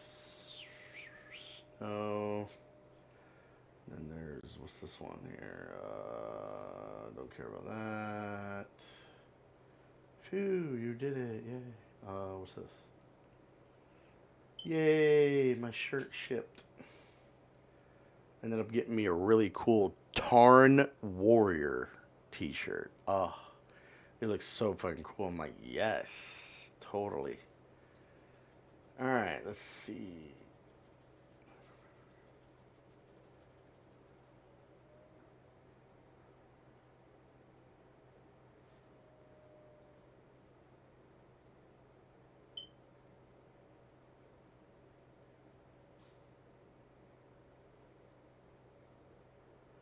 Oh, that's interesting. You know what? I'm going to go ahead and put that here. Save that for now. Comic Creations. Cool. Your favorite comic creator are coming to Orlando. MegaCon. Ryan Stagman. Donnie Cates. Ryan Otley. Bjorn Barnes? Is that how you say it? Wow, there's a lot of cats. Wow, look at all that. Their artwork is all amazing. Everybody here is amazing artwork. Look at that. Anyways, see, that'll be something I'll probably get into when I get the opportunity to see these guys. Venom King in Black is what Ryan Stag. Oh, Ryan did that one. Cool, cool. All right, so that's cool. Let's see. What? When you experience knee or hip pain, it can be overwhelming to figure out the best way to find relief. With Cigna's bone and joint health benefits. See, that's stuff like that would be cool as shit to do with, what's this?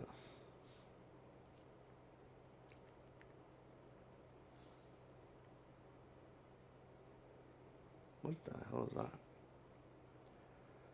I don't even know what that is. Anyways, okay, sorry about that. Just was checking my email, see if there was anything really important or whatever. Okay. So yeah, base price is $150,000 on this car, and that's base. Which most of the time, that is not the goddamn price it's gonna be. It's gonna be fucking way higher than that. It's gonna be way higher than that. All the extra shit. All right, here we go. So a Porsche 911 Carrera S, which is a 992.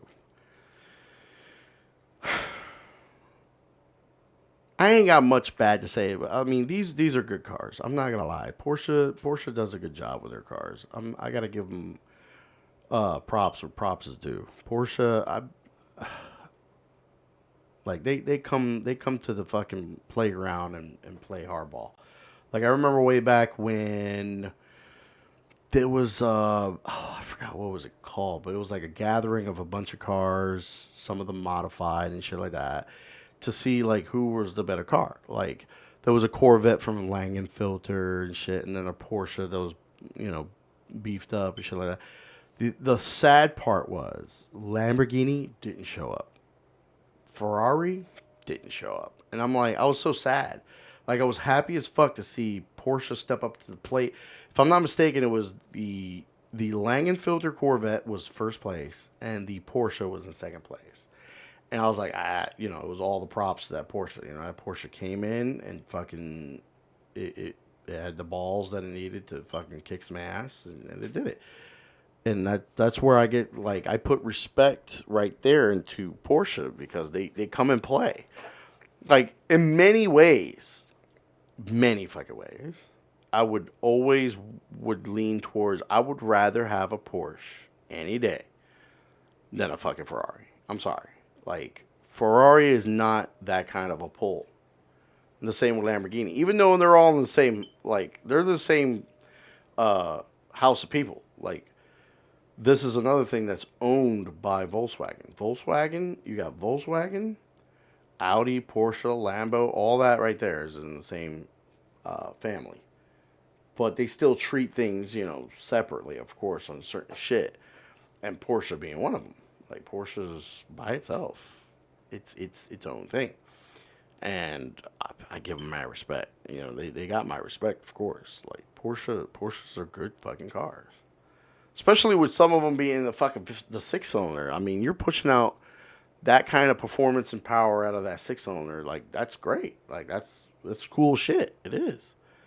So what foreign sports car / supercar manufacturer do a large portion of middle-class motorists turn to when they want something outstanding yet not destructive to their finances? Clearly, it's Porsche and its 911 Carrera series, Corvette 2 if they prefer domestic cars. There's a reason the 911 has been so successful for so long. The flat six engine is conjunction with the precise framework of Porsche's master craftsmanship provides a combo like no other. And it is true. Now, the one thing I have been noticing, and I remember it was through, because I don't keep up with all the cars all the time. Like, I love these cars, but I'm not like that enthusiast where I have to be on it. Like, right now I'm on it because these cars caught my eye, man. These cars sometimes catch my eye. And one of the things I've noticed through a gentleman named Doug DeMiro, if you ever get a chance, pull him up on Facebook, or I should say on YouTube, Doug DeMiro. And he reviews a lot of vehicles, and I believe he definitely reviewed this particular Porsche 911 car. But he's the main one that'll point out some stuff. So there was a point in time where he had one of the newer models, and he was looking at it, and they had it set up where when you go to the back, you cannot get access to the motor. There's like a part that opens, but the only thing you have is like the spots for fluid. Like, you got the spot where you can put regular engine fluid, you got the spot for windshield wiper fluid or something like that, and that's it. Like, you cannot see the motor. You cannot access the motor. Like, now, don't get me wrong, I haven't looked underneath one of these things, so it's not like, for example, do you have simple access to swap out spark plugs? Is it a simple access to do an oil change? Because I'm one of those people, I'm like a mechanic when it comes to the idea that if you're going to get a car, for the most part, you should always learn your car and be able to do at least some of the basic maintenance of the car. But other than that, it seems like they lean more towards they're gonna make sure that the owner of the vehicle is not capable of doing jack shit to the car, especially in the motor. That you have to take it to the Porsche dealer and let them, because they have that shit. Like, I know they have it set up where it's easy peasy to be able to drop that whole carriage, because that's a carriage. That part in the back is like one carriage, okay? And the carriage sustains, it holds the motor and the transmission and those suspension parts of that rear. It all comes out in one spot, one shot. And I'm sure they could fucking drop that thing, do real quick work, and put it back up in like fucking in a short matter of time. But that's the thing, is that they're setting it up where they're forcing you to have to do that shit where you can't do shit on your own. And that kind of sucks, because like, I'm one of those people, I want to do my own fucking oil change. I don't know, I don't need to be spending big money on y'all to just do a goddamn oil change. Like, unless they have it like purchasing this vehicle, you're able to take it in for the intervals, oil change intervals for free. I mean, considering the price of this motherfucker. Alright, let's see. Something else someone would rather drive than the CA Corvette. Now, the McLaren 570S is not a cheap motherfucker. This is an expensive Motherfucker. Actually, that's another thing. In the talks of just maintenance, it's way easier and cheaper to maintain a fucking Corvette any day than a fucking McLaren and a Porsche. That's the other thing. Lambos and Ferraris, like all these like this. This is big money to get these motherfuckers like that. What? You want to come up here again? You're a pain in my ass now. Come here. Come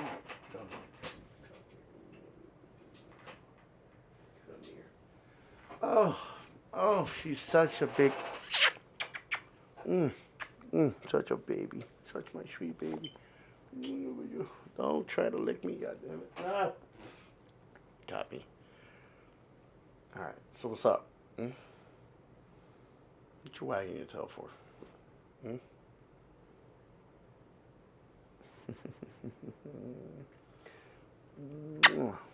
So what's up, mama? Is this what you wanted? You want to be up here? Everybody on the interwebs is looking at you right now.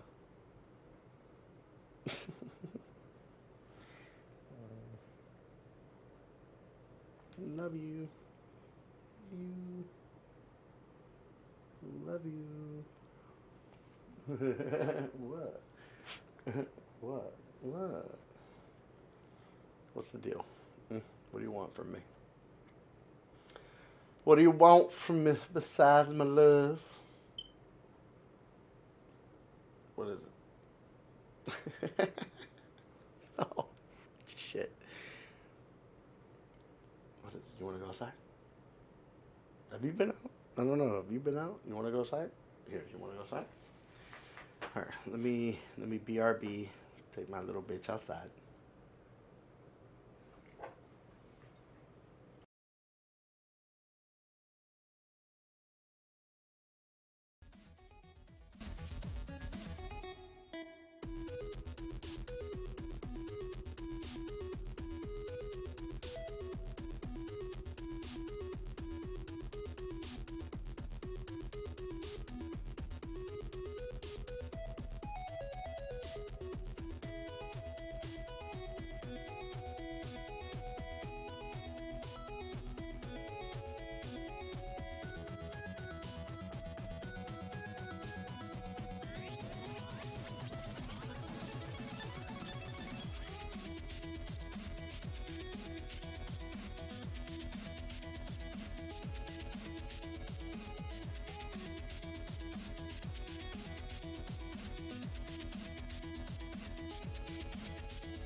What the fuck?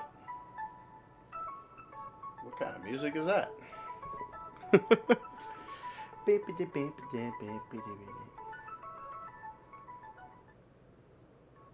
Anyways. So what were we talking about? Oh, we were talking about the McLaren 570S. Well, first and foremost, I'm going to get some junk. So I'm going to eat some junk. Hey, don't be coming over here looking at my junk. That's delicious. Okay, so. After McLaren's introduction into the supercar market back in 2011/2012, it was only a matter of time before they eventually created a cheaper, more consumer-friendly competitor to the Audi R8 and Porsche 911. The result is the McLaren 570S, a compact supercar for almost $100,000 less than the top of the line models, but with almost the same power, speed, and high-tech Formula One inspiration. See, now it's telling you right there, it's $100,000 less, but like from where? Last I remember, the price point for like the P, what was it? The P, whatever the fuck model is, the P720 or P7, like the fucking thing is like over 300,000. So let's say it's 100,000 less, so it's 200,000. I mean, out of curiosity, let me go ahead and pull it up. So this is like what year, roughly? All right, so this is the 570S, right? Let's pull up that.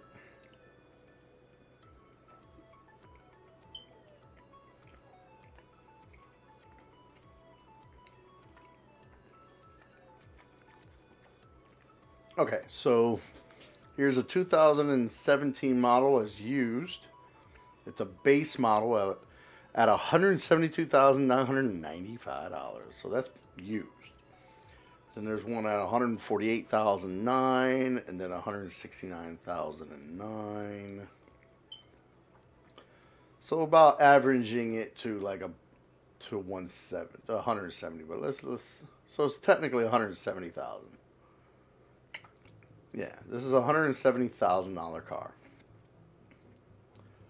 So yeah, price-wise, definitely more money than a fucking Corvette. That's for sure. Oh, God.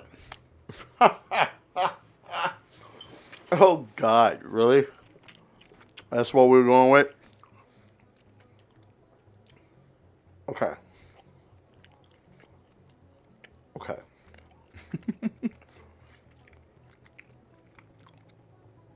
So, I ain't gonna lie. I did like the first reimagining iteration of the Ford GT. Like, I mean, the Ford GT40 at its time was some badass shit. I'm not gonna lie. And then the new one that came out at that time, what was it? Early 2000s, right? Back in the early 2000s, Ford's revival of the GT40 into the normal GT is what it was.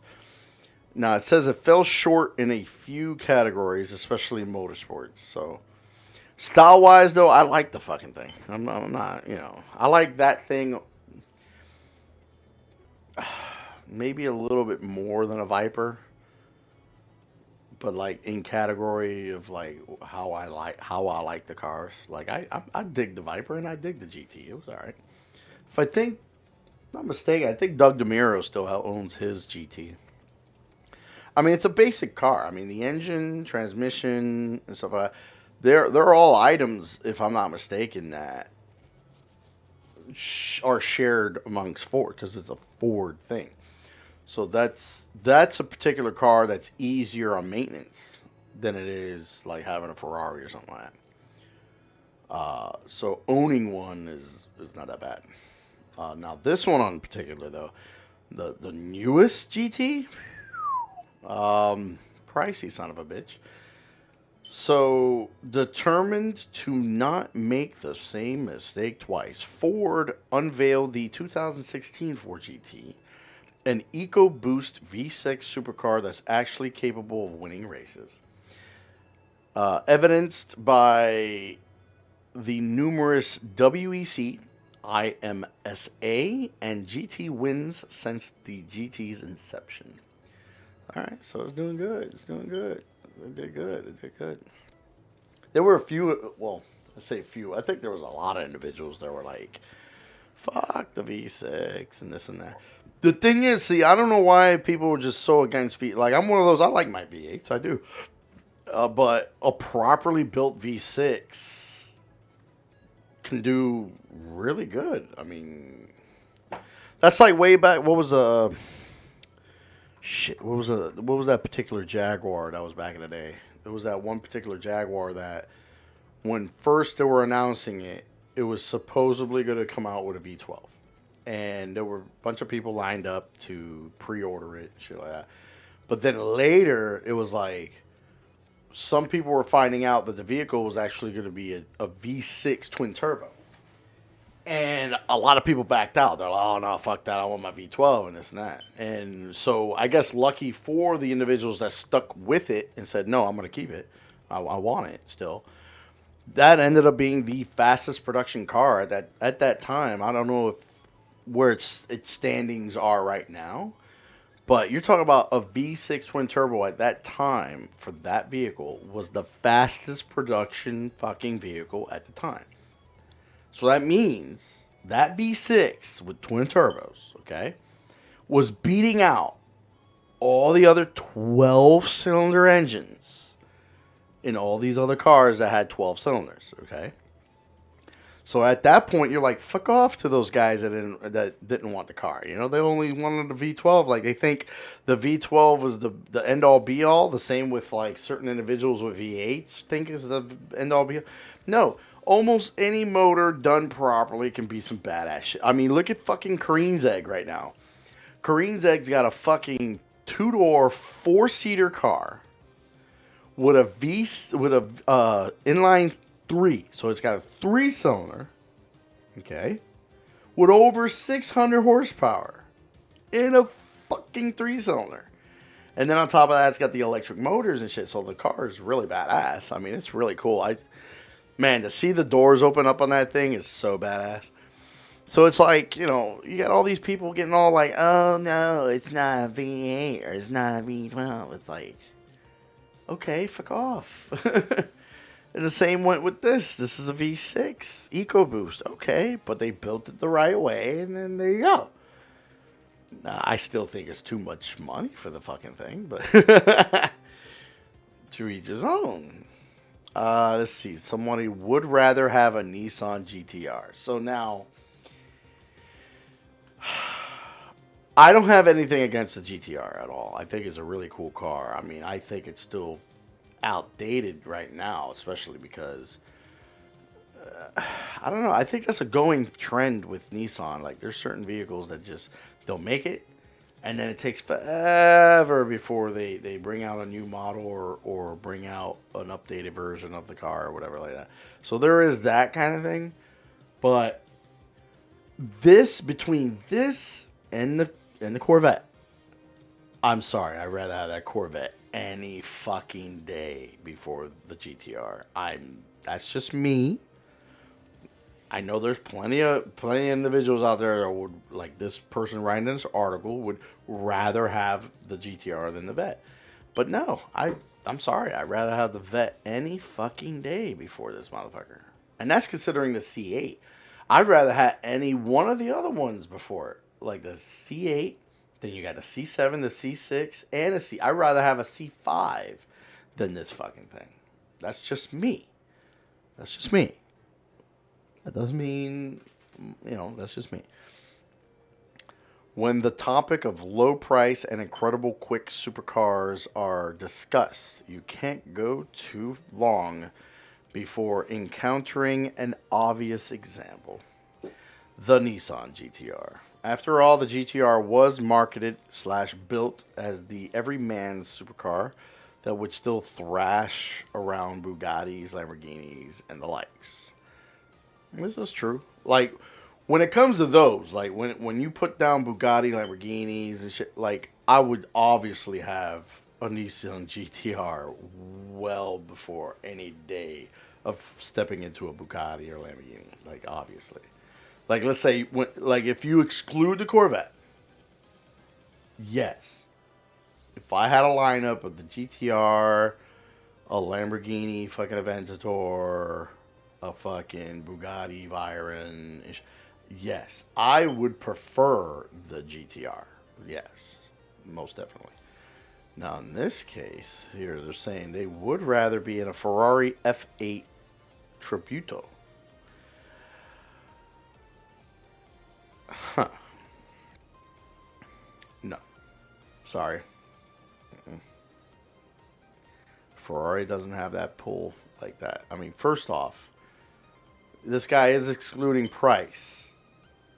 So, but that would be my first off, is the fucking price. That bitch is too much money, period. So let's go from there. Okay. Now, this fucking car, to own and maintain, is a hell of a lot worse, period, than that Corvette will ever see. Okay? To deal with the oil changes, to deal with the brakes, and to deal with stuff on that particular car. Anything goes wrong in that fucking Ferrari, you're going to be fucking feeling it. Okay? On the Vet, not so much. Sorry. Even though the C8 is a little bit more on certain things, you're not going to experience that much. Plus the quality, like I personally think, you know, quality-wise, this probably isn't a decent spot of quality, but it's not. I'm sorry. Not a lot of Ferraris are, not everybody can just get into a fucking Ferrari. That's the other thing. Like, Ferrari's picky as fuck. Like, you can't even modify anything if you wanted to. You can't even change up the look of the vehicle if you wanted to. Like, that one guy got sued for having, what was it? Who the hell was that? Oh, shit, I can't remember. I want to say it was Deadmau5. I think Deadmau5 had a Ferrari, and he changed his up. And what? No, not yet. Go sit down. Go lie down. Go lie down. Go lie down for a minute. My leg is still fucking recuperating from you. So it was like, I think he changed the logo a little bit on the vehicle and shit like that. And yeah, he had like a cease and desist and shit like that. And so he had said, fuck it, got rid of the goddamn thing, ended up getting into a Lamborghini. And that one, he was able to change it up and all that shit. So I was happy for him that he actually got into something else that he was all right with. But to think that here you are, you paid good money for this fucking car, but they have it where you can't do jack shit to it. Like, they don't want you to fucking do shit. They want you to buy it as is and then keep it as is, and like, that's it. It's like, fuck that, dude. Shit. You can go fuck off with all that. As a Ferrari was getting ready to phase out the 488 as their primary V8 model, the next choice was very clear. A tribute to the best Ferrari V8, the Ferrari F40, transformed into a modern Ferrari F8 Tributo, using a similar twin turbos V8 and F40 design-esque cues. So it's got design cues from the F40. The F8 is poised to be an outstanding successor to Ferrari's most beloved car. Yeah, okay. Now, here's the wouldn't. Here's where wouldn't. So they wouldn't drive this over the V8 or the C8 Corvette. The Mercedes AMG C. Now, out of Mercedes, I like this car. I do dig the looks of this car. I dig the one too, the first model where they had the gull wing on that. Like, that was really nice. I knew they were gonna keep it. Like, I had a feeling the next one that came out was not gonna have the gull wings. Like, the one sitting here in this photograph is not gull wings. It's got regular doors. but it's a cool car. Like I really think out of Mercedes, I really like this car. I do. Would I drive it? Yes. Would I love to drive it? Yes. Would I love to own it? No. Same thing as a lot of other vehicles. Like the deal with maintenance on a Mercedes, I don't know. Mercedes is just not where it's at. You think that a company as large and successful as Mercedes-Benz would make a car that's worth its $150,000 plus MSRP?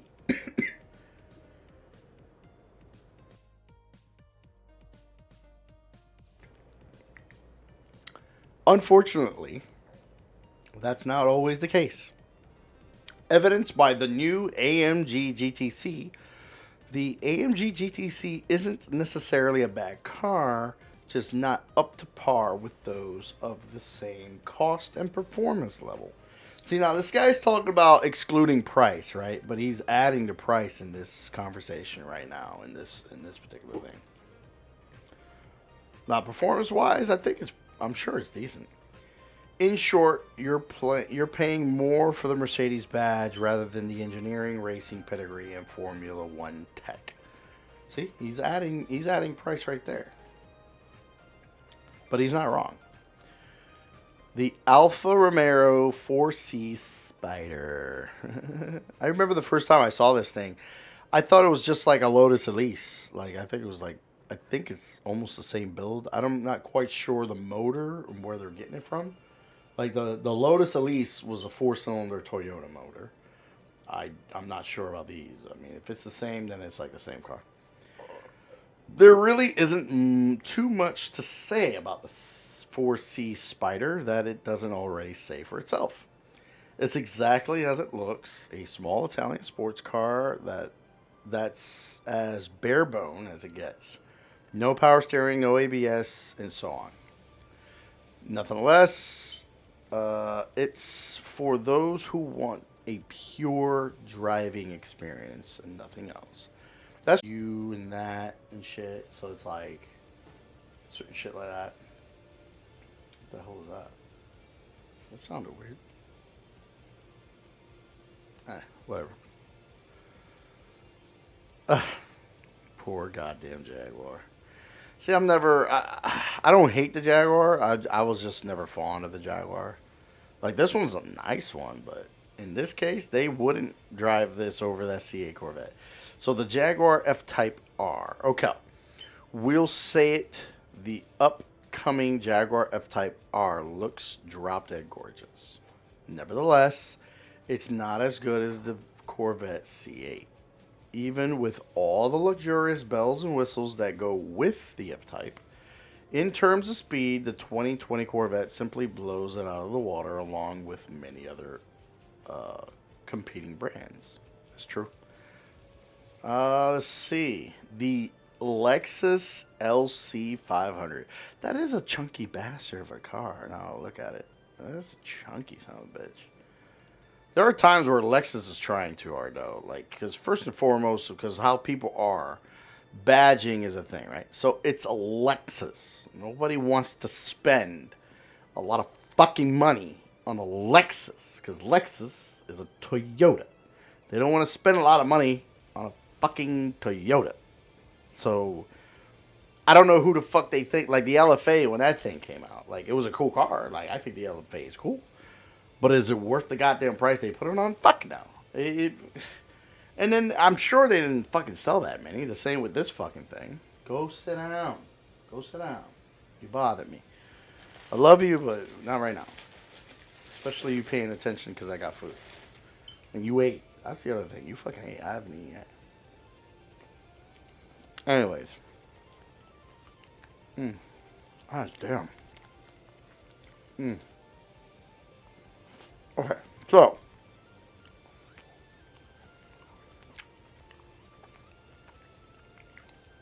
I think it's, what year is this? It looks nice. I'm not gonna lie. I do like the styling of the grill. Like, it's cool. That grill is cool. But not everybody may be aware of Lexus' growing market share in the sports car / supercar market. They had the old LFA several years ago, and now they've got the LC500. It's very sleek, well built, futuristic looking, and however, the LC500 isn't nearly the same level of performance and bang for your buck as the latest Corvette. See, here's the thing. He was just mentioning how, like, you know, besides the price, here's the list.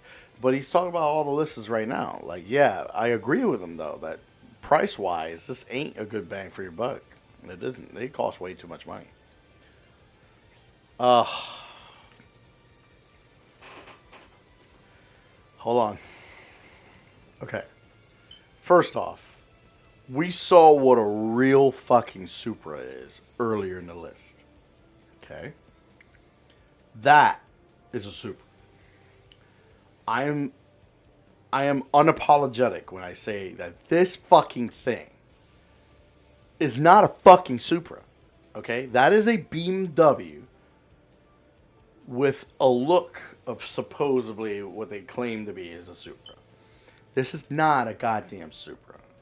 It pisses me off. Like, I'm one of those people that I don't care for that kind of shit. Like, it's supposed to be a Supra. It's supposed to be Toyota. As in, like, every piece of this car should be the blood and guts Toyota. But it's fucking not. This entire car, except for the exterior look here, is a goddamn BMW. Okay? And it's like, if I wanted a fucking BMW, I'll go buy a fucking BMW. I don't want to fucking buy a Toyota that's actually a BMW. Like, that's...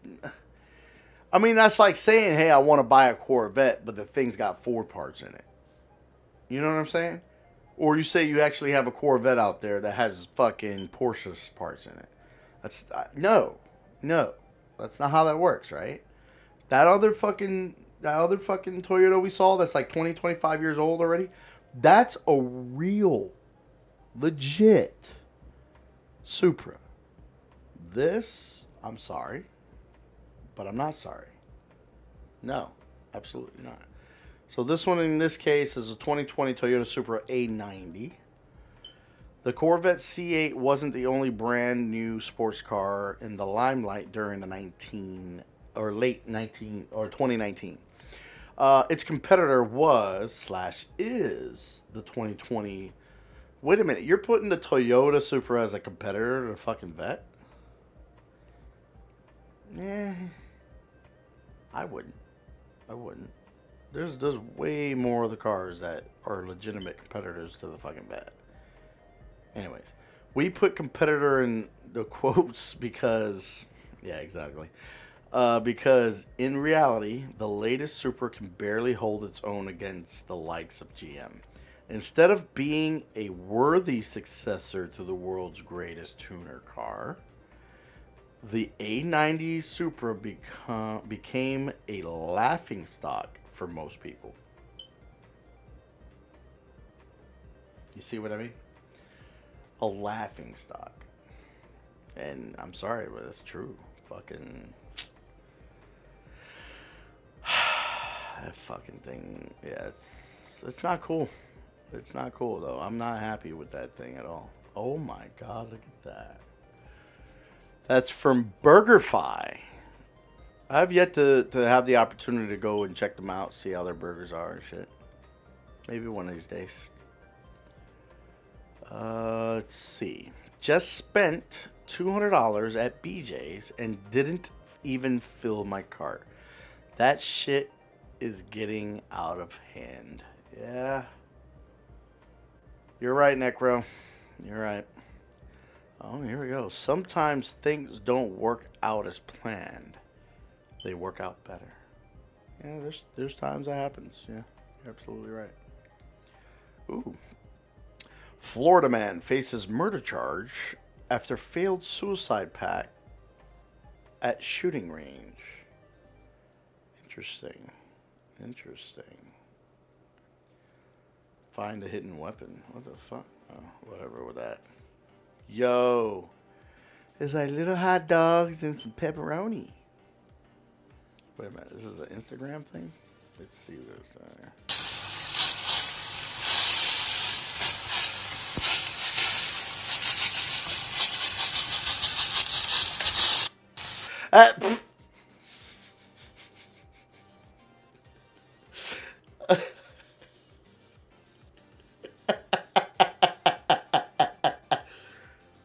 Oh my god, really? They did the whole fucking 20th Century Fox on the fucking food. Remember when life was simpler? What the hell? Oh, are they recreating pictures? That's cute when they do that. Oh no! Facebook has failed me. Actually, let me reboot. Let me reboot. Because there's times this fucking thing has done that. Oh my god, it's Addison Grace. Such an awesome person.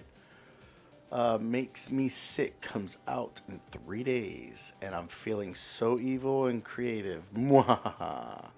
Please pre-save in my bio. Yeah, if anybody wants some pretty cool music and supporting someone in their music, go get a chance to drop by Addison Grace. So ADDISON Grace, GRACE, and pre-save the song Makes Me Sick, like on Spotify and whatnot. It helps out a lot. It's really cool. The last song Addison made came out kicking some ass. It was so cool to see that happen. I love the style of the black hair. It came out really cool. What's this with the kitty? What breed is he? Just a little boy. That's cute. Alright, let's see. Ooh, what the hell just happened here? On today's episode... Oh, shit!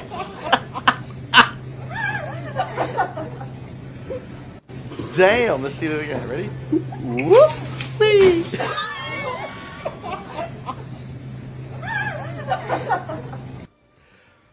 Wow. Damn it. That's fucking wild.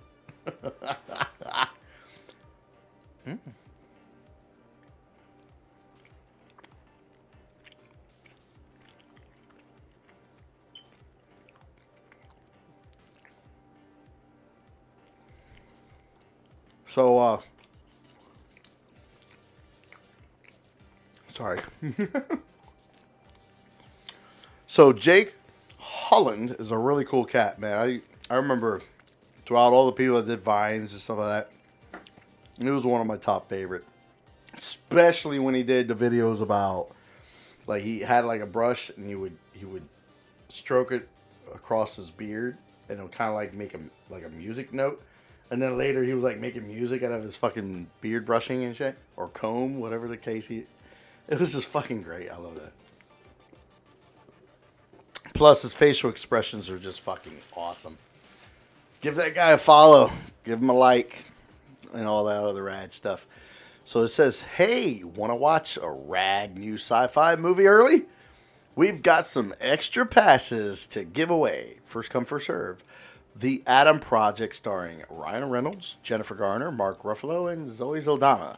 The movie hits Netflix on March 11, but you can attend this virtual screening on February 28th. Oh, fuck, this is late. God damn it. I watched it this morning, and oof, I wasn't ready for the heartfelt feels. Man, it was great. Got me laughing and enjoying the soundtrack and the sci-fi chaos, and then wham! I'm weeping-eyed at my desk. Definitely glad I watched it. See, it sounds like... It definitely looks like a movie I wanted to watch, man. If Jake likes it, I'm pretty confident I'll like it. Oh, look at this. Luxlo. She is so cool. Look at this badass cosplay. That fucking looks so cool, man. That is so cool. Whoops. What was it? This one right here. It's like a sword over there. Yeah, she does great cosplay. Let's see. Deadly Reapers. Some of this artwork is just Wicked. Fantastic Beasts. The Secrets of Dumbledore. Cool. Gene Simmons Tab Touch commercial. What? Don't worry about that. Russia pulling up on the United States. They don't want to smoke, or do they? Bride face. What the heck? We got a problem? Hey, what's up? I said, do we have a problem? This movie is the shit. Oh, look at that. Okay. Oh, shit. I said, do we have a problem? Huh? U-S-U-S-R. Now you better get your stank asses up out of here before I cause a nuclear holocaust up in here, fool. Let's go, fool. Come on. Now. Little bit Hiroshima and Nagasaki.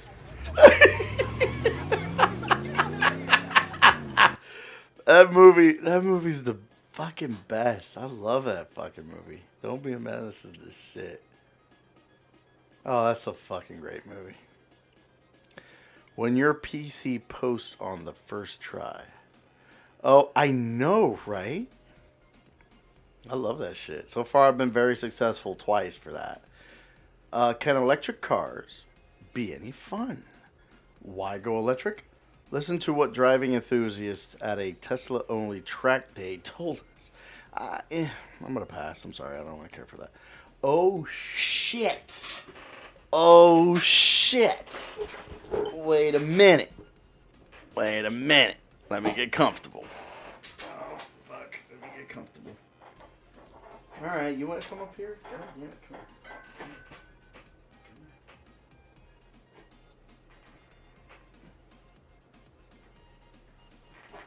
Oh, what a baby. What a baby. My baby. My sweet baby. My Blanca. Or I'm her human. Really cute. I'm her human. She just wants to be on me because I'm her human. It's cute. What's cute? Something's cute. Wait a minute. Antonio, one of the PYP instructors, he gave me a phone call. And Somebody gave you a phone call? Yeah, he was checking up Just on out of me. nowhere? Yeah, and he was like, I know you're out the program, you know, but we're still gonna check up on you. And I'm like, aww. That really hit a spot, cause it's like, cause I've been thinking about them too, cause I was thinking, cause they had like the summer program thing, and I'm like, I was just thinking about like helping them out, volunteer, why not? You know, it was only a couple weeks, and like. Oh, I really touched it. I'm gonna cry because it's just like, you know, they did a lot for me. They really did a lot for me. Like they knew my situation at home. They knew everything, and like that was one, a source of income. Two, they mentored me, and then like it was a lot of opportunity. I was there for 3 years, so I was like one of the longer ones in that program. So. that's cool. Yeah. That's cool. He reached out. He's like, It's always a good, like, you know. genuine surprise of someone just coming out of nowhere and just checking up on you. Yeah, cause I seen like, I had a phone call and it said something Sebring, so I was like, I know it's not my mom, but it's probably something important. And then I heard it was Mr. Antonio's voice. I'm like, oh shit, hey. Like I was taking a nap, so it was just like, oh fuck. Oh yeah, I saw you. I checked up on you. Yeah, I woke up real quick. I was like, oh shit, this is cool. So, yeah. Everything's going alright so far. They're gonna try to open stuff back up and hopefully get permissions to do things like they did before COVID. Because when COVID came around, we were so limited on stuff. So it's like, you know, hopefully they go back on the university trips and stuff like that. Because when I first went there, we went to USF. And it was great, and bro, the French fries. I don't know what they did, but they put a crack in that bitch.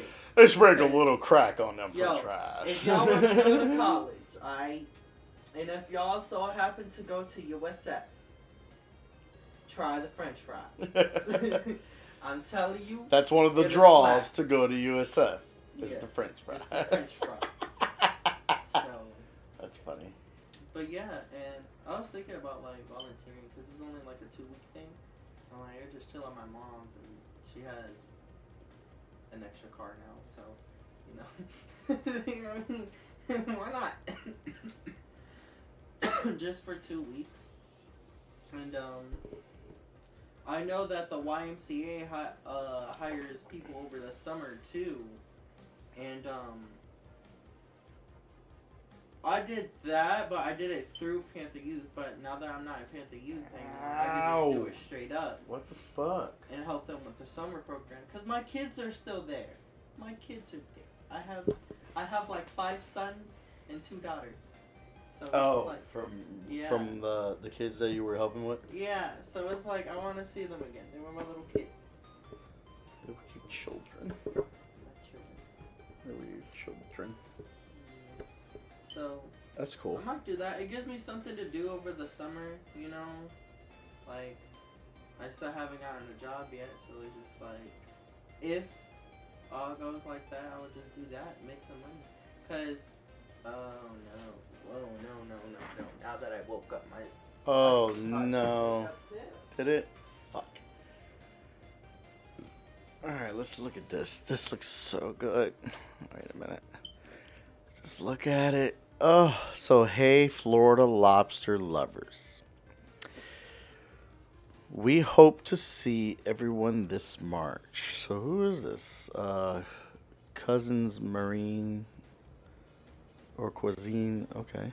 So this is March 1st. They were going to be in some Boca Raton, and then they were going to be Hullover Park. And then March 2nd, University of Miami, The Rock.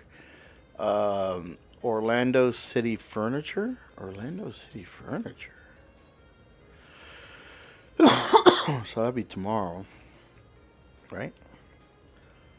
I wonder if I can make something like that, because I would love to have a lobster sandwich like that. That is insane, though. Just look at that thing. It's got full fucking claws and tail meat all up in that shit. Oh, that is amazing looking fucking shit. So they're also going to be in Ivanhoe Park Brewing Company in Orlando. What the hell? Pelican Harbor. Then on Thursday, March 3rd, they're going to be a Copper Bottom Craft Distillery in Daytona. Beauty Therapies Medical Spa, WPB. And Wellington Food Truck Feast. Where the hell's that? Let me see where this Orlando City Furniture, because that sounds like I think I know where that's at. But at the same time, I don't. Let's see. That is by City Furniture Millennia Outlet. Ah, it is where I thought it is. So it's like taking I-4, getting off on Conroy, make a left. Man, that's pretty far away in a way, but I would love to have one of these fucking lobster sandwiches, man. Look at that meat. That's a lot of meat to have the full claw and tail meat in that sandwich. Yeah, listen, man. I'm still dying. Oh, yeah, you're still dying. Still today. I can't be looking at it. I can't be looking at it. Can't be looking at Shit's going on in my body. So this is at between 11:30 a.m. and that. That's a big ass cookie. That's the thing I bought for us. They're fucking huge. Yeah, because the big pack always has those size, and then the regular box for some reason is smaller. I know you came in my room. You bugged me a little bit, and then I got irritated because you kept fucking wow. moving, and I'm like, yo, sit your ass down. That's nice. Having like a lobster quesadilla. Then you got like the lobster soups, like a lobster biscuit, or Biscay, however it's said. Then a basic lobster tail with some tater tot. Oh shit, mud pies. Or wait a minute, I think it's called mud pie, right? Mud pie or moon pie? I don't remember. So that's so it is a truck. Okay, that's why it's a truck. Straight up a truck. Cool. That's kind of cool. I guess for anybody else that want to check those out here, let me zoom in on this. That way y'all can see it.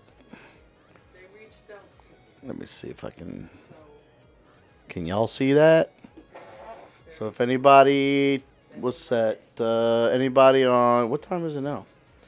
So anybody on Hallover Park could be there at 5 p.m. to 10 p.m. And then you got tomorrow, all these dates right here, all these places. And then on March 3rd is all these places. So that's pretty cool. Man, that looks good. I just fucking, oh. All right, let me zoom out because I'm too zoomed into that deliciousness. What we got? Hooters over at Lake Buena Vista. These boots are made for eating wings with us during a two-step Tuesday. Wow, those are pretty cool boots. I like the boots on the left. Those are pretty cool. Yeah, I follow. This is the Hooters over in Lake Buena Vista, Florida. You ever get a chance, go over there. That's one of my favorite spots for Hooters. Like, I mean, it's pretty much the closest spot for me. But, yeah, if y'all ever get a chance to go up there and hit them up, go hit them up. What was this? Is this the one I think it is? Yeah. Figured. All right, Elon Musk says SpaceX can protect ISS after Russian threat. Interesting. Interesting. He's stepping up to the plate for some protection. Okay. Okay. Okay. Okay. Ah, there it is again. Confirmed all Defender shows. Agents of S.H.I.E.L.D. and stuff like that. I know out of all of them, I didn't see up to a certain season of Agents of S.H.I.E.L.D. I missed out on the tail end of that. Like the last, I want to say the last two seasons, or was it the last season? I can't remember now. But I know I got to see all of Daredevil. I got to see all of Jessica Jones, all of Luke Cage, all of Iron Fist, and all of Defenders. But I didn't get to see any of the Punisher because at that time I didn't have access to Netflix. I wouldn't mind sitting down and just chilling to watch some Punisher. Because it was what was his name again? Fuck, I forgot the guy that's doing the Punisher in that. Like, I think he's a great actor. I like him in almost everything I've seen him in. Oh, look at this thing. The CEO of the Stellantis Group is frustrated by how expensive it is to produce an EV. Wow, major car maker admits cost of building EVs are way too high. Oh, I'm sure they are. It's not something that's just readily available and, you know, ready to do. So that's a concept of what the Ram truck as an EV would look like, huh? Kind of looks high. Whatever. The Unreal... Oh, that's fucking some cool shit, man. That Unreal Engine, Unreal 5 has just been fucking insanely cool, man. The shit that they've been pulling out for that, oh my god. It just looks so good. It's never been easier to build your own real-time technology skills with Unreal Online Learning. Oh shit. Become an architectural visualizer. Honestly, with the way that program, that fucking shit, that engine can really push to be able to show people exactly what something could look like. Oh, what's this? Oh. What a message. What a message. Ooh, nice fish. This is interesting. Did you know the term protandrous is used to describe an animal that is born male and transitions into female In Greek, pro means first, and andros means male. All species of Florida's snook are protandrous. Hermaphrodites. Okay, protandrous for hermaphrodites, with most transitioning to female between 1 to 7 years old. That's technically between 12 to 35 inches in length for common snook. As a result, the majority of the large snook are female. What a catch. We wonder how many you'll hook this upcoming recreational season, which runs from March 1st through the end of April in the Gulf, including Monroe County and Everglades National Parks. Remember to use proper fishing handling techniques when catching and release the snook, and be mindful of size and bag limits. For more information about regulations in your area, please visit that website link. Learn about proper handling techniques for all fish. So that's pretty cool. That's pretty cool. I knew it. Ask me how I knew. How did you know? Your brother. Oh. Ooh, something about my video game. So I follow a website, for those who may not know, called Wowhead. Remember Wowhead? I'm trying to remember how far back I actually dealt with Wowhead. Because I remember I used to deal with a website called ThoughtBot. And then a little bit of Wowhead as well. What was it? ThoughtBot, Wowhead? I think there was another one I used to deal with.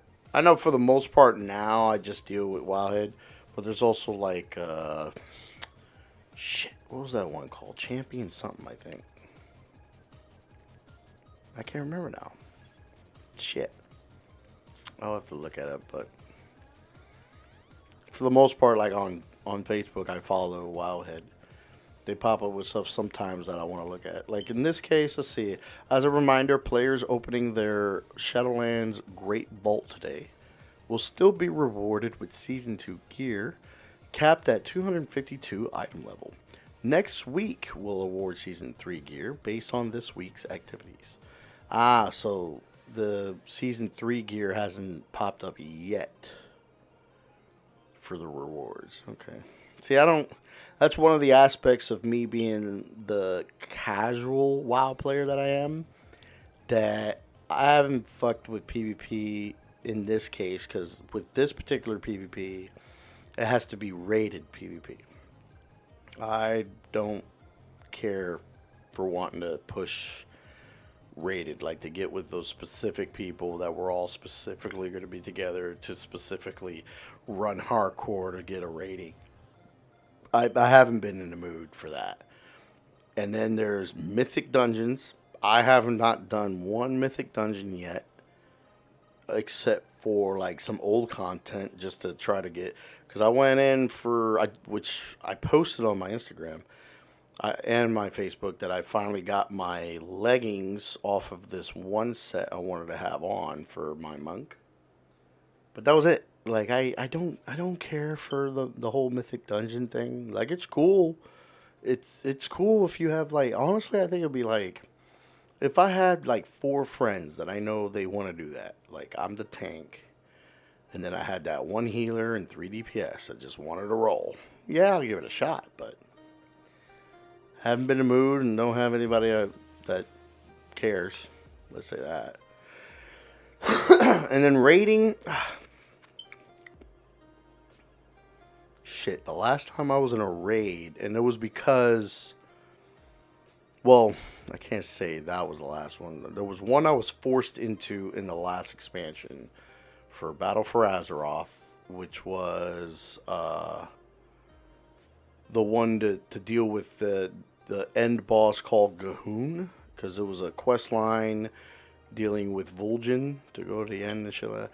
But I did do some of the Dazar lore just to try it out, which was interesting. That was one of those where you go in for one section and you're the Alliance, but in another section you're the Horde. In certain things, so it was cool. It was a nice experience, but oh no, I can't say that was the last one either. No, I did stuff in when we were going to deal with oh fuck in Najatar, that fucking with the one tentacle elf chick. I forgot her damn name. I'm forgetting her name, but I did that fucking raid, which is technically the last raid of the expansion, is what we did. Well, no, bullshit. That wasn't the last raid of that expansion either. What the fuck am I talking about? That was the second to last raid, I should say. There we go. That was the last time I did raiding. I'm not in a mood. I'm not in a mood. I just haven't. My casual ass doesn't care for any of that shit. Like, it's one of those things, like, the way I want to play WoW is luckily my way that I can play WoW, because that's the one thing, there's, like, so many different ways to play WoW, and I got my way. Wow, that thing looks wicked. So it looks like a combination of a dragon and the character Diablo, and something else. That fucking looks cool as shit, man. Look at that. That is a really cool fucking thing. I'm gonna give it a love. I love it. It looks fucking great. What's this? Best steel window tint. Oh, window tinting. Damn, that vet looks badass. Okay. What's this? Godsmack? Ooh, wow, I haven't seen Godsmack in forever, to be honest with you. Not gonna play that because music problems. Things you might have forgotten about the Dodge Coronet RT Hemi Convertible. Like what? You know what? Let's take a peek. And again, this is the hotcars.com. 10 things everyone forgot about the Dodge Coronet RT Hemi Convertible. Fucking advertisement in the way. Okay, let's see what we got here.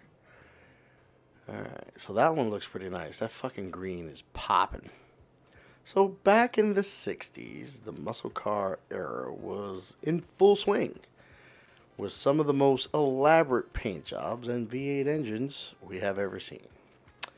It was, at least in the automotive industry, a period of excess and huge success built on that excess.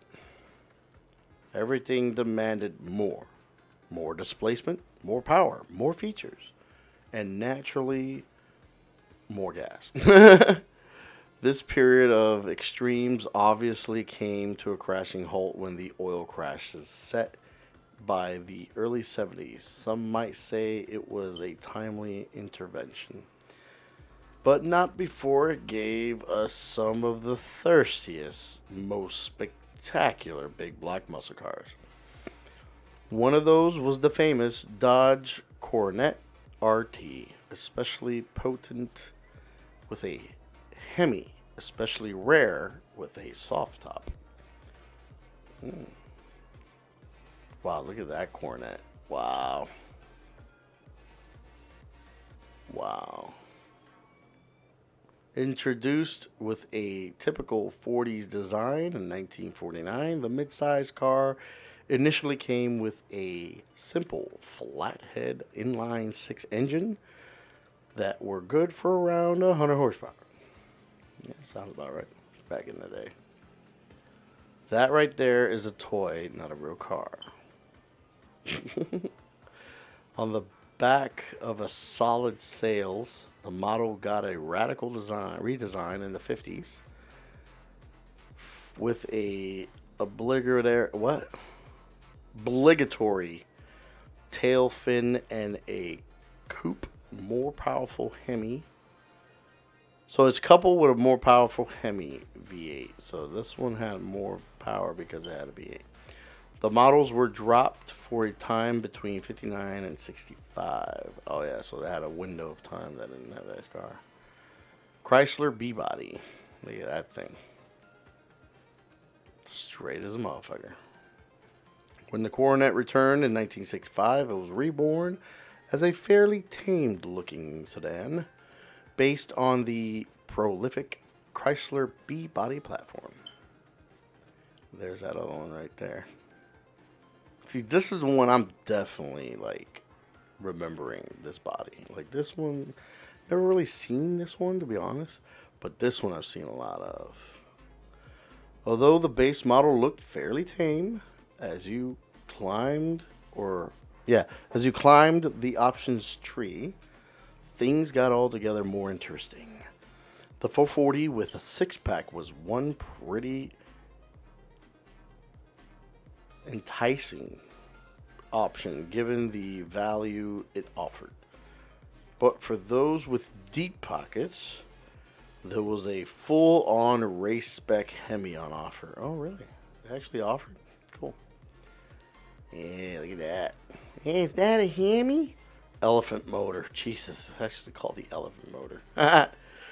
The 426 might technically be a few cubic inches down on the 440, but you certainly wouldn't be able to say so by having a look at the sizable Coronet engine bay. It fills out so well. That is true. That's a big motherfucker. It's mostly the heads. Those fucking heads are thick because of the way it is. Nor does it disappoint on the spec sheet, as it produced 425 horsepower, a good 35 horse more than the 440. It is a proper performance engine, and although back in the 60s and 70s the extra costs may have not seemed like good value, 30 years down the line it is one of the few V8 engines that have become especially desirable. Oh, interesting. No charge, optional 4-speed. A no charge. Oh. For most enthusiasts, it might seem pretty bizarre how few manual muscle cars there are left on the road today. But it was really never something anyone cared for back then. At the time, the slush box was convenient and pretty new tech. Today, they seem laborious and archaic. I guess is what it is. Laborious and archaic. Okay. Even compared to the average 4 on the floor manual transmissions. As a result, pretty much all manual transmission muscle cars are pretty rare, and the Coronet is no exception. Less, no charge. More, no dice. Okay. Short-lived RT. Introduced for the 1967 model year as a hardtop coupe or convertible, the RT would be around for 4 short model years. The RT was sold with a powerful big block 440 motor. The Hemi engine was also only an option at around $1,000 more. It was also a fairly exclusive option. Controversial restyling. Oh yeah, there's the other Coronet. Right, that's the other model I'm aware of too. Yeah. For 1967, the styling remained fairly pedestrian, with squared off lines that would easily blend into contemporary automotive landscape. That all changed rather dramatically in the 1968. So much so that these cars would hardly pass for a modern facelift, but might get categorized as an all-new generation. A combination of this bold new styling and the tailing off the muscle car era saw a sharp decline in sales in 1970. Rudimentary suspension. In the front, you just got a pretty run-of-the-mill torsion bar setup, something that some pickups still have today. still used today. But even back in the 60s, this was far from modern technology. Even though Chrysler confusingly marketed it is as their air ride suspension. Really? They try to market it. At the rear, you got an old-fashioned spring leaf. So this was not a car destined for the track, unless the track was a drag strip, of course. Outdated brakes. Let me guess. Those are some drums right there, baby. To be very clear, disc brakes, not experimental racing disc brakes, commercial, mass-produced disc brakes were already in use since the late 50s. That's true. Disc brakes were around in the late 50s. It's not like they were that fucking much later. Look at that.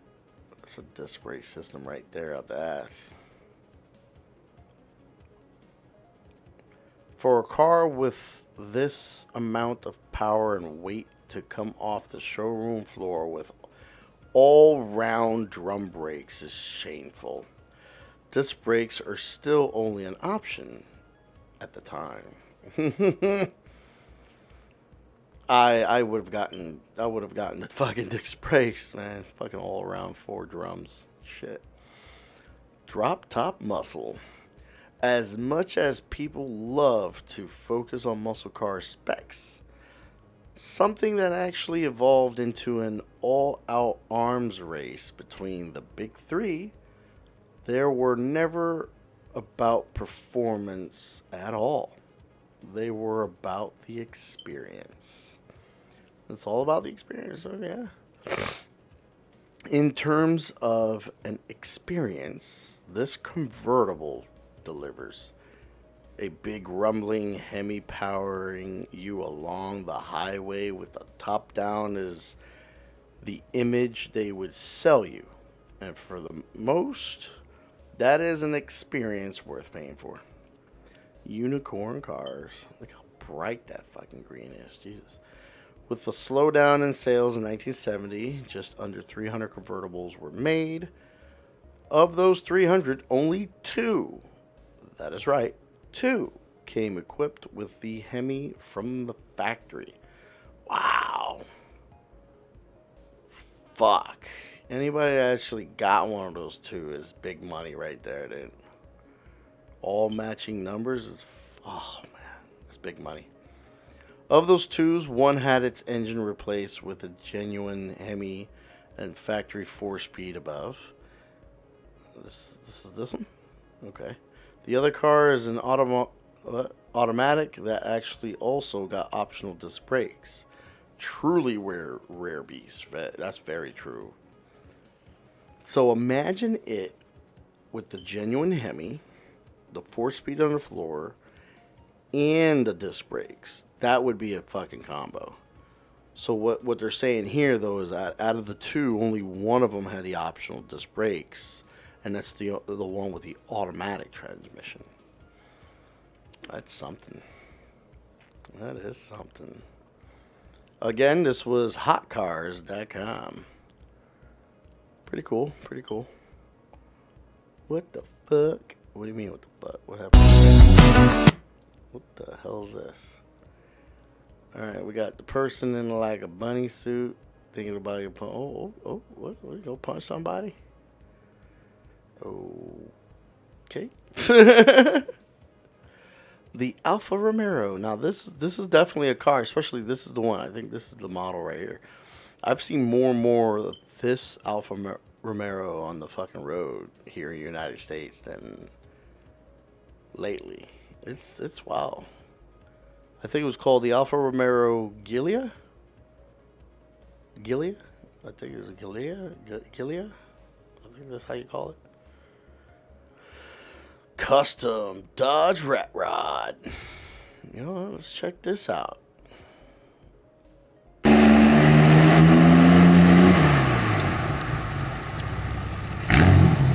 look at that thing.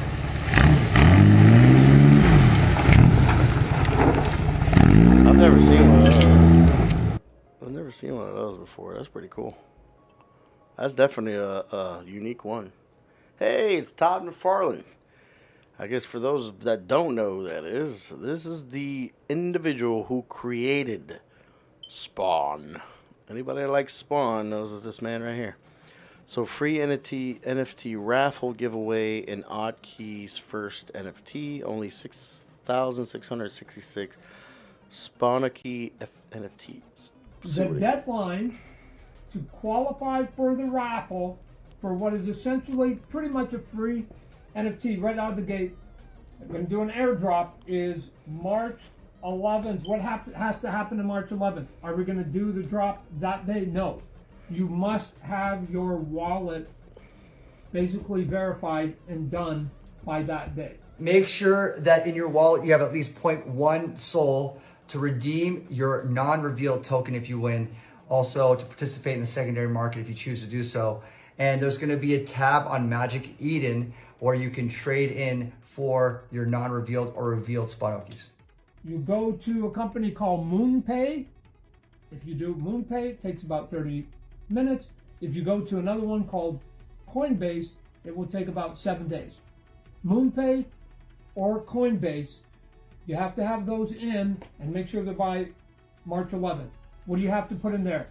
You have to put in not 1 Sol, you have to put in 0.1 Sol. It's like buying a chocolate bar and only having to get one little tiny piece of it.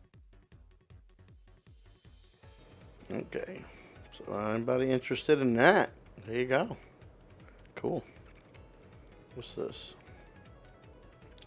Couch soup. It's called couch soup. What the fuck? Oh shit, there goes my girl. Oh shit. Luxlow cosplay. She's so badass. Let's take a look again. Dude, those little shoulder pieces are awesome. Okay, and then that little belt piece, that's pretty cool. Let's see, so those are like blades, right? Yeah, so we got 2 blades. Oh, what's this? Oh, I see. It's like a half and half pictures. That's pretty cool. So new Odugoron shoot. So Odu. I'm fucking that up so bad. Odugoron shoot. One of my favorite cosplays, so I wanted to revisit it again. We got so much beautiful for November. So yeah, there you go. I guess check her out. Get some of the cosplay photographs from her. Oh shit! There goes that burger again. What's this here? Let's see here. We are a generation that will never come back. A generation that walked to school and then walked back. A generation that did their homework alone to get out ASAP to play in the streets. A generation that spent all their free time in the streets with their friends. A generation that played hide and seek when dark. A generation that made mud cakes. Oh yeah, mud cakes. I'm glad I didn't do that. A generation that collected sports cards. I kind of did that. And then I gave them to someone that was more worthy of that. Like I gave, there was a particular individual I worked with at one of my old jobs, and he was really about basketball cards. Like actually, he popped up in a basketball magazine that was promoting him as he's like. There's people you'll have like they'll follow that one player's career from rookie all the way to like present day kind of stuff and possibly have all the cards. This man was doing that for 3 basketball players. He had every single card available and known about that player. And he was in the book showing how he was such a great fan of these individuals.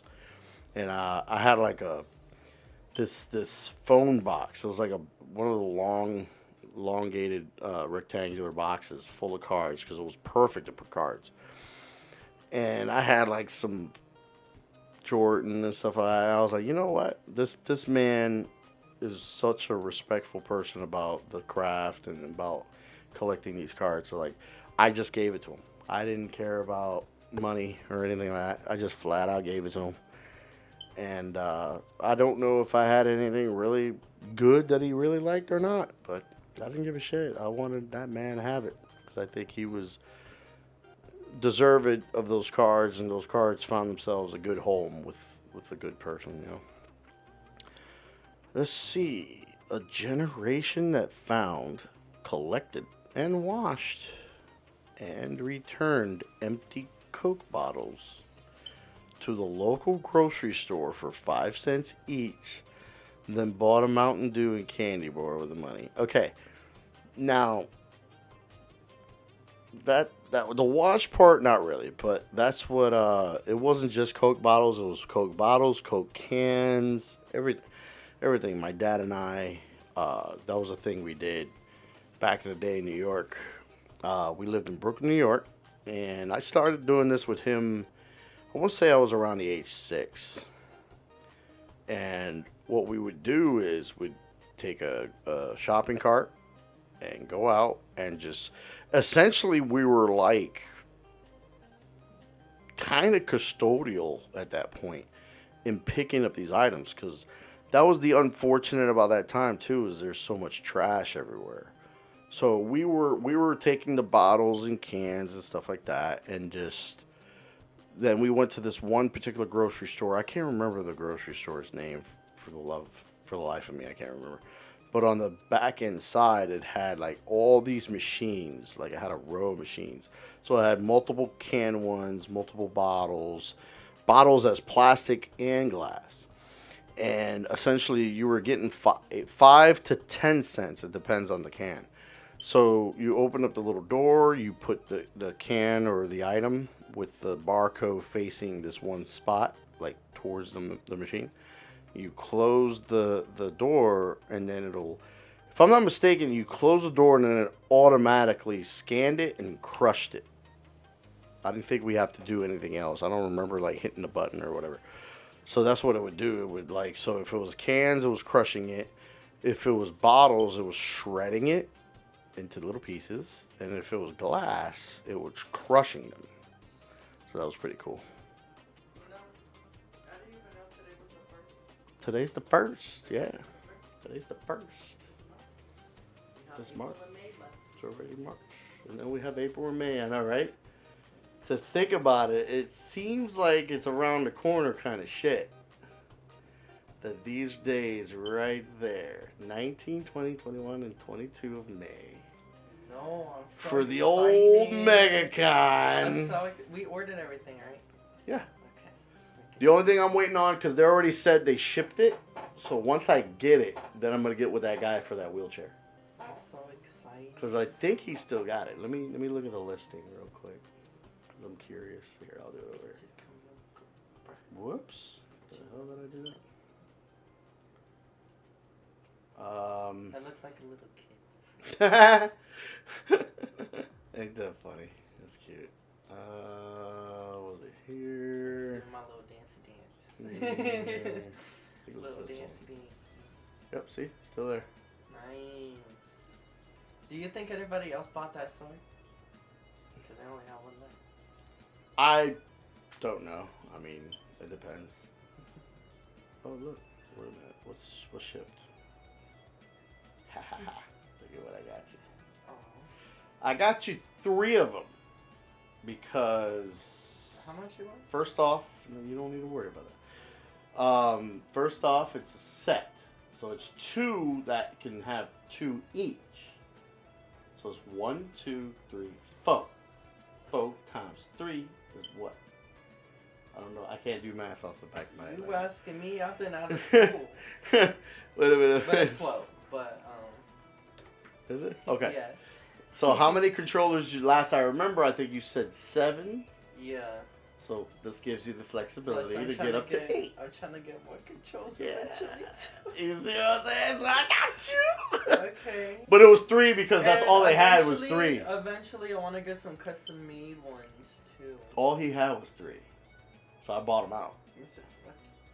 Which custom ones? Like, these are the table ones. This like is a deuce, a single, and this is a deuce. Like the controls. On that. Like, Oh, the actual some controller. control Yeah. ones. Right. Fuck yeah, man. Fuck yeah. Fuck. I'm over here reading some old school shit, and this part right here reminded me of me and Dad. Of when I was talking about when we used to collect bottles and cans and get 5 to 10 cents. Damn, you've been streaming for 6 hours? Have I? Oh shit! I've check been that out. shitting for. You've been shitting for more than that, I think. Because I really stood in the bathroom for like over an hour just fucking going at it. It was not okay. I was in pain. I was low-key crying. And I was sitting there like, why did I do this to myself? Why does my ass have to do this to me? No. Yeah. And I'm also running out of toilet paper. I'm on my last roll, so.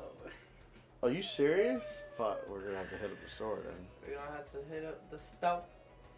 The stout. Do they have it where I can just order it and we pick up? With, picking up with my lazy what ass. we need to do was write a damn list.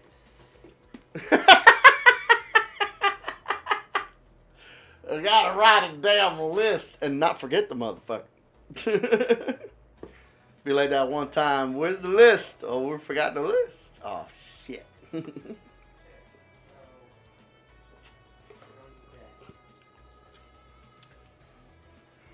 So I kind of watched some of this video. I was very happy that this girl right here, she is so not a gold digger. Like, she is literally like, they literally put it down. She is wife material. Okay, so I have water, toilet paper. What the actual fuck is that?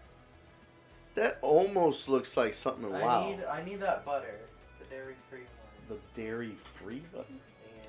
See, because I thought everything there was margarine. They're not margarine? They're all sweet. Or regular butter? Regular. Oh, okay. But those are like the high and shit. Like that's what I'd use for honestly like dessert making and shit. Well, I thought that one, what's the one in the gold package? I thought that was like the cheapest thing you can get. Because I remember buying those because they were the cheapest price. Yeah. I just want to get the Imperial one. Cause Imperial? That's the one. Oh, yeah. Like the gold. The gold. Kind of seems gold, like a brownish gold. Oh, yeah. Yeah. One. Yeah, That one, Imperial. yeah, that's the Imperial one. That one's like the cheapest one. It's Right. 98cent, dairy free. Imperial. But fucking the other butters that are there, those are like honey and shit. Oh shit, If I Jason wanna make David butter Frank. icing, or if I want to make some desserts or some shit, like that's what it'd be. Yeah, there we go.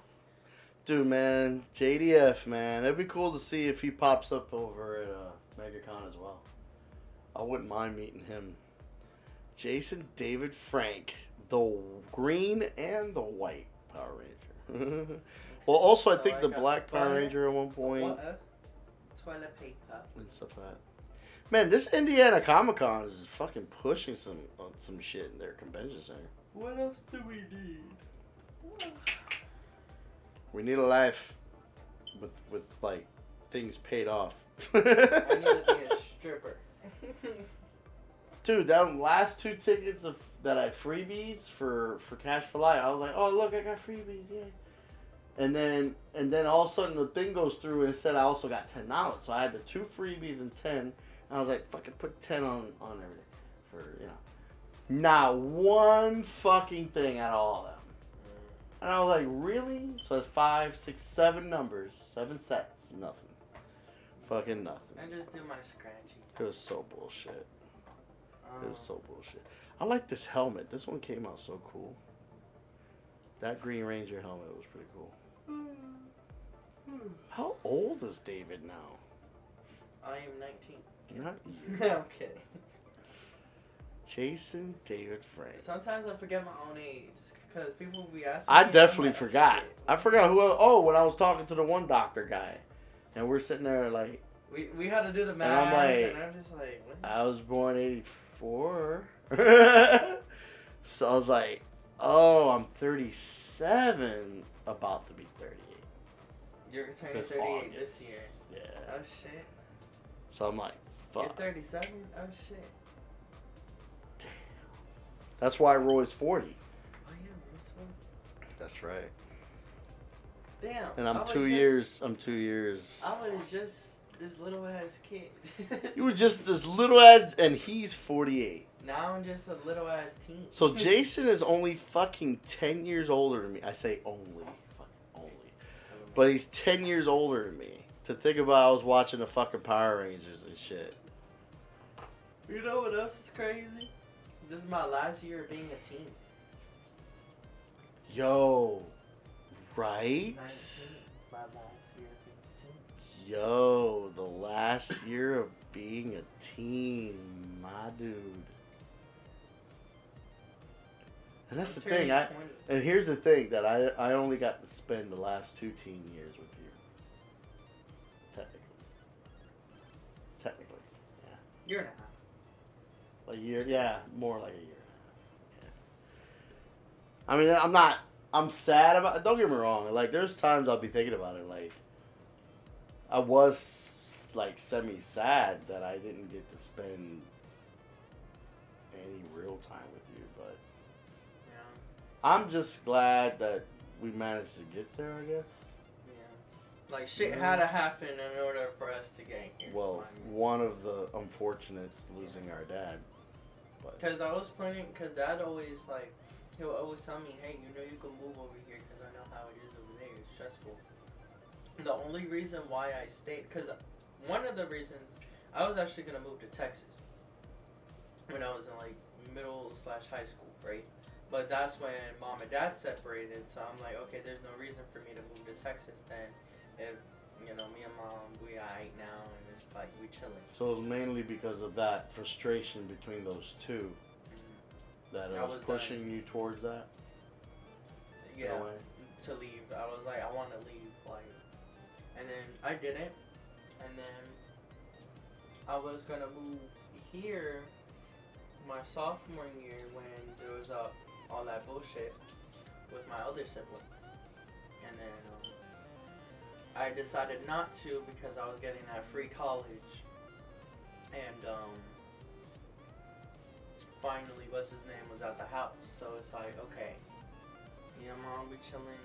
Even though we argued, we were chilling still. And I'm like, you know what? I just want to get this free college. Call it a day. At least I have something, even if I don't use the damn degree, which I still haven't used it yet. But I mean, at least it's there. I had knowledge of it. So. That's like me with that tech school that came around and said I qualified to get into their tech school for free, and they were like, "What do you want to do?" And I was like, "I would like to get into automotive." And they're like, "Well, just to let you know, like obviously they're like, we won't help you with like tools and stuff, but we'll help you with any books and then that overall that I had to wear in class, they hooked me up with that." And I can't say that obviously that was a waste. I mean, it's sad. Like my stepdad kind of brought that up where he was like, I want to say semi upset. I don't think he was too upset, but he was semi upset with the idea that I left and didn't finish. But it was like, which I kind of pointed to him. I was like, you were kind of the problem on being able to like, you were helping me at one point in time. And then all of a sudden it stopped. Like, you and your relationship with that fucking fat ass over there that had the vending company, like that shit went downhill, and I had to bounce because I was getting completely fucked over in so many ways on that. And then when it came to the valet shit, like I was gonna try to just do that, which was fun. I was able to drive all kinds of different cars and park them. Like it was a hustle. Don't get me wrong. That was the most I've ever ran. Like, I was running, park that car, come back, park the next car. You know, I was fucking running. And then it'll stop, obviously, and then little by little they trickle out. So it wasn't like an overall bad time to spend. But it was like he fucking started taking days away from me to give it to this other fuck. That one of the excuses was, well, I got debt and shit. I was like, I brought it up. I was like, that means you had a chance and you fucked it up. But then I'm over here just starting off and I got nothing to my name. Literally. You are taking my shit. You are being given my shit. And so nothing was hiring. And I mean, I was trying to, like, the GameStop was right next door to my mom's. Nothing. Everything else in that little plaza, nothing. Nobody was fucking hiring. You had too many people and not enough work. So I'm like, how the fuck do you expect me to stay with y'all where you're expecting me to pay? And I know I'm expected to pay. I'm expected to pay something like in rent and shit, right? Then I'm expected to have the car. I got the insurance and shit and the gas. And you still wanted me to go to the school. I can't. Like, eventually I had to bounce and come back to AP.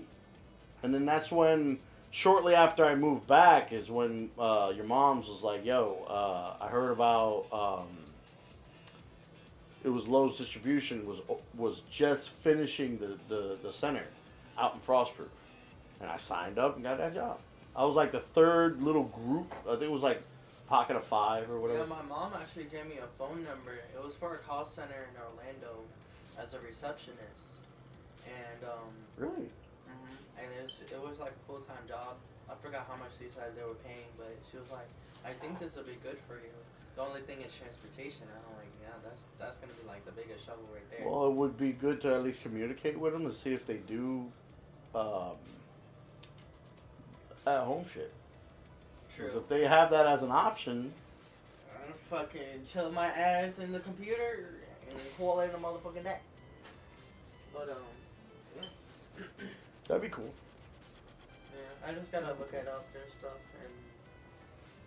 but obviously I haven't been able to do anything today, so just kind of.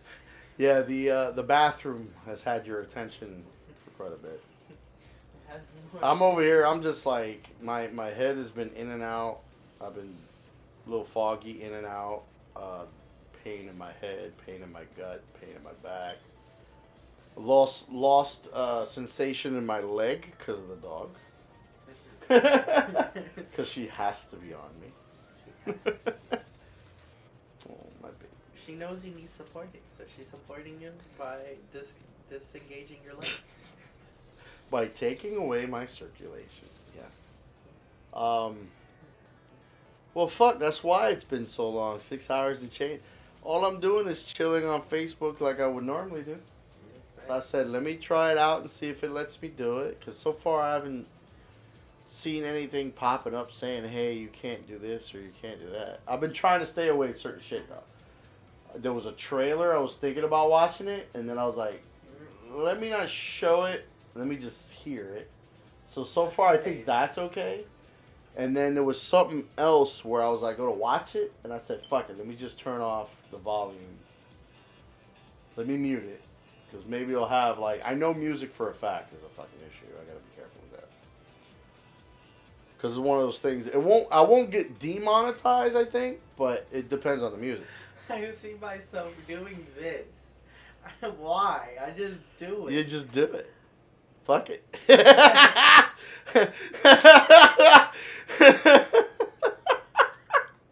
I like the delay. Fuck it. Let's see.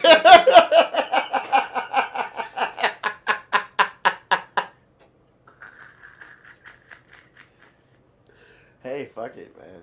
Fuck it. I love that shit. Yeah, I've been chilling. I'm glad that PYP still called me because that really made my. That was nice, right? That really made was nice. Because it's like I'm struggling today, obviously, so it's just like damn. And then when I got that made my heart feel warm. Oh no, it's 333. It's 333. That's confirmation. Well, it's 334 now.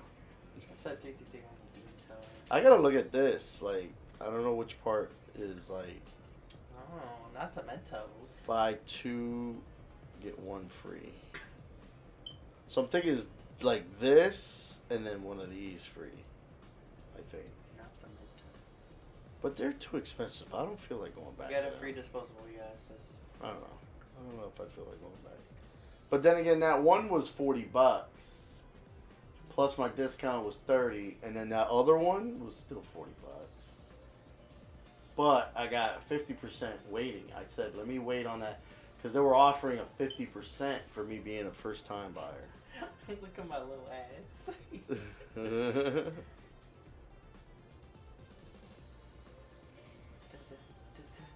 Oh.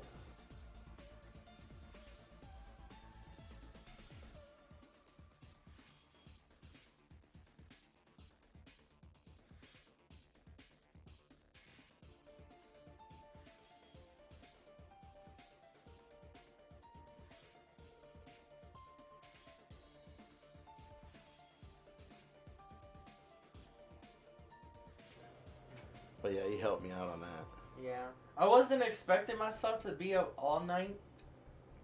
But listen, when I was watching that show, that shit really got me, because I'm like, yo, there was some scenes there that had like really deep meanings. Oh shit. This one's cute for some reason. But see, this is what I was just talking about this earlier, because I was talking about cosplay, that I am happy that I'm pretty much, well, when it came to last year, like, I pulled up all the photographs I could fucking find, all the videos I could find. I was literally the only Professor Xavier. So I'm hopefully this next year will be the same. Even hopefully I get that chair set up. I just gotta get that chair set up. You gotta post pictures on Instagram. You need to post Well, I will pictures be. on whatever. I will you know, be. Cause I will be. if we can get you up there, Mr. Man. Plus, with your camera, it'd be better for taking pictures. Yeah, I got you. I got you, my little iPhone. Oh, I would say too, I was thinking about this. Every time somebody's gonna take a picture with you, I gotta take a picture of them taking that picture of you. So we can showcase how many times someone take a picture of you. But then, vice versa. You get, the second you see somebody wanting to take a picture with me, you take a picture of them taking a picture with you. Yeah. And then we'll find out how many people actually, liked your character or knows or whatever, and then we'll see how many of mine. I'm so excited. That way we can get like a feel of like, wow, so there was this many that, because I can only remember 2 that wanted to take pictures with me. One was that big guy in the fucking purple ass, big motherfucker. And then the other guy, which, the one picture was taken by our buddy, so he had it. But the picture that those guys took with me was on their own, so I didn't get that picture. But at least I had that good one from Brad to just have that regular picture, just to have one. I can't wait. Yo, I had a brain fart. Fuck, I was gonna say something and it was gonna add on, but of course, it just kind of. But I'm excited. So cute. There was a TikTok I posted, right? And like, I said, fuck it. Because I showed Crystal what it was. I showed Maria. Maria's fucking funny. She's like, she was saying in Spanish, she's like, David, what is this? Blah, blah, blah. And I was like laughing my ass off. She's like, I still want to do something to him, cut off a horse's head and put it next to him in his bed so when he wakes up in the morning, there's a day. I'm like, I forgot what movie that originally came from. I don't remember. But if you look at my TikTok, I don't think we should show it on here though. But of course not. Did I save it where I could just pull it up? Fuck, I didn't.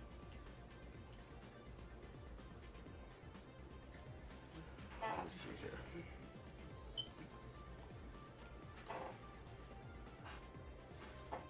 What are you, that underscore? Or whoops. What the hell did I? Oh, there it is.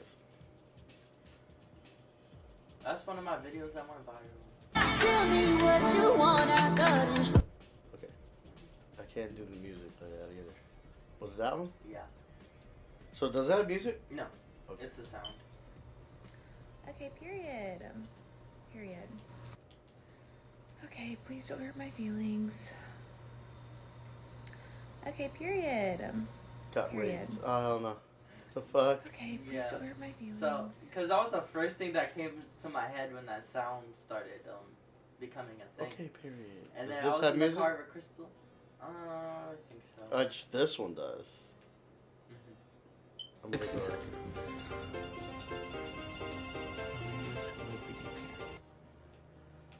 Oh yeah.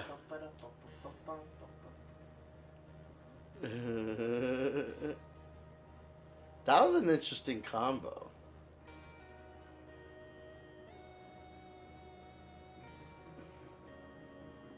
I like her. She is cute though. She's friendly. She got a friend coming. And then Here's this part.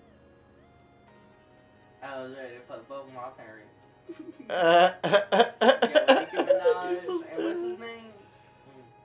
what the hell is that? It was a Euphoria twin filter. Who the hell's Lexi? I don't know. I haven't watched Euphoria yet, but I know it's just a thing. Oh, Euphoria is with yeah. Zendaya. Apparently they're doing a season 2 already. And but what's her name? I think Zendaya got like an award for being in that. There was this one video, I don't know if I sent it to you, where it was like the little kid there. And she was like, how did you go from Disney to this? And at first they were like, oh, it's a little kid. And then afterwards she was like, there's a kid here. Because it was about the show Euphoria. And that's all about like, you know, whatever. And they were like, oh. A lot of adult themes. Was it a what? Adult themes. Oh. I want some chocolate. Batman, there he is. Dude, that's the new Batmobile.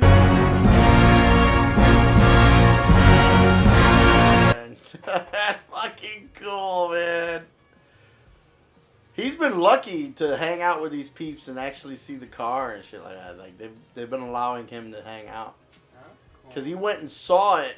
Actually, the last post he did, too, was pretty cool. Check this out.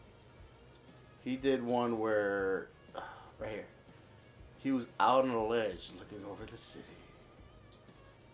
And I was like, oh, man, that looks kind of fucking cool. Because it looks like he's basically in like Gotham in a way.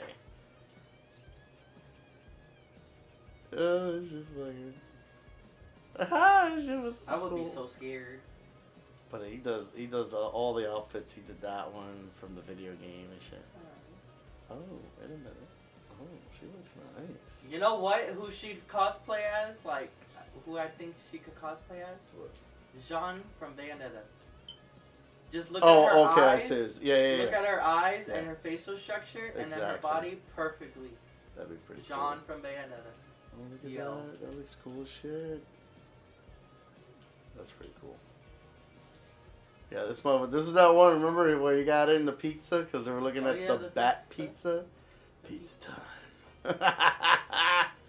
That's just cool as fuck. Oh, wow. What? See, this is still my favorite. So the Batmobile. last couple episodes I was watching. Oh, see, look, here it is, him physically being allowed to go and hang out and check out the car physically and shit. And check it out. I And was then that's watching why I was walking Castlevania, away. right? And there was a scene with Alucard and like the two people that he brought in his home, right? And It's funny about Alucard. Look at the name backwards. Yeah, and I was like, yeah. It's explained that they called him that because he was the opposite of his father, because his father was just like pretty much, yeah, you know, evil. And because he was half human and shit, you know. Oh shit. Hold on. Too much going on. She's been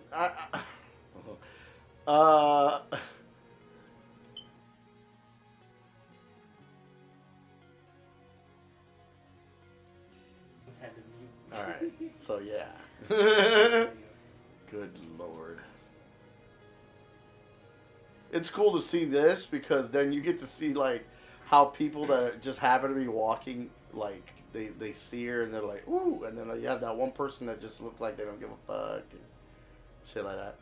Because that right there is where all the stars are. down on the main strip. Fuck it.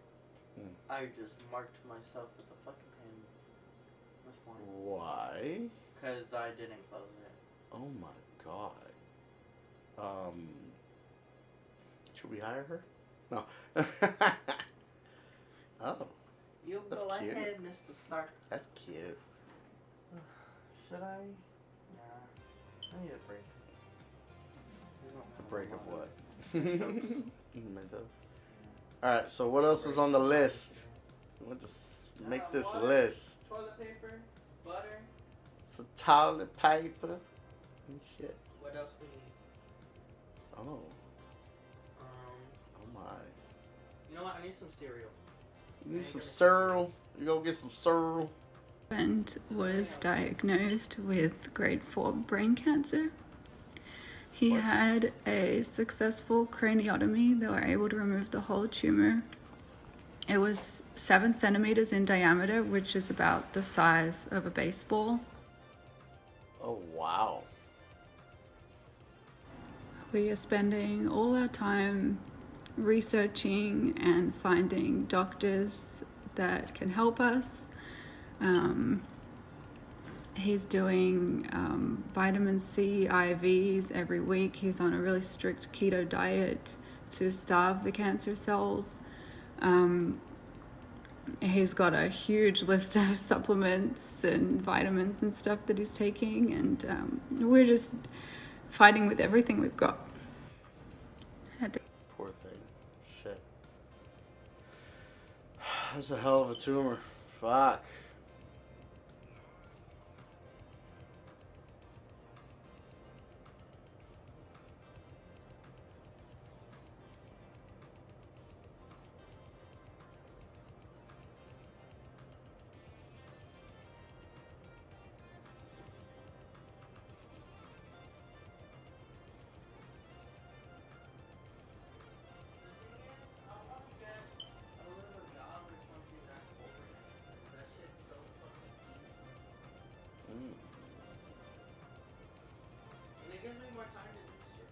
She's so pretty. Look at her. She's so So sweet. you only work like 3 overnights a week. I'll be Look at this. Watch. Ready? I'll more Are you in love? Huh? Are you in love with anybody in your life? She's like, yeah, myself. Hey. I love the way she did that. That's all it takes is a little itty bitty job, right? Like just to chill and fucking have a little income. Jesus, what the hell's that? Who is this? Macarena? Who's this? Life demands. Follow back. To serve a thigh kick. This looks cool. Follow back. They started. Whoever this is started following me. Yay. Actually, I just had this one saying that they like my shit. Look at this. Does that look cool? I think this one came out like beautiful. Look at that. But she's cool as hell. Just came out of nowhere because what it was, she was talking about the background. It was the video. Here, let me see. Oh, I also put a ham on the list because I'm going to make ham sandwiches because I don't want to have cheese with it. So I'm going to just have ham sandwiches. Just, yeah. I mean, I know exactly what you mean. Like, fucking. Because I'm going to fucking die and I'm tired of fucking dying. Why are you dying? See right here. There was 6 set up in the back. Thanks. Yeah. It's okay. At least somebody hit me up. It. Oh, you sent me a message? Getting some recognition. Yo, what's up with that guy eating pepperoni pizza and he says he's a vegan? Oh my gosh, Bentito, they're high as fuck. You speak Spanish, right? You're Cuban, right? No, I'm Puerto Rican, but yeah, I speak Spanish. Oh my gosh, can you say my name in Spanish? Yeah, it's Chris, right? Yeah. Okay, Chris. Oh, shoot. Oh, what about me? What's your name? My name is Cassie. Cassie. Oh, shoot, I like it. What about me? Bro, what's your name? Michaela. Michaela. Oh. It's like the same thing. Yeah. What about mine? What's your name? Taylor. Culo. That's your name. It's Culo. Ooh, that's nice. What about Philip? Pinga. That's your name. Pinga. Ooh, I like that. You? Hey, Charlotte. Chocha. That's how you Chocha. girl. Ooh, I like Chocha. I bet. What about you, Bob? I'm Mr. Mahone. Oh, easy. Senor Mojones. That's fucking great. Oh my god. Did you see the other one? I'm gonna look at the other one right now. Oh, that's what's her name. There's something stuck in my. I saw that one. I saw that one. And Yeah, I saw that one. you were talking And the about other the, one. you were talking about the pepperoni one? Yeah, that Did was you funny. see the other? Because he looks so damn sad. I was like, oh my god. I think I sent it to you on Messenger. I'm not too sure. I also reposted it. Wait a minute. Let me see which one it was. Oh no, not the loading. This? Oh yeah, I saw that. No. That's Oh no, this is Sean. Wrong person. that? Not that. You might need to look at my page then.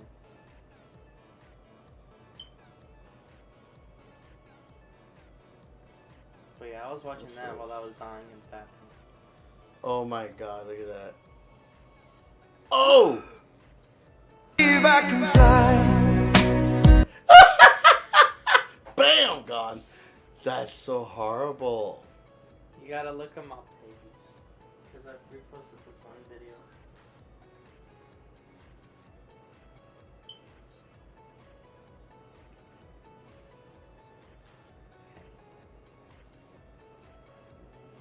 That one right there. Oh no, I saw that one. It was doing the fucking 20th Century Fox fucking shit.